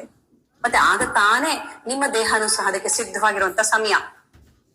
ಅದು ನಿಮ್ಮ ಇದಕ್ಕೆ ಸಹಕಾರಿಯಾಗಿರುತ್ತೆ, ಗರ್ಭಧಾರಣೆಗೆ ಸಹಕಾರಿಯಾಗಿರುತ್ತೆ. ಗರ್ಭಧಾರಣೆಗೆ ಮುನ್ನ 30% ನಮ್ಮ ಮಗುವಿಗೆ ಎಲ್ಲವನ್ನ ಕೊಟ್ವಿ ನಾವು. ಗರ್ಭಧಾರಣೆ ಆದಾಗಿಂದ ಇಷ್ಟೊತ್ತು ಶ್ರುತಿ ಡಾಕ್ಟರ್ ಹೇಳಿದ್ರು, ಆದ ದಿವಸದಿಂದ ಹಿಡಿದು 9ನೇ ತಿಂಗಳವರೆಗೂ ಆ ಮಗು ಆ ಗರ್ಭಿಣಿ ಏನೇನ್ ಆಚರಣೆ ಮಾಡ್ತಾಳೆ ಅವೆಲ್ಲವೂ ಸಹ ಪೂರಕವಾದಂತ ಅಂಶಗಳು. ಅದು 30% ಕೆಲಸ ಮಾಡುತ್ತೆ. ಹೆರಿಗೆಗೆ ಮುನ್ನ ಎಷ್ಟಾಯ್ತು? 60% ಕೆಲಸ ಆಯ್ತು. ಆ ಮಗು ಎಷ್ಟು ಸದೃಢ ಆಗತ್ತೆ ಅಂದ್ರೆ ಆ ಮಗುವಿನ ಆರೋಗ್ಯ ಚೆನ್ನಾಗಿರುತ್ತೆ, ಮಗುವಿನ ವಿದ್ಯಾಭ್ಯಾಸಕ್ಕೆ ಬೇಕಾಗಿರುವಂತ ಬುದ್ಧಿಮತ್ತೆ ಚೆನ್ನಾಗಿರುತ್ತೆ, ಮನಸ್ಸು ತುಂಬಾ ಚೆನ್ನಾಗಿರುತ್ತೆ. ಯಾಕಂದ್ರೆ ಮನೆಯಲ್ಲಿ ತಗೊಳ್ಳುವಂತ ಗರ್ಭಿಣಿಯ ಬಗ್ಗೆ ಒಂದು ಕಾಳಜಿ ಇರ್ಬೋದು, ಆಹಾರದ ವಿಚಾರವಾಗಿರ್ಬೋದು, ಅವಳ ನಡವಳಿಕೆ ಇರಬಹುದು, ಇವೆಲ್ಲಕ್ಕೂ ಬೇಕಾದಂತ ಪೂರಕ ವಾತಾವರಣ ನಿರ್ಮಾಣ ಮಾಡ್ಕೊಟ್ಟಿರ್ತೀವಿ. ಇವೆಲ್ಲವೂ ಸಹ 30% ಕೆಲಸ ಮಾಡುತ್ತೆ. ಮಗು ಹುಟ್ಟಿದಾಕ್ಷಣದಿಂದ ಹಿಡಿದು ಮಗುವಿಗೆ 5 ವರ್ಷ ಆಗುವವರೆಗೂ, ಇಲ್ಲ 3 ವರ್ಷ ಅನ್ಕೊಳ್ಳಿ, ಮನೆಯಲ್ಲಿ ನಾವೆಲ್ಲ ಏನ್ ಕೊಡ್ತೀವಿ ಮಗುವಿಗೆ, ಮನೆಯ ವಾತಾವರಣ ಹೇಗಿರುತ್ತೆ, ಅದು 20% ಕೆಲಸ ಮಾಡುತ್ತೆ. ನಾವೇನ್ ಮಾತಾಡ್ತೀವಿ ಅದು ಮಕ್ಕಳು ಮಾತಾಡುತ್ತೆ. ನೀವು ನಿಮ್ಮ ಯಜಮಾನ್ರನ್ನ ದರ್ಶನ್ ಬಾರೋ ಅಂತ ಕರಿತೀರಾ ಅನ್ಕೊಳ್ಳಿ, ಮಗುನು ದರ್ಶನ್ ಬಾರೋ ಅಂತಾನೆ ಕರೆಯುತ್ತೆ. ಹಾಗ ಅನ್ಬಾರ್ದು, ಅಪ್ಪ ಅನ್ಬೇಕು ಅಂತ ನೀವ್ ಹೇಳ್ತೀರಾ. ಬನ್ನಿ ಹೋಗಿ ಅನ್ಬೇಕು ಅಂತ ಹೇಳ್ತೀರಾ. ನೀವು ಬನ್ನಿ ಹೋಗಿ ಅಂದ್ರೆ ತಾನೇ ಆ ಮಗು ತಂದೆಗೆ ಬನ್ನಿ ಹೋಗಿ ಅನ್ನತ್ತೆ.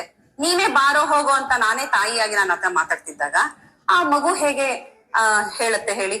ಹಾಗಾಗಿ ನಾವು ಇವೆಲ್ಲ ಕೆಲವು ನಡವಳಿಕೆಗಳಲ್ಲಿ ನಮ್ಮಲ್ಲಿ ನಾವು ಬದಲಾವಣೆ ಮಾಡ್ಕೊಳ್ಬೇಕಾಗತ್ತೆ. ಮಗು ಆಗೋವರೆಗೂ ಹೇಗೋ ಇರ್ತೀರಾ ಅನ್ಕೊಳ್ಳಿ, ಅಟ್ಲೀಸ್ಟ್ ಮಗು ಆಗೋ ಸಮಯದಿಂದ ಹಿಡಿದು ನಿಮ್ಮಲ್ಲಿ ಈ ಬದಲಾವಣೆ ಆಗ್ಬೇಕಾಗಿದೆ. ಆಗ ಮಗು ನೋಡಿ ಕಲಿಯುತ್ತೆ, ಮಾಡಿ ತಿಳಿಯುತ್ತೆ ಅಲ್ವಾ? ನಾವು ಹೀಗ್ ಮಾಡು ಅಂದ ತಕ್ಷಣ ಮಾಡಲ್ಲ ಮಕ್ಕಳು, ನಾವ್ ಏನ್ ಮಾಡ್ತೀವಿ ಅದನ್ನ ನೋಡಿ ಕಲಿಯುತ್ತೆ. ಹಾಗಾಗಿ ಅದು 20% ಕೆಲಸ ಮಾಡುತ್ತೆ. 3 ವರ್ಷದ ಬುದ್ಧಿ 100 ವರ್ಷದ ತನಕ ಅಂತ ಒಂದು ಗಾದೆ ಇದೆ. ಹಾಗಾಗಿ ಆ ಮಗುವಿಗೆ 3 ವರ್ಷದ ಒಳಗೆ ನಾವ್ ಏನ್ ಕೊಡ್ತೀವಿ ಅದು ಪರಿಪೂರ್ಣತೆ ಕಡೆಗೆ ಕರ್ಕೊಂಡು ಹೋಗುವಂತ ಅಂಶವಾಗಿರುತ್ತೆ. ಹಾಗಾಗಿ 5 ವರ್ಷದ ತನಕ ಅನ್ಕೊಳ್ಳಿ, ಅಥವಾ ಹಿಂದೆ 8 ವರ್ಷದ ತನಕ ಅಂತ ಹೇಳ್ತಾ ಇದ್ರು. ಯಾಕಂದ್ರೆ ಗುರುಕುಲಕ್ಕೆ ಕಳಿಸೋವರೆಗೂ ನಮ್ಮ ಜವಾಬ್ದಾರಿ, ಮನೆಯೇ ಮೊದಲ ಪಾಠಶಾಲೆ, ಜನನಿ ತಾನೇ ಮೊದಲ ಗುರುವು ಅಂತ ಹೇಳಿ 8 ವರ್ಷದವರೆಗೂ ನಾವ್ ಏನ್ ಕೊಡ್ತೀವಿ ಮಗುವಿಗೆ ಅತ್ಯಂತ ಶ್ರೇಷ್ಠವಾದಂತ ವ್ಯಕ್ತಿತ್ವನ ಪಡ್ಕೊಳುತ್ತೆ ಅಂತ. ಸೊ 80% ನೀವೇನ್ ಮಾಡಿದ್ರಿ, 8 ವರ್ಷದವರೆಗೆ ಮಾಡಿ ಮುಗಿಸಿದ್ರಿ. ನೀವು ಮಗುನ ಆಮೇಲೆ ಕಾಡಕ್ ಬೇಕಾದ್ರು ಬಿಡಿ, ಅಮೆರಿಕಕ್ ಬೇಕಾದ್ರು ಕಳಿಸಿ, ನೀವು ಹಾಕೊಟ್ಟಂತ ದಾರಿಯಿಂದ ಆಚೆ ಈಚೆ ಹೋದ್ರೆ ಕೇಳಿ ಆ ಮಗು ಅಷ್ಟು ಚೆನ್ನಾಗಿ ಮಗು ಒಳ್ಳೆಯ ಮಗು ಆಗತ್ತೆ. ಭಾವನಾ ಡಾಕ್ಟರ್ ಇರ್ಬಹುದು, ಶ್ರುತಿ ಡಾಕ್ಟರ್ ಇರ್ಬಹುದು, ನನ್ನ ಅನುಭವದಲ್ಲಿ 35 ವರ್ಷದ ಅನುಭವ ನಂದು. ಇವ್ರು ಈಚಿನ ಬಂದು ನನ್ನ ಬಯೋಡೇಟಾ ನೋಡಿ ಹೇಳಿದ್ದಾರೆ, ನಂದು 35 ವರ್ಷದ ಅನುಭವ. ಇವತ್ತು ಗಂಡುಗಳಿವೆ, ಹೆಣ್ಣು ಸಿಗ್ತಾ ಇಲ್ಲ. ಇವೆಲ್ಲ ಯಾತಕ್ಕೆ? ರೇಷಿಯೋ ವ್ಯತ್ಯಾಸ ಆಗ್ತಾ ಇರೋದ್ರಿಂದ ಗಂಡಿಗೆ ಹೆಣ್ಣು ಸಿಗ್ತಾ ಇಲ್ಲ ಮದುವೆ ಮಾಡಕ್ಕೆ. ಇದರ ಬದಲಿಗೆ ನಾವ್ ಇದನ್ನ ಸ್ವಲ್ಪ ಆಲೋಚನೆ ಮಾಡಿ ನಾವು ಮಕ್ಕಳನ್ನ ಪಡ್ಕೊಂಡ್ರೆ ಯಾಕೆ ಸಾಧ್ಯ ಇಲ್ಲ? ಖಂಡಿತ ಸಾಧ್ಯ ಇದೆ. ಹಾಗಾಗಿ ಉತ್ತಮವಾದಂತ ಸಂತಾನ ಕೊಡೋದು ಕೇವಲ ನನಗೋಸ್ಕರ ಅಲ್ಲ, ನನ್ನ ಕುಟುಂಬಕ್ಕೆ ಅನ್ನೋದನ್ನ ತಿಳ್ಕೊಳ್ಳಿ. 2 ಕುಟುಂಬಗಳಿದೆ, ನನ್ನ ಮನೆ ಒಂದು, ನನ್ನ ಗಂಡನ ಮನೆ ಒಂದು. 2 ಮನೆಗೂ ಒಂದು ಉತ್ತಮ ಸಂತಾನ ಕೊಡ್ತಾ ಇದ್ದೀನಿ, ದೊಡ್ಡ ತಪಸ್ಸನ್ನ ಮಾಡ್ತಾ ಇದೀನಿ ಅನ್ಕೊಳ್ಳಿ. ನೀವು PhD ಮಾಡ್ಬೇಕಾರೆ, ಡಿಗ್ರಿ ಮಾಡ್ಬೇಕಾರೆ, ಒಂದ್ SLC ಓದ್ಬೇಕಾರೆ ಎಂತಹ ತಪಸ್ ಮಾಡ್ತೀರಾ? ಯಾವ ಮದ್ವೆಗೆ ಹೋಗಲ್ಲ, ಯಾವ ರಿಸೆಪ್ಷನ್ಗೆ ಹೋಗಲ್ಲ, ಯಾವ ಸಿನಿಮಾಕ್ ಹೋಗಲ್ಲ. ಅದಕ್ಕೆ 1 ವರ್ಷ ನೀವು ಟೈಮ್ ಕೊಡ್ತೀರಾ? ನಮ್ಮ ಮಗುವಿಗೆ ಅಂತ ನಾನು ಟೈಮ್ ಕೊಡಲ್ಲ? ಕೊಡ್ಬೇಕಲ್ವಾ? ಇದ್ ನನ್ ಕರ್ತವ್ಯ. ಮಗು ಬೇಕು, ಮೊದ್ಲು ಅದನ್ನ ಕೊಡಿ. ಯಾಕಂದ್ರೆ ಇವತ್ತು ಎಷ್ಟೋ ದಂಪತಿಗಳು ಮಕ್ಕಳೇ ಬೇಡ ಅನ್ನೋ ಅಂತ ವಿಚಾರಕ್ಕೆ ಬಂದ್ಬಿಡ್ತಿದ್ದಾರೆ. ದಯವಿಟ್ಟು ಆ ತಪ್ಪನ್ ಮಾಡ್ಬೇಡಿ. ನೀವೆಲ್ಲ ದಂಪತಿಗಳು ಮಗು ಪಡೆಯೋಕೋಸ್ಕರ ಅಂತ ಬಂದಿದ್ದೀರಾ, ತುಂಬಾ ಸಂತೋಷ. ಅದು ಸಕ್ಸಸ್ಫುಲ್ ಆಗ್ಲಿ ಅಂತ ನಾನು ಹಾರೈಸ್ತೀನಿ. ಈ ನಿಟ್ಟಿನಲ್ಲಿ ನಾವೆಲ್ಲರೂ ಸಹ, ಇದು ನಮ್ಮ ಸಮಾಜದ ಜವಾಬ್ದಾರಿ. ನಿಮಗ್ ಮಕ್ಕಳಾಗ್ಬೇಕು ಅಂದ್ರೆ ನೀವ್ ಇಷ್ಟ ಯಾಕ್ರಿ ಇಷ್ಟ ಕಷ್ಟ ಪಡ್ಬೇಕಿತ್ತು? ಬೇಕಾದ್ರೆ ಮಾಡ್ಕೋತೀರಾ, ಸಾಕಾಗ್ ಬಿಡ್ತೀರಾ ಅಂತ ಯೋಚನೆ ಮಾಡ್ಬೋದಿತ್ತು. ಶಿವಪ್ರಕಾಶ್ ಗುರೂಜಿ ಅವ್ರಿಗೆ ಯಾಕೆ ಇಷ್ಟು ತಲೆ ನೋಡ್ಬೇಕಿತ್ತು? ಒಂದ್ ಒಳ್ಳೆ ಸತ್ಸಂತಾನಾಗ್ಲಿ. ಇವ್ರು ಯಾವ ಸಂಬಂಧಿನ ಇವ್ರಿಗೆ? ನಿಮ್ ಮಗ ಸೊಸೆನ, ಮಗಳಲ್ಲಿ ಅಳಿಯನ? ಇಲ್ಲ. ಒಂದು ಸಮಾಜದ ಕರ್ತವ್ಯ ಇದು, ಸಾಮಾಜಿಕ ಕರ್ತವ್ಯ, ಸಮಾಜದ ಹೊಣೆ ಇದು. ಆ ಕೆಲಸವನ್ನ ಅವ್ರು ನಿಭಾಯಿಸ್ತಾ ಇದ್ದಾರೆ. ಇಷ್ಟು ಜನ ಎಲ್ಲ ಸಹಕಾರಿಯಾಗಿ ನಿಲ್ತಾ ಇದ್ದಾರೆ ನಿಮ್ಗೆ. ಹಾಗಾಗಿ ಇಂತಹ ಒಂದು ಒಳ್ಳೆಯ ಕಾರ್ಯಕ್ಕೆ ಎಲ್ಲರೂ ಕೈ ಜೋಡಿಸೋಣ, ಎಲ್ಲರಿಗೂ ಒಂದು ಒಳ್ಳೆ ಕೆಲಸವನ್ನ ಮಾಡೋಣ. ನಮ್ಮ ಸಮಾಜ ಉತ್ತಮ ದಿಕ್ಕಿನ ಕಡೆಗೆ ಹೋಗ್ಲಿ. ಇವತ್ತು ವಿಶ್ವ ಗುರು ಆಗುವತ್ತ ನಮ್ಮ ದೇಶ ನಿಂತಿದೆ, ನಿಮ್ಮೆಲ್ರಿಗೂ ಗೊತ್ತಿದೆ. ಯೋಗ ದಿನ ಡಿಕ್ಲರೇಷನ್ ಆಯ್ತು, ಆಯುರ್ವೇದ ದಿನ ಅಂತ ಡಿಕ್ಲರೇಷನ್ ಆಯ್ತು. ನೆಕ್ಸ್ಟ್ ಇನ್ನು ಸತ್ಸಂತತಿಯ ದಿನ ಅನ್ನೋದು ಒಂದು ನಿರ್ಧಾರ ಆಗ್ಬೇಕು. ಅದಕ್ಕೊಂದು ದಿನಾಂಕ ಅಂತ ಗೊತ್ತು ಮಾಡಿ ಇಡೀ ವಿಶ್ವ ಒಪ್ಕೊಳ್ಳುತ್ತೆ. ಆಮೇಲೆ ಅಮೆರಿಕನ್ಸ್ ಬರ್ತಾರೆ, ನೋಡಿ ಸತ್ಸಂತಾನಾಗಕ್ಕೆ ಇಲ್ಲಿ ಭಾರತದಲ್ಲಿ ಒಂದು ವ್ಯವಸ್ಥೆ ಇದೆಯಂತೆ, ನಾವ್ ಹೇಳ್ಕೊಡ್ತೀವಿ ಬನ್ನಿ ಅಂತ ಬರ್ತಾರೆ. ಆವಾಗ ನಾವು ಕಣ್ತಿರೋದ್ ನೋಡ್ತೀವಿ, ಓ ಅಮೆರಿಕದವ್ರು ಹೇಳ್ಕೊಡ್ತೀರಲ್ವಾ ದೊಡ್ಡಣ್ಣ ಹಾಗಾದ್ರೆ ನಾನು ಮಾಡಿಸ್ಕೊಳ್ತೀನಿ ಇದನ್ನ ಅಂತ. ಇಂಥ ಅವಸ್ಥೆ ತರೋದು ಬೇಡ. ಯಾಕಂದ್ರೆ ನನ್ನ ಕಣ್ಣೆದುರಿಗೆ ನಾನು ನೋಡಿರುವಂತದ್ದು ಸಹಜವಾದಂತ ಹೆರಿಗೆ ಆಗೋದಿಕ್ಕೆ ಏನು ವಿಚಾರಗಳಿದೆ, ಏನ್ ಅಂಶಗಳಿದೆ. ಭಾರತೀಯರಲ್ಲಿ ಸಹಜವಾದಂತ ಹೆರಿಗೆ ಆಗತ್ತಲ್ಲ, ಇದು ಹೇಗ್ ಸಾಧ್ಯ? ನಾನ್ ಹೇಳ್ತಿರೋದು ಇವತ್ತಿಂದಲ್ಲ, ನಾನ್ 10 ವರ್ಷದಿಂದ ದಾಂಡೇಲಿಗೆ ಹೋಗಿದ್ದೆ. ಇದನ್ನ ನೋಡ್ಕೊಂಬರಕ್ಕೋಸ್ಕರ ಅಂತಾನೆ ಹೋಗಿದ್ದೆ. ನಮ್ಮ ಕರ್ನಾಟಕ ವಿಭಾಗದಿಂದ 4 ಜನರು ಹೋಗಿದ್ವಿ ನಾವು. ಪೂರ್ತಿ ಕಾಡು ಪ್ರದೇಶ, ಯಾರು ಹಾಸ್ಪಿಟ್ಲಿಗೆ ಹೋಗಲ್ಲ, ಎಲ್ಲರಿಗೂ ಮನೆಯಲ್ಲೇ ಡೆಲಿವರಿ ಆಗುತ್ತೆ. ಆದಿವಾಸಿಗಳು ಅಂತ ಹೇಳ್ತೀವಲ್ಲ, ಅಂತಹ ಜನಾಂಗದವ್ರು ಇರುವಂತ ಜಾಗ. ಅಲ್ಲಿ ಅಧ್ಯಯನ ಮಾಡ್ಲಿಕ್ಕೆ ಅಂತ ಹೇಳಿ ಅಮೆರಿಕದ ತಂಡ ಬಂದಿದೆ. ನಮ್ಗೆ ಆಶ್ಚರ್ಯ, ನಾವು ನಮ್ಮ ದೇಶದ ಒಂದು ವೈವಿಧ್ಯಮಯ ವಿಶಿಷ್ಟಮಯವಾಗಿರುವಂತದನ್ನ ವಿಚಾರ ಮಾಡೋಣ ಅಂತ ನಾವು ಹೋದ್ರೆ ಸಮಾಜ ಸೇವಕರು, ವೈದ್ಯರು, ಆಯುರ್ವೇದ ವೈದ್ಯರು ಎಲ್ಲ ಹೋಗಿದ್ವಿ. 4-5 ಜನ 6 ಜನ ಹೋಗಿದ್ವಿ. ಇವ್ರು ಬಂದಿದಾರಲ್ಲ ಅಂತ ಬಹಳ ಆಶ್ಚರ್ಯ ಅನ್ನಿಸ್ತು ನಮ್ಗೆ. ಆಮೇಲೆ ಅವ್ರು ಬಂದಿದ್ದ ಅಧ್ಯಯನ ಮಾಡಕ್ಕೆ ಅಂತ, ಹೇಗೆ ಸಹಜ ಹೆರಿಗೆಯನ್ನ ಭಾರತದಲ್ಲಿ ಹೇಗ್ ಮಾಡ್ತಾರೆ.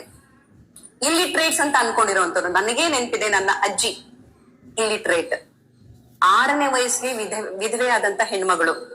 ಎಷ್ಟು ಹೆರಿಗೆನ ಮಾಡ್ಸಿರ್ಬಹುದು. ಅವಳಿಗೆ ದಾಂಪತ್ಯ ಅಂದ್ರೆ ಗೊತ್ತಿಲ್ಲ, ಗರ್ಭಿಣಿ ಅಂದ್ರೆ ಗೊತ್ತಿಲ್ಲ, ಇವೇನು ಗೊತ್ತಿಲ್ಲ ಅಂತ ನಾವು ಅನ್ಕೊಂಡಿದೀವಿ. ಅಂಥವಳು ಎಂತಹ ಮುಸ್ಲಿಂ ಮನೆಗೂ ಸಹ ಹೋಗಿ ಹೆರಿಗೆ ಮಾಡಿಸಿ ಬರ್ತಿದ್ಲು ನಮ್ಮ ಅಜ್ಜಿ. ಅಂತ ಒಂದು ದಿವ್ಯವಾದಂತ ಆಲೋಚನೆ ಅವರಲ್ಲಿ ಇತ್ತು.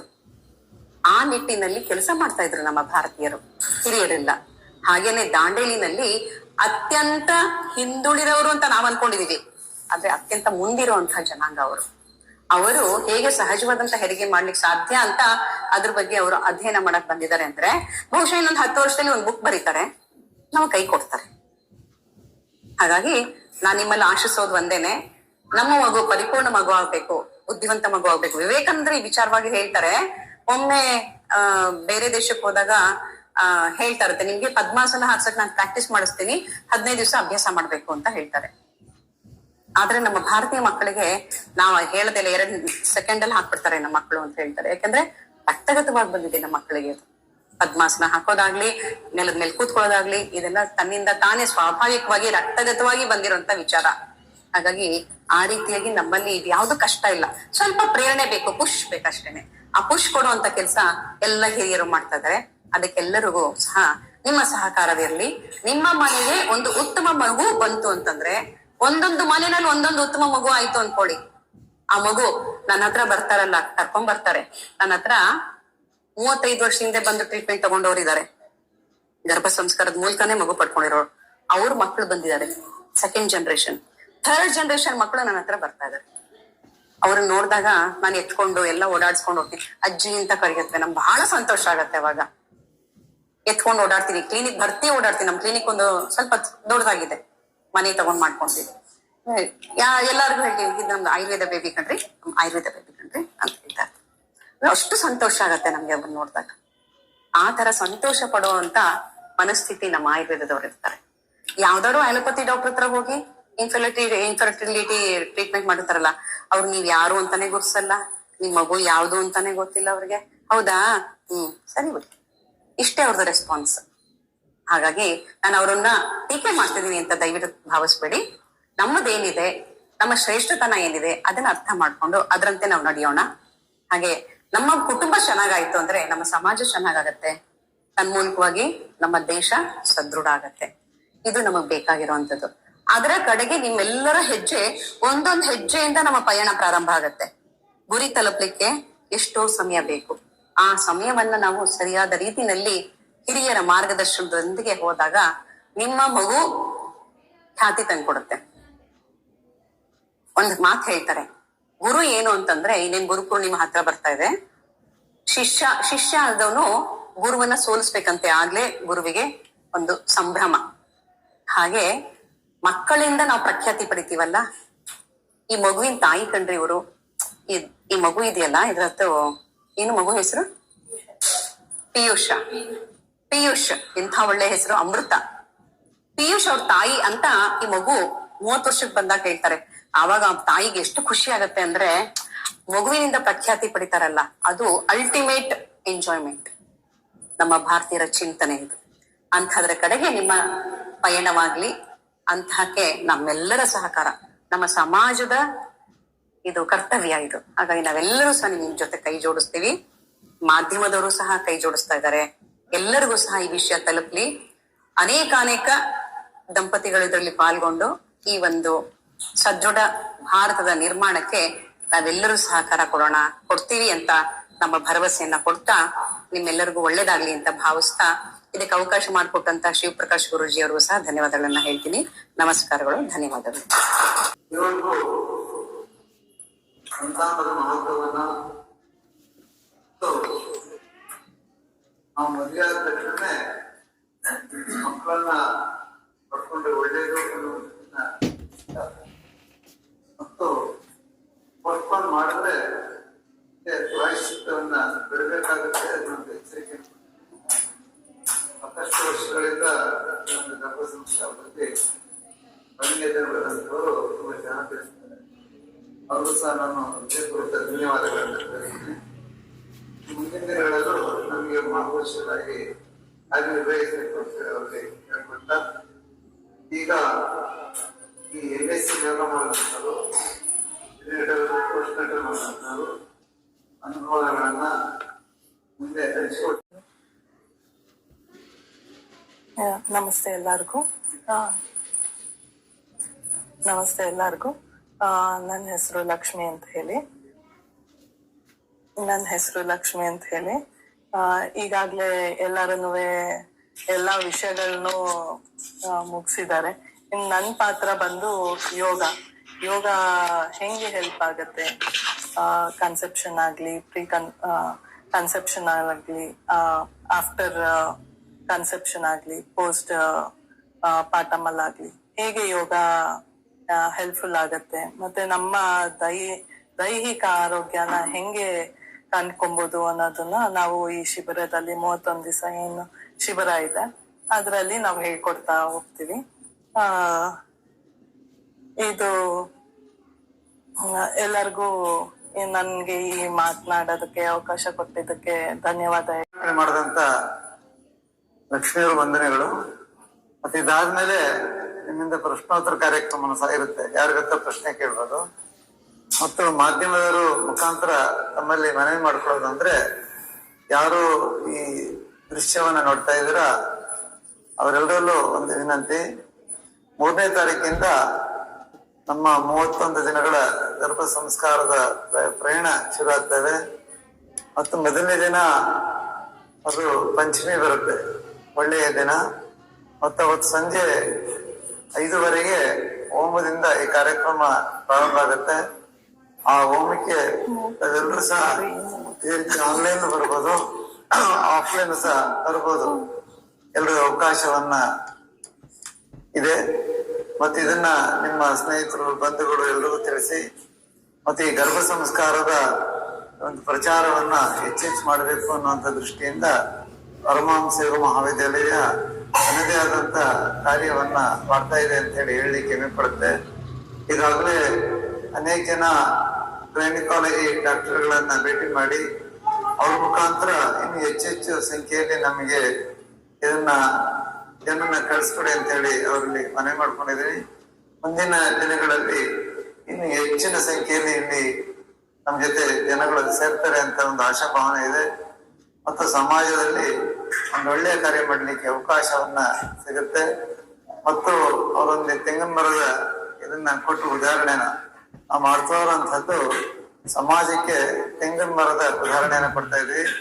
ಮತ್ತು ಸಾಲು ಮರದ ತಿಮ್ಮಕ್ಕ ಅವರು ಲಕ್ಷಾಂತರದ ಮರಗಳನ್ನ ನೆಟ್ಟರು. ಆದ್ರೆ ಯಾವುದೇ ಮರದ ಕೆಳಗೆ ಅವ್ರು ನೆರಳನ್ನ ಪಡಿತೀನಿ ಅಂತ ಹೇಳಿರ್ಲಿಲ್ಲ. ಆದ್ರೆ ಸಮಾಜಕ್ಕೆ ನೆರಳಾಗ್ಲಿ ಅನ್ನುವಂಥದ್ದನ್ನ ಅವ್ರು ನೆಟ್ಟರು. ಅವರಿಗೆ ರಾಷ್ಟ್ರಪತಿ ಪ್ರಶಸ್ತಿ ಸಹ ಲಭಿಸಿದೆ. ಅಂದ್ರೆ ನಾವು ಸಮಾಜಕ್ಕೆ ಒಳ್ಳೇದನ್ನ ಕೊಟ್ರೆ ಸಮಾಜ ನಮಗೆ ಖಂಡಿತ ಒಳ್ಳೇದನ್ನ ಕೊಡ್ತಾನೆ. ಅದಕ್ಕೋಸ್ಕರ ಇವತ್ತಿನ ದಿನ ಎಲ್ಲವೂ ಕಲುಷಿತವಾದಂತಹದ್ದು. ಅದ್ರ ಜೊತೆಗೆ ಅನೇಕ ಧಾರಾವಾಹಿಗಳಲ್ಲಿ ಮನಸ್ಸನ್ನ ಬೇರೆ ಬೇರೆ ಮಾಡುವಂತಹ ಈ ಒಂದು ಧಾರಾವಾಹಿಗಳ ಥೀಮೆ ಇದೆ. ಅಂಥದ್ರಲ್ಲಿ ನಾವು ಮನಸ್ಸನ್ನ ಒಂದು ಮಾಡಬೇಕು ಅನ್ನುವಂಥ ದೃಷ್ಟಿಯಲ್ಲಿ ಒಂದು ಕಾರ್ಯವನ್ನ ಮಾಡ್ತಾ ಇದ್ವಿ. ಗಂಡು ಹೆಣ್ಣಿನ ಸಂಬಂಧ, ಗಂಡು ಹೆಣ್ಣು ಋಣಾಬಂಧೇನ ಪ್ರತಿಪತ್ತಿ ಸುತಾಲಯಂ ಅಂತ ಹೇಳ್ತಾರೆ. ಅಂದ್ರೆ ಒಂದು ಮಣ್ಣು ಮತ್ತು ಒಂದು ಹೆಣ್ಣು ಮತ್ತು ಗಂಡು ಮತ್ತೊಂದು ಮನೆ ಆಗ್ಬೇಕಾದ್ರೆ ಅದು ಹಿಂದಿನ ಜನ್ಮದ ಪುಣ್ಯದ ಫಲ ಅಂತ ಹೇಳಿ ನಾವು ಅನ್ಕೊಂಡಿದ್ವಿ. ಆ ಒಂದು ದಿಸೆಯಲ್ಲಿ ಕಾರ್ಯವನ್ನು ಮಾಡೋಣ. ನನ್ನ ಜೊತೆಗೆ ತಾವು ಸಹ ಭಾಗವಹಿಸಿ, ಮತ್ತು ಯಾರು ಆನ್ಲೈನ್ ಬಂದಿದ್ರ ಅವರು ಸಹ ಭಾಗವಹಿಸಿ, ಸುಮಾರು ನಮ್ಮ ಒಂದು ಗರ್ಭ ಸಂಸ್ಕಾರದ ಇದಕ್ಕೆ 300ಕ್ಕೂ ಹೆಚ್ಚು ಜನ ಎನ್ಕ್ವೈರೀಸ್ ಬಂದಿದೆ. ಅವರೆಲ್ಲರೂ ಸಹ ಸೇರ್ಕೊಂಡು ಈ ಒಂದು 30 ದಿನಗಳ ಪ್ರಯಾಣದಲ್ಲಿ ನನ್ನ ಜೊತೆ ಪಾಲ್ಗೊಳ್ಳಿ ಅಂತ ಕೇಳ್ಕೊಳ್ತಾ, ನನ್ನ ಜೊತೆಗೆ ಬಂದಂತ ಎಲ್ಲರಿಗೂ ತುಂಬ ಹೃದಯದ ಸ್ವಾಗತವನ್ನ ಕೊಡ್ತಾ, ಯಾರಿನ್ನು ತಮ್ಮ ಹೆಸರನ್ನ ಎನ್ರೋಲ್ ಮಾಡಿಲ್ಲ ಅವರು ಸಹ ತಮ್ಮ ಹೆಸರನ್ನ ಎನ್ರೋಲ್ ಮಾಡಿ, ಮತ್ತು ಸೀಮಿತವಾದಂತ ಸಂಖ್ಯೆಯಲ್ಲಿ ಒಂದು ಕಾರ್ಯವನ್ನ ಮಾಡ್ತಾ ಇರೋದ್ರಿಂದ ಮೊದಲು ಬಂದು ನೋಂದಾಯಿಸಿದವರಿಗೆ ಆದ್ಯತೆಯನ್ನ ತಿಳಿಸಿ ಅದನ್ನ ಮಾಡ್ಕೊಳ್ತೇವೆ ಅಂತ ಹೇಳ್ತಾ, ನಿಮ್ಮಲ್ಲಿ ಯಾರು ಪ್ರಶ್ನೆಗಳಿದ್ರೆ ನಮ್ಮ ಡಾಕ್ಟರ್ ಹತ್ರ ಕೇಳಿ ಅದರ ಸಮಸ್ಯೆಗಳಿಗೆ ಉತ್ತರವನ್ನ ಪಡ್ಕೊಳ್ಬಹುದು ಅಂತ ಹೇಳಿ ನನ್ನ ಮಾತನ್ನ ಮುಗಿಸ್ತೇನೆ. ಯಾರೋ ಪ್ರಶ್ನೆಗಳಿದ್ರೆ ಕೇಳ್ಬೋದು. ಸೆಕೆಂಡ್ ಸ್ಟೇಜ್ ಇಂದ ಬಂದಿದ್ದೀನಿ. ಮೊದಲು ಜಾಬ್ ಮಾಡ್ತಿದ್ದೆ, ಇವಾಗ ಕನ್ಸ್ಯೂ ಆದ್ಮೇಲೆ ಸೆಕೆಂಡ್ ಪಾಪ ನಂದು.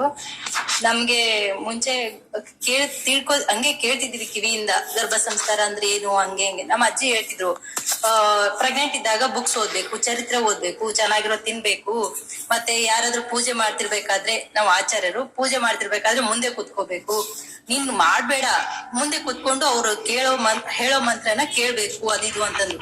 ಬಟ್ ಇಲ್ಲಿ ಬಂದ್ಮೇಲೆ ನನ್ಗೆ ಕ್ಲಿಯಾರಿಟಿ ಸಿಕ್ತು. ಯಾಕೆ ಅಂತಂದ್ ಮೇಡಮ್ ಅಲ್ಲಿ ಹೇಳಿದ್ರು, ಹೌದು ತೆಂಗಿನ ಗಿಡದ ಎಕ್ಸಾಂಪಲ್ ಕೊಟ್ರು, ಅದೆಲ್ಲ ಯಾಕೆ ನಮ್ಮ ಅಜ್ಜಿ ಹೇಳ್ತಿದ್ರು ಅಂತ ನನ್ಗೆ ಇವಾಗ ಒಂದು ಕ್ಲಾರಿಟಿ ಬೇಸ್ ಸಿಕ್ತು. ಮತ್ತೆ ಕೆಲವೊಂದಿಷ್ಟು ಡೌಟ್ಸ್ ಇದಾವೆ, ನಾನು ಪರ್ಸನಲ್ ಆಗಿ ಮ್ಯಾಮ್ ಸರ್ಗೆ ಮೀಟ್ ಆಗಿ ಕೇಳ್ತೀನಿ. Thank you ma'am, thank you sir. ನಾನು ಸೆಕೆಂಡ್ ಸ್ಟೇಜ್ ಇಂದ ಬಂದಿದ್ದೀನಿ. ಮೊನ್ನೆ ನಾನು ಇನ್ಸ್ಟಾಗ್ರಾಮ್ ಅಲ್ಲಿ ಒಂದು ವಿಡಿಯೋ ನೋಡಿದೆ. ನನಗೆ ಫಸ್ಟ್ ಬೇಬಿ ಇದ್ದಾಗ ನನಗೆ ಇಷ್ಟೊಂದು ಇನ್ಫಾರ್ಮೇಶನ್ ಇದ್ದಿಲ್ಲ. ಬಟ್ ಸೆಕೆಂಡ್ ಬೇಬಿಗೆ ನಾನು ಮಸ್ಟ್ ಅಂಡ್ ಶುಡ್ ಇವನ್ನೆಲ್ಲ ಫಾಲೋ ಮಾಡಿ ನಾನು ಒಂದು ಒಳ್ಳೆ ಮಗು ಪಡ್ಕೊಳ್ತೀನಿ. Thank you madam, thank you sir. Andhra Pradesh, we are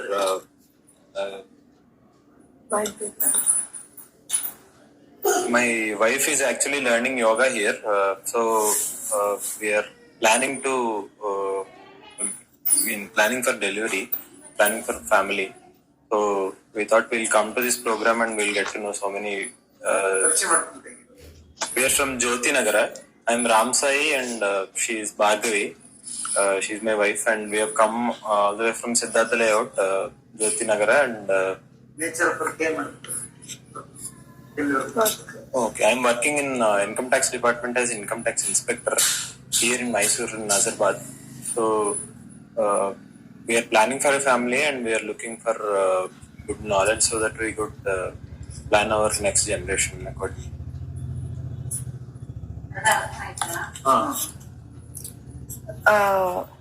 ನಮಸ್ಕಾರ ಎಲ್ಲರಿಗೂ. ಆಕ್ಚುಲಿ ನಾನು I worked as a HR previously and resigned because of uneven timings and pressure from company manager and all. And after that, I started focusing on my health. And my husband suggested me to join this yoga program for a better health and better life like that. So I am learning a few asanas and pranayama since for the past 2 weeks. So after coming here, we had some doubts about family planning and all. And each and every one of you explained very well, and we also got some knowledge about how we have to think and plan accordingly, and what we have to follow and what not to follow. It's like you people injected into my brain. It's in that way. So I really thank each and every one of you for that, and I'll be following each and every asana and try to gain more and more knowledge about pranayama. ಪರಿಚಯ ಮಾಡ್ಕೊಂಡು ಏನ್ ಮಾಡ್ತೀರಾ ಅಂತ ಆಸೆ. So ನನ್ನ ಹೆಸರು ಸಂಗಮೇಶ್ ಅಂತ ಹೇಳಿ. ನನ್ನ ಹೆಸರು ಬಂದು ಸಂಗಮೇಶ್ ಅಂತ ಹೇಳಿ. ಸೊ ಮೂಲತಃ ಉತ್ತರ ಕರ್ನಾಟಕ ಕಲಬುರಗಿ, ಬಟ್ ಇಲ್ಲಿ ಸ್ಟಿಲ್ ಮೈಸೂರಿಗೆ ಸೆಟ್ಲ್ ಆಗಿರೋದು 8 ವರ್ಷ ಆಯ್ತು. ಸೊ ನಮ್ದು love come arrange marriage. So ಇವಾಗ ರೀಸೆಂಟ್ ಆಗಿ ಫೆಬ್ರವರಿ ಮದುವೆ ಆಗಿರೋದು. ಈಗ ನಮ್ಮ ಮಿಸ್ಸಸ್ ಆಲ್ರೆಡಿ ಕನ್ಸೀವ್ ಆಗಿದ್ದಾರೆ. ಸೊ ನಮ್ಮ ಮೇಡಮ್ ಅವರು ಹೇಳಿದ ಮಾತು, ಸೊ ವೇದಿಕೆ ಮೇಲೆ ಎಲ್ಲಾ ಗಣ್ಯರು ಕೂತಿದ್ದಾರೆ. ಸೊ ಎಲ್ರಿಗೂ ನನ್ನ ಹೃದಯಪೂರ್ವಕ ನಮನಗಳು. ಸೊ ತುಂಬಾ ವಿಷಯಗಳು ಕಲೆಕ್ಟ್ ಮಾಡ್ಕೊಂಡೆ, ತುಂಬಾ ವಿಷಯಗಳು ತಿಳ್ಕೊಂಡೆ. ಸೊ ಇಲ್ಲಿಗೆ ನನ್ ಕಳಿಸಿರೋಂತ ನಮ್ಮ ಬ್ರದರ್ ವೀರೇಶ್ ಅಂತೇಳಿ. ಸೊ ನನ್ನ ಹೆಸರು ಬಂದು ಸಂಗಮೇಶ್ ಅಂತೇಳಿ. ಸೊ ನೀನ್ ಹೋಗು, ಮಿಸ್ಸಸ್ ಕರ್ಕೊಂಡು ಹೋಗು, ಹೆಲ್ಪ್ ಆಗುತ್ತೆ. ಅಲ್ಲಿ ಡಾಕ್ಟರ್ಸ್ ಎಲ್ಲ ಬಂದಿರ್ತಾರೆ, ಆಯುರ್ವೇದಿಕ್ಸ್. ಸೊ ನಿಮ್ಗೆ ಹೆಲ್ಪ್ ಆಗುತ್ತೆ ಅನ್ಕೊಂಡ್ ಕಳ್ಸಿದ್ದು. ಸೊ ತುಂಬಾ ಯೂಸ್ ಆಯ್ತು ಸರ್ ಬಂದಿದ್ದು. ಯಾಕಂದ್ರೆ ನಾನು ಪ್ರೊಫೆಷನಲ್ ಬಂದು Ayurvedic advisor. So nutrition advisor, proteins, vitamins, minerals, fibre, good fat, ಮತ್ತೆ BP, ಶುಗರ್, ಥೈರಾಯ್ಡ್, ಮಂಡಿ ನೋವು, ಕೈಕಾಲು ನೋವು, ಸ್ಟ್ರೆಸ್, ಇವಕ್ಕೆಲ್ಲ ಫುಡ್ ಸಪ್ಲಿಮೆಂಟ್ ಕೊಡ್ತೀವಿ. ಸೊ ಆ ಒಂದು ಇದರಲ್ಲಿ ಬಂದಿದ್ದು. ಸೊ ಈ ಸುಮಾರು ಒಂದ್ 3 ವರ್ಷದಿಂದ ಅದೇ ಫೀಲ್ಡ್ ಅಲ್ಲಿ ಮಾಡ್ತಿದ್ದೀನಿ. ಸೊ ನಮ್ಮ ಮಿಸ್ಸಸ್ಗೆ ಯಾವಾಗ್ಲೂ ಹೇಳ್ತಿದ್ದೀನಿ, ಮಗು ಹುಟ್ಟಬೇಕಂದ್ರೆ ನೀವು ಹೇಳಿದ್ರಲ್ಲ, ತುಂಬಾ ಸಂಸ್ಕಾರ ಇರ್ಬೇಕು. ಸೊ ಗರ್ಭ ಸಂಸ್ಕಾರ ಅನ್ನೋದು ತುಂಬಾ ಒಳ್ಳೇದು ಅಂತ ಯಾವಾಗ್ಲೂ ಮಂತ್ರ ಹೇಳ್ತಿರ್ತೀವಿ. ಸೊ ಮನೇಲಿ ನಾವು ಪೂಜೆ ಮಾಡುವಾಗ ಮಂತ್ರ ಪಡಿಸ್ತೀವಿ. ಸೊ ಪ್ರತಿನಿತ್ಯ ಪೂಜೆ ಮಾಡ್ತೀನಿ. ನಾನು ಅಮ್ಮ ಇಲ್ಲ ಅಂದ್ರೆ ನಾನ್ ಪೂಜೆ ಮಾಡ್ತೀನಿ, ಎಲ್ಲ ಈಗ ಅಮ್ಮ ಇದ್ರೆ ಅಮ್ಮ ಪೂಜೆ ಮಾಡ್ತಾರೆ, ನಮ್ಮ ಮಿಸ್ಸಸ್ ಅವರು ಪೂಜೆ ಮಾಡ್ತಾರೆ. ಸೊ ಹಂಗಾಗಿ ಒಂದು ತುಂಬಾ ಚೆನ್ನಾಗಿ ನಡೀತದೆ. ಸೊ ಇನ್ಮೇಲೆ ಪ್ರೋಗ್ರಾಮ್ಗೂ ಬರ್ತೀನಿ ಸರ್. ಎಷ್ಟು ದಿನ ಇರುತ್ತೆ ಯೋಗ ಶಿಬಿರಕ್ಕೆ ಬರ್ತೀನಿ. Thank you madam. ಯೋಗಾಸನ ಹೇಳ್ಕೊಡಿ. ನಮ್ಮ ಮಿಸ್ಸಸ್ಗೆ ಅದೇ ಆಗಲ್ಲ. ಬೆಳಿಗ್ಗೆ ಮೆಡಿಟೇಷನ್ ಮಾಡಿ ಅಂದ್ರೆ ಮೆಡಿಟೇಷನ್ ಮಾಡಲ್ಲ, ಬೆಳಿಗ್ಗೆ ಯೋಗ ಮಾಡಲ್ಲ. ನಾನು ಅವ್ರಿಗೆ ನಿಂದನೆ ಮಾಡ್ತಾ ಇಲ್ಲ, ಬಟ್ ಅದು ಅವ್ರು ಬೆಳೆದಂತ ಬಂದಂತ ಸಂಸ್ಕಾರ. ಮೇಡಮ್ ಅವ್ರು ಹೇಳೋದ್ರಲ್ಲ, ಇಲ್ಲ ನಮ್ಮ ಮನೇಲಿ ನಾನು ಎದ್ದೇಳೋದು 8 ಗಂಟೆಗೆ, ಎದ್ದೇಳೋದು 7 ಗಂಟೆಗೆ, ನನ್ಗಾಗಲ್ಲ, ಯೋಗಾಸನ ಆಗಲ್ಲ ಅಂತ ಹೇಳ್ತಿರ್ತಾರೆ. ಸೊ ಇವಾಗ್ಲಾದ್ರೂ ಮುಂದೆ ಇಲ್ಲಿಗೆ ಕರ್ಕೊಂಡ್ ಬಂದಿದೆ ಅಂದ್ರೆ ಒಂದು ದೇವಸ್ಥಾನಕ್ಕೆ ಸೊ ಬದ್ಲಾಗ್ತಾರೆ ಮುಂದೆ. ಸೊ ಇವತ್ತಾದ್ರೂ ಬನ್ನಿ ಅಂತಂದ್ರೆ ನಾವ್ ಅದೇ ಹೇಳಿದ್ರು ಅವರು. ನಾವು ಈ ಸಂಡೇ ಇದೆ 9 ಗಂಟೆ ತನಕ ಮಲಗಿದೀವಿ, ಬರಕ್ಕಾಗಲ್ಲ ಅಂತ. ಸೊ ಅಲ್ಲಿಂದ ಕರ್ಕೊಂಡ್ ಬಂದಿದೀನಿ. ಸೊ ಮಗುಗ್ ನಾನು ಹೇಳೋದೇನಂದ್ರೆ, ಒಂದು ಅಮೃತಗಳಿಗೆ ಅಂತ ಫಿಲಂ ಇದೆಯಲ್ಲ 1984ರಲ್ಲಿ, ಹಿಂದೂಸ್ತಾನವು ಎಂದು ಮರೆಯದ ಭಾರತ ರತ್ನವು ಚಿಮ್ಮಿಸಲಿ, ಅದನ್ನ ನಾನು ಹೇಳೋದು ಇವತ್ತು. So thank you madam, thank you sir. ಮಾತಾಡಿ. ಆಕ್ಚುಲಿ ನಾನು ಬರಲ್ಲ ಅಂತ ಹೇಳಿ ಇವತ್ತು ಇಂಜೆಕ್ಷನ್ ಕೊಟ್ಟಿದ್ದು ಡಾಕ್ಟರ್. ಫೀವರ್ ಬಂದಿತ್ತಲ್ಲ ಅಂದ್ಬಿಟ್ಟು ಬರಲ್ಲ ಅಂತಿದೆ. ಆಮೇಲೆ ಇವರು ಮನೆಗೆ ಬಂದು ಕರ್ಕೊಂಡು ಬಂದಿದ್ದಾರೆ. ನನಗೂ ತುಂಬಾ ಇಷ್ಟ ಆಯ್ತು. ಒಳ್ಳೇದಾಯ್ತಾ ಈಗ? ನಾನು ಫಾಲೋ ಮಾಡ್ತೀನಿ. ಮಾಡಿ ಬನ್ನಿ ಸೇರ್ಕೊಂಡಿದ್ದಕ್ಕೆ. Thank you. ನಾನು ಗೀತಾ ಅಂತ ರಾಮಕೃಷ್ಣ ನಗರದಿಂದನೇ ಬಂದಿರೋದು. ಇಲ್ಲೇ ನಮ್ಮನೆ ಹತ್ರನೇ. ನಾನು ಇಲ್ಲಿ ಟೀಚರ್ಸ್ ಟ್ರೈನಿಂಗ್ ಕೋರ್ಸ್ ಮಾಡೋದಕ್ಕೆ ಕೇಳೋದಕ್ಕೆ ಅಂತ ಇಲ್ಲಿ ಬಂದೆ. ಸರ್ ಸೇರ್ಕೊಳ್ಳಿ, ನನ್ಗೆ ಏಜ್ ಫ್ಯಾಕ್ಟ್, ನನ್ಗೆ ನಿಜ ನನ್ಗೆ ಯೋಗ ಮಾಡಕ್ ಆಗುತ್ತಾ ಇಲ್ವಾ ಅಂತ ಯೋಚನೆ ಮಾಡ್ತಾ ಇದ್ದೆ. ಸರ್ ಆಗುತ್ತೆ, ಮಾಡಿ, ನಿಮ್ ಕೈಲಿ ಆಗುತ್ತೆ ಅಂತ ತುಂಬಾ ಪ್ರೋತ್ಸಾಹ ಕೊಟ್ರು. ಆಮೇಲೆ ಯೋಗಕ್ಕೆ ಸೇರ್ಕೊಂಡೆ. ಆಮೇಲೆ ಗರ್ಭ ಸಂಸ್ಕಾರ ಕ್ಲಾಸು ಮುಂಚೆ ಮಾಡ್ದೆ. ಮತ್ತೆ ಈಗ ಫರ್ಟಿಲಿಟಿ ಯೋಗ ಹೇಳ್ಕೊಡ್ತೀನಿ ನಾನು. ಇಲ್ಲಿ ಇವತ್ತು ಬಂದು ಎಲ್ಲಾ ತಜ್ಞರುಗಳು ಎಲ್ಲ ಹೇಳಿದ್ದು, ಮತ್ತೆ ಭಾವನಾ ಮೇಡಮ್ ಹತ್ರ ನಾನು ಕ್ಲಾಸ್ ತಗೊಂಡಿದ್ದೀನಿ. ತುಂಬಾ ಚೆನ್ನಾಗಿ ಅವರು ಎಲ್ಲದನ್ನು ಆಹಾರ ವಿಹಾರ ಇದ್ರ ಬಗ್ಗೆ ಎಲ್ಲ ಹೇಳ್ಕೊಟ್ಟಿದ್ದಾರೆ ಟೀಚರ್ಸ್ ಟ್ರೈನಿಂಗ್ ಕೋರ್ಸ್ ನಲ್ಲೆಲ್ಲ. ಮತ್ತೆ ನಾನು ಮುಂಚೆ ಕಲ್ತಿದ್ದಕ್ಕೂ ಇವತ್ತು ತಜ್ಞರುಗಳೆಲ್ಲ ಹೇಳಿದ್ದು ಎಲ್ಲ ನೋಡಿದಾಗ ಇನ್ನ ನಾನು ತುಂಬಾ ತಿಳ್ಕೊಂಡೆ ಅಂತ ಅನ್ನಿಸ್ತು. ತುಂಬಾ ಖುಷಿ ಆಯ್ತು. ಶಿವಪ್ರಕಾಶ್ ಗುರೂಜಿ ಅವರಿಗೆ ತುಂಬಾ ಧನ್ಯವಾದಗಳು.